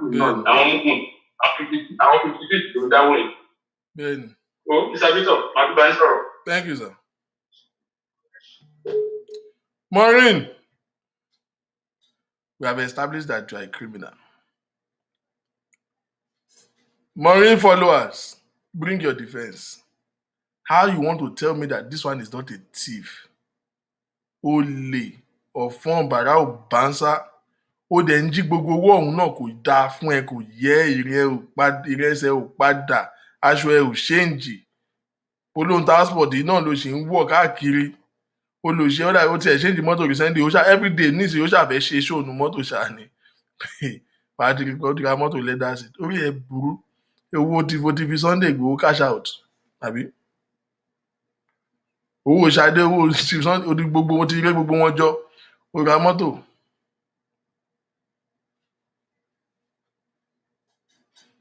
Ó ṣorí èrè. Gbogbo owó tó ti jí náà kò dáa fún ẹ náà. Òun ọdún ọmọ owó tó ti rí ní 10 million ló gbé Nàìjíríà tó sá kò jẹ́ Dublin ò gbé ó sá kò ń bẹ̀ ni. Irú wọ wá láyà. Àyà kú ẹ lánàá o, Maureen. Àyà kú ẹ o. Maureen made this comment for me. Èmi, ìwọ Maureen. Ìwọ. Èmi dá lóhùn lẹ́sẹ̀kẹsẹ̀ o, bọ̀ mo ní ó máa jẹ́ kó mọ̀. Source has it that you were a product of incest. Your mama and your uncle nagged themselves. Nagged themselves.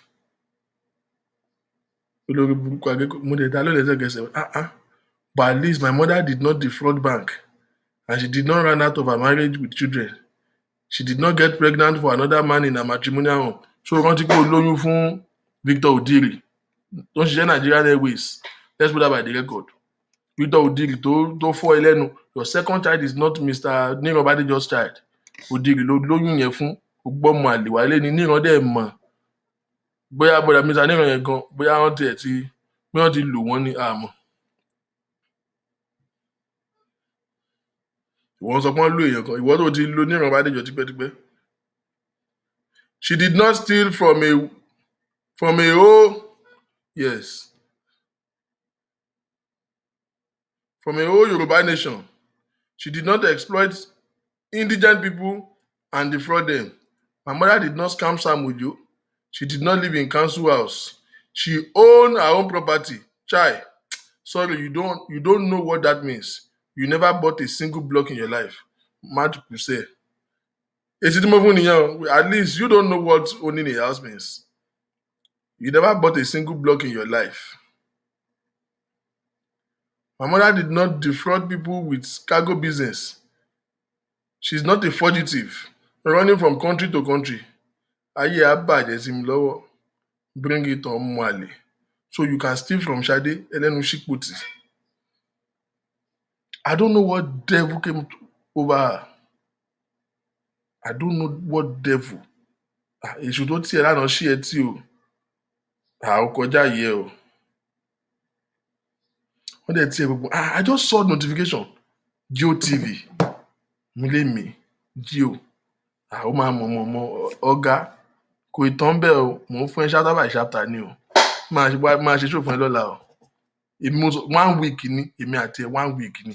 1 week challenge mama fún ẹ day by day ni steady. Èyí mo kàn wá rojọ́ ni. Ọ̀la evidence máa jáde. Àwọn voice note kan wà tí mi ò kúrò gbà yẹn. Mo ṣe lọ kún ẹ because voice note máa báyé ẹ jẹ. Owó tí Sunday Igboho dá padà kọ́kọ́ lọ pín káàkiri náà. I will see you again tomorrow. Now, this one, if you don't want to hear violence, it is time for you to go now. Because I will spend the next 10 minutes. The phone line is open, by the way. That's why I have to. Once I punch this one, the phone line, that's the number to call. If you are calling. You know, she call you can listen. Couple of weeks back, I think in April, I did one of the show which I was reflecting on the journey in all of the ordeals of Perpetual Ladili.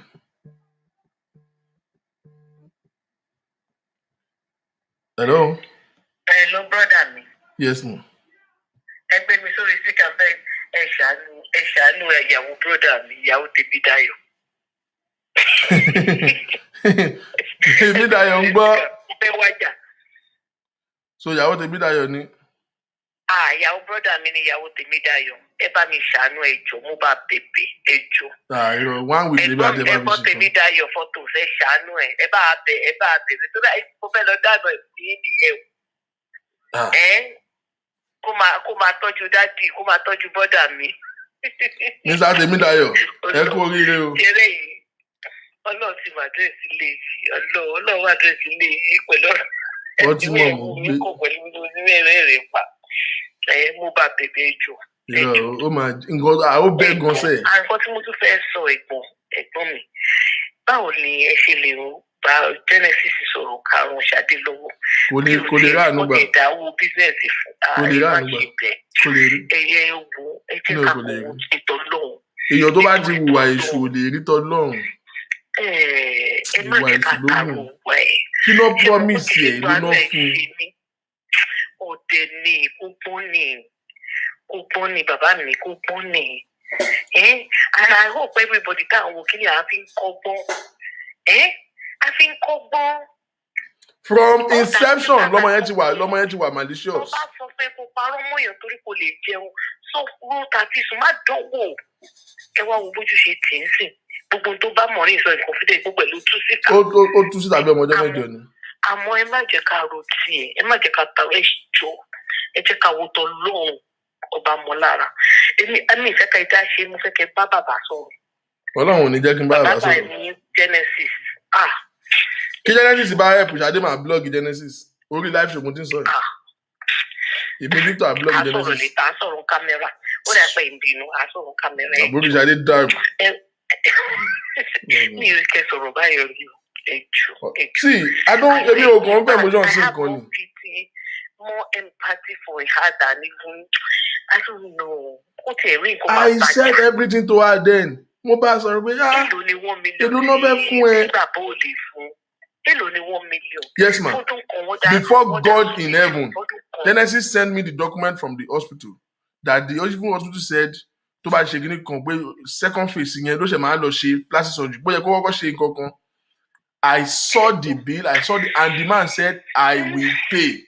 Pay. But the only reason why they have not intervened in her case is because they don't know her whereabouts. She left the house they rented for her.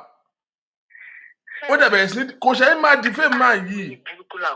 Pé wọ́n dáná sun ẹ, wọ́n lò wọn ẹ, kìíní kan òun pé wọ́n ń lògo òun. That was the same thing she told Maureen. Accident happen, shit happens. Accident máa ń ṣẹlẹ̀. Ṣọ́lọ́ èyí tó ṣẹlẹ̀ ní ti Dubai ẹ̀ bọ̀bọ̀ tó dé láti. Bọ̀bọ̀ tó kú yìí ní ti bọ̀bọ̀ kí ló ń jẹ́ ìnísìn? Ṣé wọ́n lò òun náà ni? Òun náà ni mò ń sọ, mo ní ṣọ́lọ́ òun náà. Shit happens, accident happen. Ọlọ́run má jẹ́ ká ṣe kò gẹ́ ìbí ni. But Ọlọ́run, àánú ẹ̀ ń ṣe mí ò mí ní parọ́ fún yín. Irọ́, ẹ jẹ́ kó fomi lò. Ẹ jù. A lè sọ fún bọ̀dá Tèmídayọ̀. Photos tí a ti dájọ́ ìyàwó wa ti kò rí ìsọ̀tọ̀.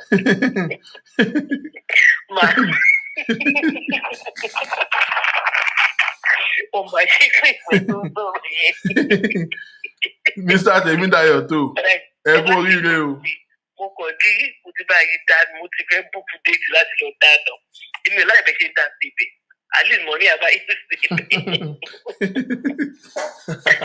Bóyá bọ̀dà Victor náà dẹ̀ ló máa má ní ìjì ẹ̀. Irọ́ èmi lọ Amẹ́ríkà lèmi wà, kí ni tèmi?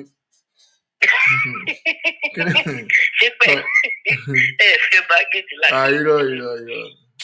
Dr. Olókọ̀ yìí ó máa ṣe sí ni. Tó bá ti ń sọ kí ni ara mi á máa bù mọ́ aṣọ. Á dà pé kí n gba ọjọ́ kan àwọn tẹ́ńtẹ́ tó kọlà. Ọkọ mi ló stop mi pé kí ló fẹ́ máa pọ̀ ọmọ yìí fún? Do you know who Daniel Olúkọ̀yà is? Kò ṣe ẹni àárín sí. Iná ratification ara gbogbo ìdílé ẹ̀ pàjẹ́. Who are you? Torí màá yẹn wà ẹ̀wọ̀n bò. Àwọn wèrè kan, àwọn bílíàlì, àwọn son of partition, wọ́n wá ń pè é láti MFM, wọ́n ń fún ẹ ní information, ìwọ náà ń pariwo, ó máa ń ṣe sí àgbáyé ìwọ. Do you know if Kasi has papa something? Do you know what he has bagged? Oṣù títí ọlọ́mọ àlè lọ́mọ òun kọ́ ló bí. Can you imagine? Very careless, ruthless, ridiculous human being. Olúwa ti ń dẹ́tẹ̀mí rẹ̀ bẹ̀ láàyè. Tìfà kò mú ẹnu bá Dr. Olúkọ̀yà. Ò ní lọ pé God himself will give it to you. Ìfẹ́fẹ́ ló ń ṣe. Torí mo pè Ọlọ́run kí ló dé kí ni máa yẹn ṣe fẹ́ kí ló rà gbà ẹ̀.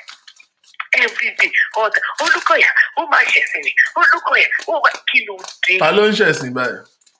Kí ló rà gbà ẹ̀. Bàbá yìí ń ṣe ní àárín tí bàbá tèmi ní. Tó bá dẹ̀ màá wá tá à ń yí ẹ ṣe pé nínú kọ̀ọ̀rọ̀ yàrá wa. Àyà ajá. Bàbá ìfà tó bá bá àwọn ọmọ tó bí ẹ̀rù abá ẹ̀ ìbò. Tọ́mọ ẹ̀ mẹ́ta bá dìde, wá change orúkọ ẹ̀ for good ọmọ mẹ́ta. Tó tọ́ tó rí ọmọ orúkọ ẹ̀ mẹ́ta pé ìfà mẹ́ta méjì ń wá. I change destiny ẹ̀ for good. Ẹ̀yin á jẹ́ hold nọ́mbà yẹn just to me ẹ̀ sọ̀sọ̀ púpọ̀ lórí àgbẹ̀. Ẹ ṣe sà, inú ẹ̀ ń bí mi gan. Oh God, Maureen Omoale. On to the next verse. I want Willie cannot be Maureen. Now I did a show in April after Perpetual Adele was released, and I was reflecting on the whole ordeal. And one of the things that was my concern, not because I took a personal offense, but I was worried that in the quest for vindicating this man, Adeju Atakeke Tirari Wole, and I said, it is not everybody that is saying. Of course, you hear him saying it himself now because he knows. My papa, my daddy, my clitoris, my guinea. Not all of them are of his interest. Buki has once said more than that before. I said, let's be careful. And because I was seeing some precedents, it's not just one person, but I use one person as a precedent. Ewa Tomi Akinboboye. I was very fair in my speech. And because she has gotten very personal with me, which I don't have an explanation to it. I don't know this girl from Adam. I have never set my eyes on her. She live in this same Maryland. She live less than an hour to me. I have never in my life set my eyes on her.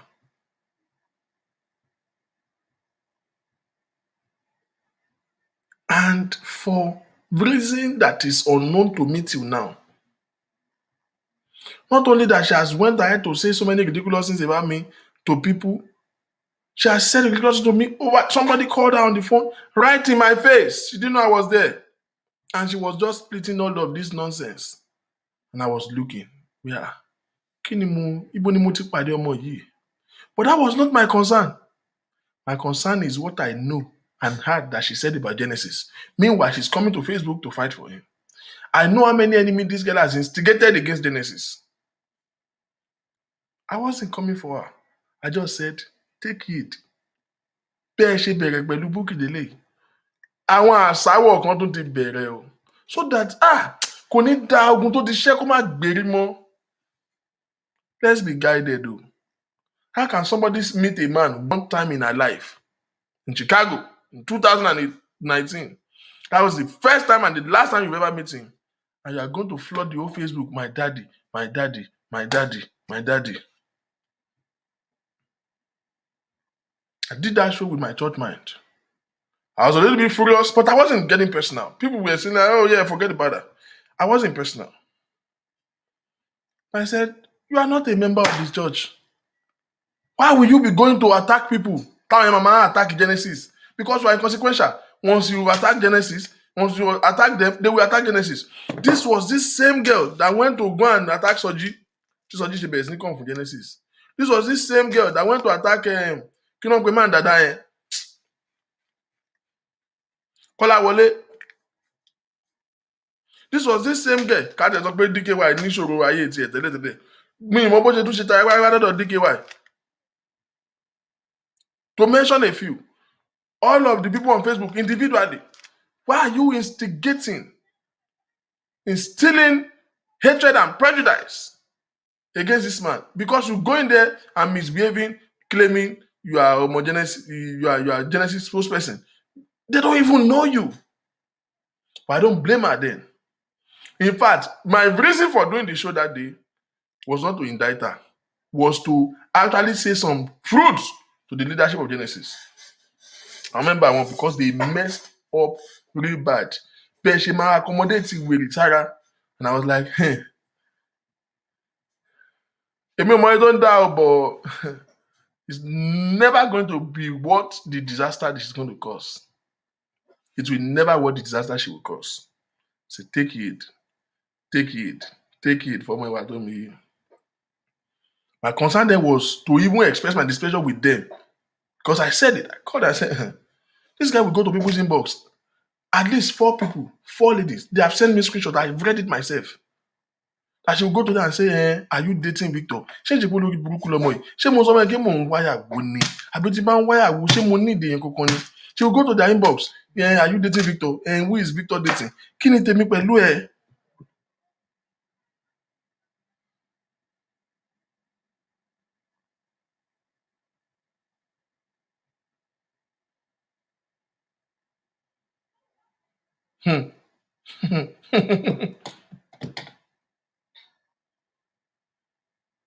This girl is jumping and getting obsessed about Genesis. And ladies and gentlemen, tí a bá ja ogun odindi 1 year plus here, and we still don't learn to back up for all this unnecessary hyping. If we allow anybody in Genesis Global that allow one nuisance to come and all these overexcited members to come and do all this nonsense, don't tún fi ẹ̀rẹ̀ rámà yìí lára, ogun ọ̀run gan á dá lẹ́jọ́.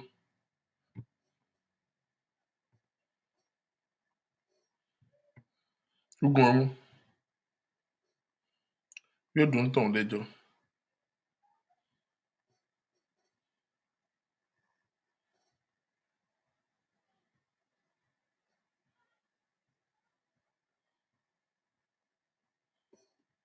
I'm looking for something.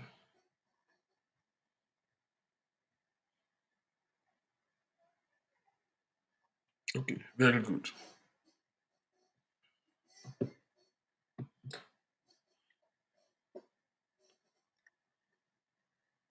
I don't know what exactly it is.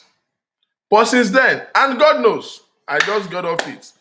All I was saying was to raise an awareness. Okay, be careful.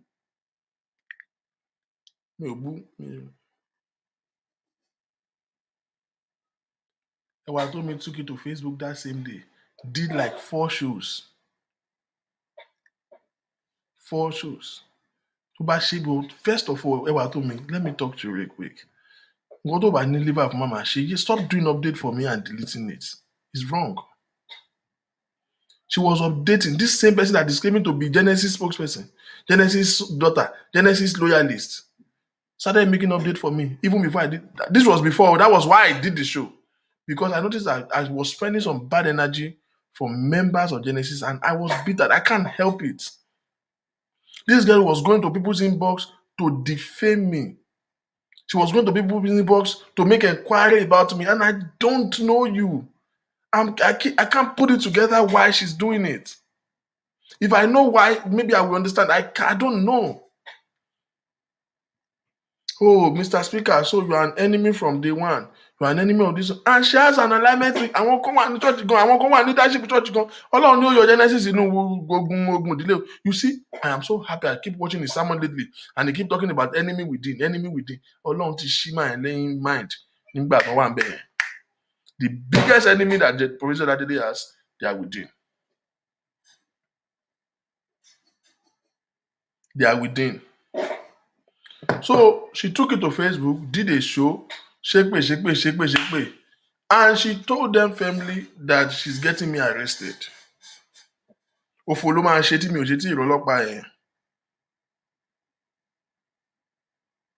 That one pissed me off. But I don't mind. I just laugh about it like, relate it that. Since that time, and funny enough, I don't even go to award me, but your friend, people will just send me screenshot of what she's saying. I will just get voice on.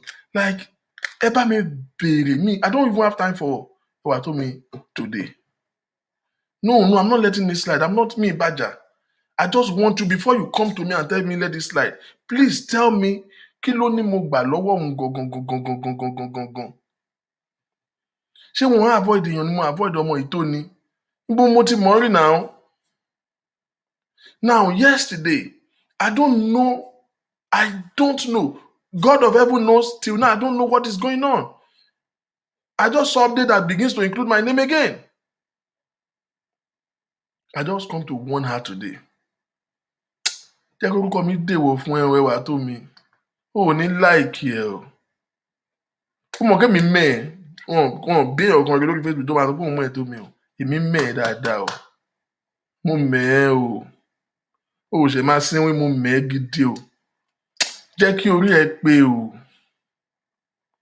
Èmi ò kí ń drag èèyàn, mi ò kí ń ridicule èèyàn, mi ò mọ̀ ọ́ ṣe o. Má fún mi ní reason o. Èmi ò dẹ̀ ní bẹ́ẹ̀ ṣàràbùkọ́ mi ní bú ẹ mi ní body shame ẹ. Màá kàn kó ẹ sórí tébù ni. Ṣé bó fẹ́ di blogger ó fẹ́ famous? Wẹ́lò mi o. DKY tó wá ń dún ẹ mọ́lé tó ń fún ẹ ń dọ́gì lára ògiri. Fèsì ẹ o. Wá DKY kẹjọ máa ṣòṣìyàn o. I don't know who exactly she was fighting with. Well, apparently she had a problem with a lady, with maybe somebody in Genesis in Nigeria. Till now, I don't know wetin cause their beef. I don't even know the person. And don't bother me more. Ṣé ká sọ pé èèyàn tó súnmọ́ mi, àbí èèyàn tó bá gbé, let's say, like, Abefe Robert or Fayez Brown, no wá sọ pé wọ́n á ní argument, tó wá dárúkọ mi sí. Ṣé wọn kí mo ṣe máa understand? Ẹni yìí mi ò mọ̀ fa. Mi ò mọ̀ argument wọn, mi ò rí kankan. I just saw the update with my name on it, Victor King. I don't get it though. May I come to ask one question? Now this was yesterday. I don't get it. There's something like letting this. I mean, anytime you ever told me, you may tell me, someone be more let me mag by there. What told me that bro méjì. Ewa Oluwa, please bring the person out, otherwise you will be picked by the police. For questioning. Victor King can't defame me on social media and ring curses on me. And you two, they do the same. And you two do the same. Anyone that call me, thunder of God will destroy you all. How? How? How did my name get into your argument with Ewa Oluwa? How? Who is Ewa Oluwa Egbamike? Like for what? What exactly would have warranted my name to pop out in that thing? So mo rí pé o need attention there. Ọ̀gá lọ wó kó dò o. Àbí kó lọ ra dídò. Ibi náà ti ń ta dídò yẹn náà.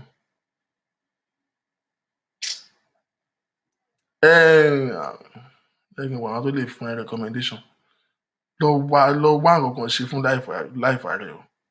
Like come on. I don't understand how she begins to put my name in this. She's been telling people that she has get a lawyer and she has sued me to court. She has sued me to court. That's why I'm not talking about her again. No, I've not talked about you because I am not your mate. By all definition, you say you work on. I mean, it's like go in all definition. No, I hate when people say this. You guys should stop. Stop saying this. I think she's just obsessed with you. How? I'm not for the less privileged now. No. My dick is not for the less privileged. No, I told me báwo. Ṣé mi wà níyàmọ̀ ṣe gay? Now, you see, the obsession is not a reality I can deny. Since she want to go funny, let me tell you guys, this is not the first. It's not because of her update that is pissing me off. This girl has been on my case since tipẹ́tipẹ́. Ọmọ yìí jí mi láàárín òru ń dọ́kan láàárín òru ló send voice note sí mi.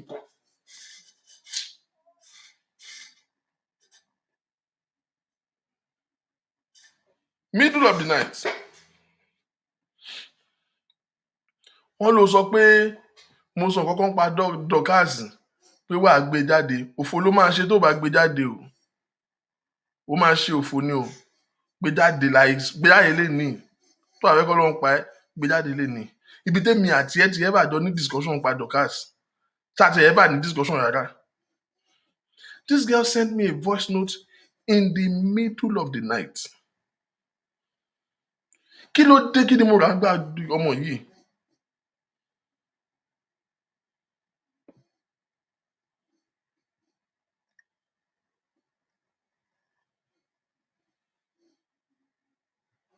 Mi ò ṣiṣẹ́ ni.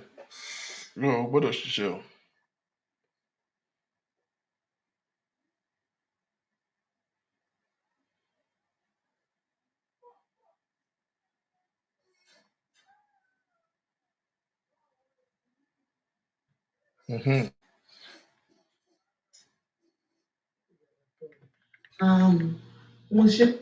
Mr. King, how are you? This is our turn.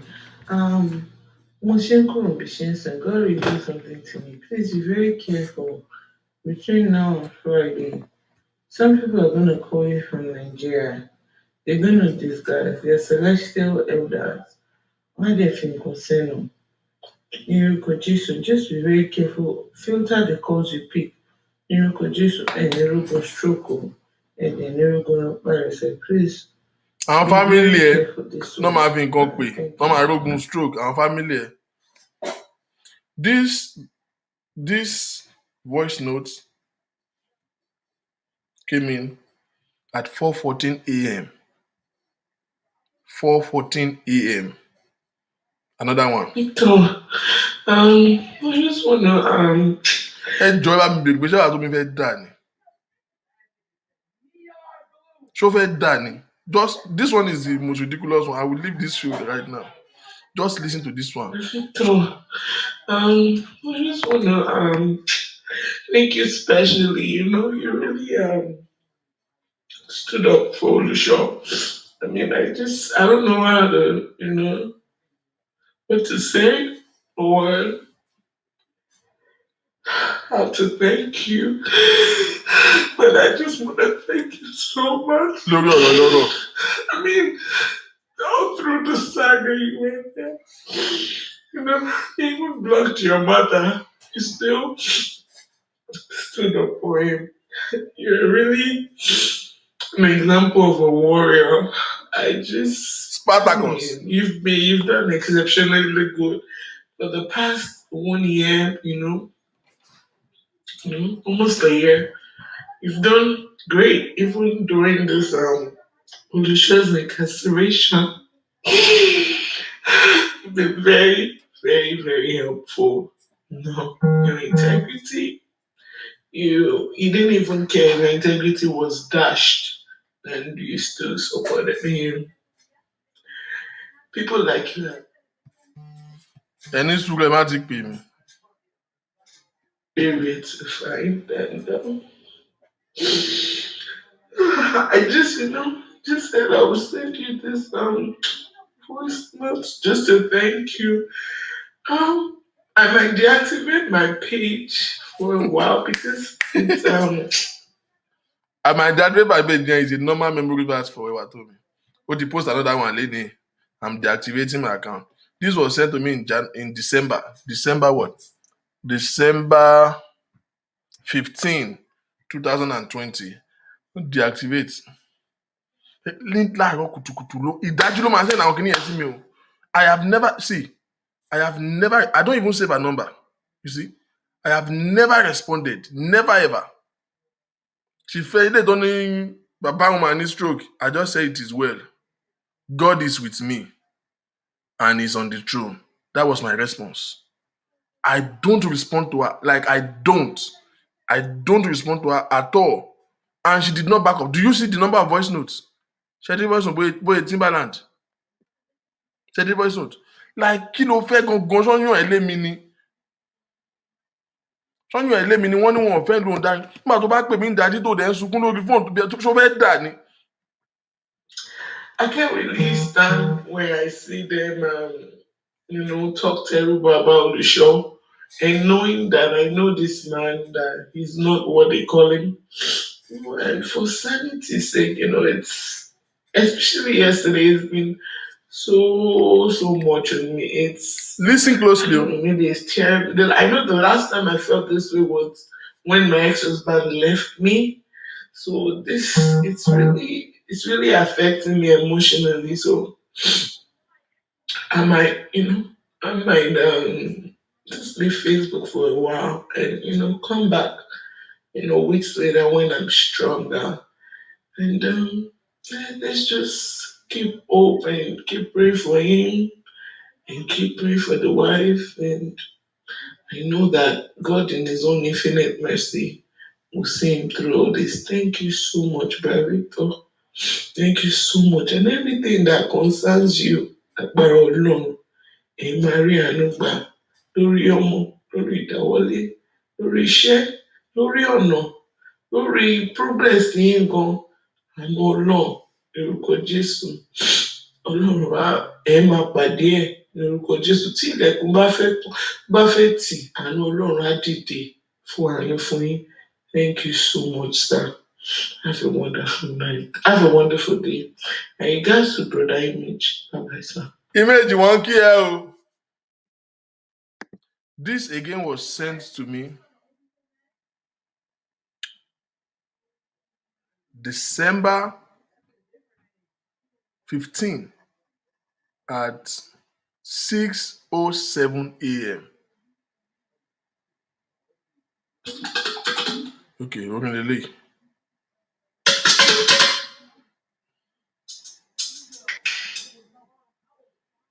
Like I don't get it.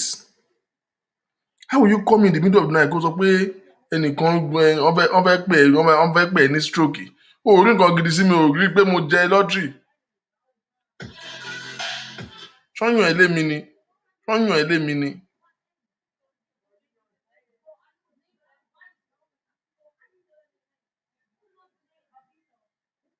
Okay, this was the images she was sending. Ladies and gentlemen, look at voice notes.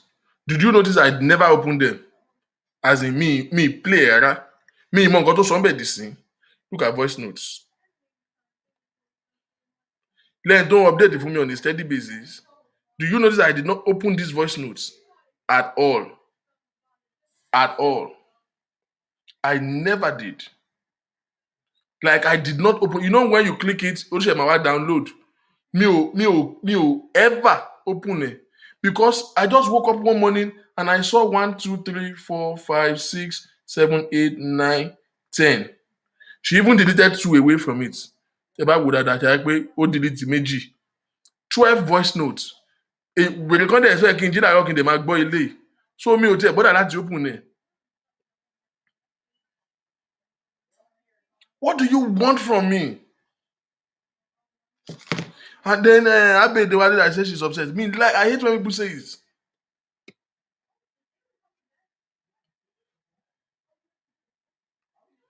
And you are going there to just harass me. You are going to people's inbox. Ó ń fẹ́ kinní kan, ó ń dó kinní kan. She's everywhere saying ó ń dó fàyẹ́sì kan. Níbo láti bo sí bo. Gbogbo èèyàn mo ti dó lórí Facebook yìí. Ẹ gbà mí lọ́wọ́ wèrè yìí. Tọ́ bá tiẹ̀ yan ẹ lé mi gan. Wàá dẹ̀ ló bá wọn. Tọ́ bá ní èèyàn ò fẹ́ yàn lù kì í dáre.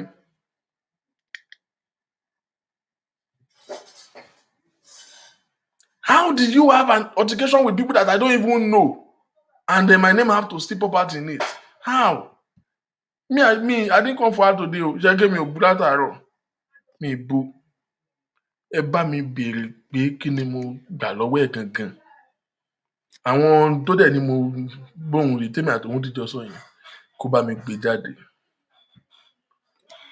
And you people that keep saying she's obsessed with you, she want more, stop it, you are insulting me. My dick is not for the less privileged, okay? But just in case, tó wá yẹ pé okó yìí ní problem ẹ wà tó mi, I have a piece of advice for you. Kò lè work in B. No, I know now. No, ṣọ́ ṣe pé fún mi ní now. I know. Sórí ẹ̀ yìí ni. Wà á dẹ̀ wò mí báyìí, wà á dẹ̀ rò mí. Wà á fi irú ra ẹ yẹn, wà á máa fi, no, now, stop ẹ̀. Kò lè work. But I can advise you. Sórí DKY, ó sì ń lo ẹ̀bẹ̀. Ó sì lóhun orí íńtánẹ̀tì àti gbọ́ mi ò mọ̀. Ẹnu DKY ló fi sọ bóun wá bá ẹ pé pátá lọ́mọ ẹ̀ ń dì. Olórí burúkú ẹ ò sùn DKY. Tó lórí pátá lọ́mọ ẹ̀ ń dì ojú ara ó ní oní stretch mark bíi zebra ni. Ó júwe ẹ̀ náà, ó explain gbogbo body type ẹ̀ so ó mọ nǹkan tó ń sọ kì í ṣe ọmọdé náà. Ó lóun ò lè wojú ẹ gbó dẹ̀tí gbóhùn láti ní kó bend over fún ẹ látẹ̀yìn kó bá tó kó má láì gbóhùn drive wá for nothing. Gbóhùn wá ka ẹ mọ́lé ni. Kí ló dé tó? Sórí irú DKY yẹn má sùn ẹ̀ o.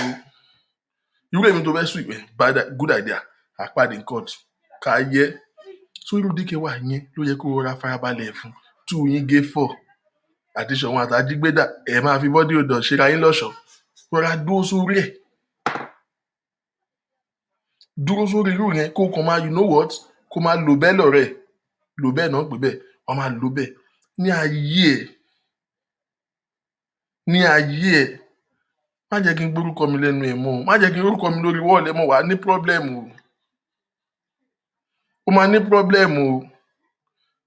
Mò ń sọ publicly nísìnyí. Má jẹ́ kí n gbórúkọ mi lẹ́nu ẹ̀ mọ́. Màá fún ẹ ní ìṣòro ṣe o. Èmi ò kì í ṣe pé yoga rẹ̀ Mr. Victor mi ṣe pastor mi wà ókè o. Máa drive wá bẹ́ẹ̀ lé ni o. DKY mọ́lé ẹ̀ so a fún mi ládírẹ́sì ẹ̀. Wọ́n kì í mọ̀dà lóhùn from time.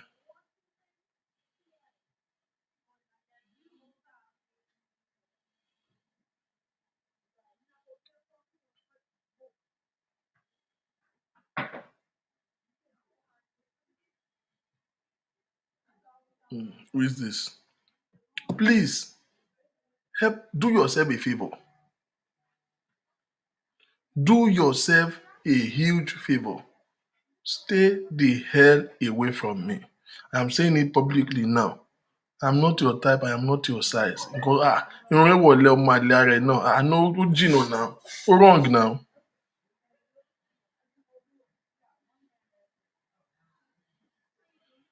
Irun rẹ̀ wọlé ẹrú ẹ̀ náà. Tó wáyé kémi ti ń fi bọ́dì mi tàràkà láàárín àwọn mo ti ń ti ara bọ gọ́tà bí irú tẹ báyìí láti jọjọ ẹ̀. O rò kí máa wà mí wà ní? No now. Means that no. Ó wrong. Ládùn nǹkan tó wà nílẹ̀ yìí, ṣé ò yá wèrè? Má rí mi feel. Honestly, I feel very insulted when people say, oh, she like you. Stop it. Don't do. I don't find it funny. I don't find it very funny. Kí ló dé? Wo Genesis pásọ̀ ni. Bí o ṣe yàmàyàmà jù bẹ́ẹ̀ lọ wọn ò ní bínú. Ọ̀rá máa bá wọn ṣe bóyá ń ṣe yàmàyàmà ní pẹ̀lú àwọn Genesis Global USA. Gbogbo bóyá ń ṣe don't ṣe my daddy don't lè sí kọ́ṣọ́ yẹn. Èmi mo ń gbá lórí tèmi o. Tó bá ti gbọ́ Victor yá o I'm saying it publicly now yá o ẹwà tó mi mò ń sọ fún ọ̀nà yẹn o. Anybody that come to my inbox will say jẹjọ ẹgbójú no mi ọmọ àgbàdo ni mi o bóyá ìmọ̀tẹ́lẹ̀ o yá o I have hold on, I have held my peace mo kò gbádùn ètò ò bá gbádùn ẹ mú lọ hospital o tí ò bá gbádùn ẹ gbé lọ hospital o tó bá ní problem pẹ̀lú mi you have done the right thing sue me o ò ní kú retí ìbá record letter ẹ láti jọjọ ẹ wọ́n mú àlè yìí o ti lọ sùn DKY tó júwe gbogbo pé ò gẹrun abẹ́ gbogbo ẹ̀ wọ́n ní irun díẹ̀ wọ́n lè fi ṣe Ghana weaving orí ẹ̀ ti dàrú o ṣe lọ sùn yẹn jẹ́ orí ẹ̀ pé o ladies and gentlemen tó wá dẹ̀ ṣe jà máa ń rárá Maureen mú padà bọ̀ lọ́la kí dì náà ṣe rákàlì mistake ọlọ́run lọ́ba àbí nímọ̀nà ó dà.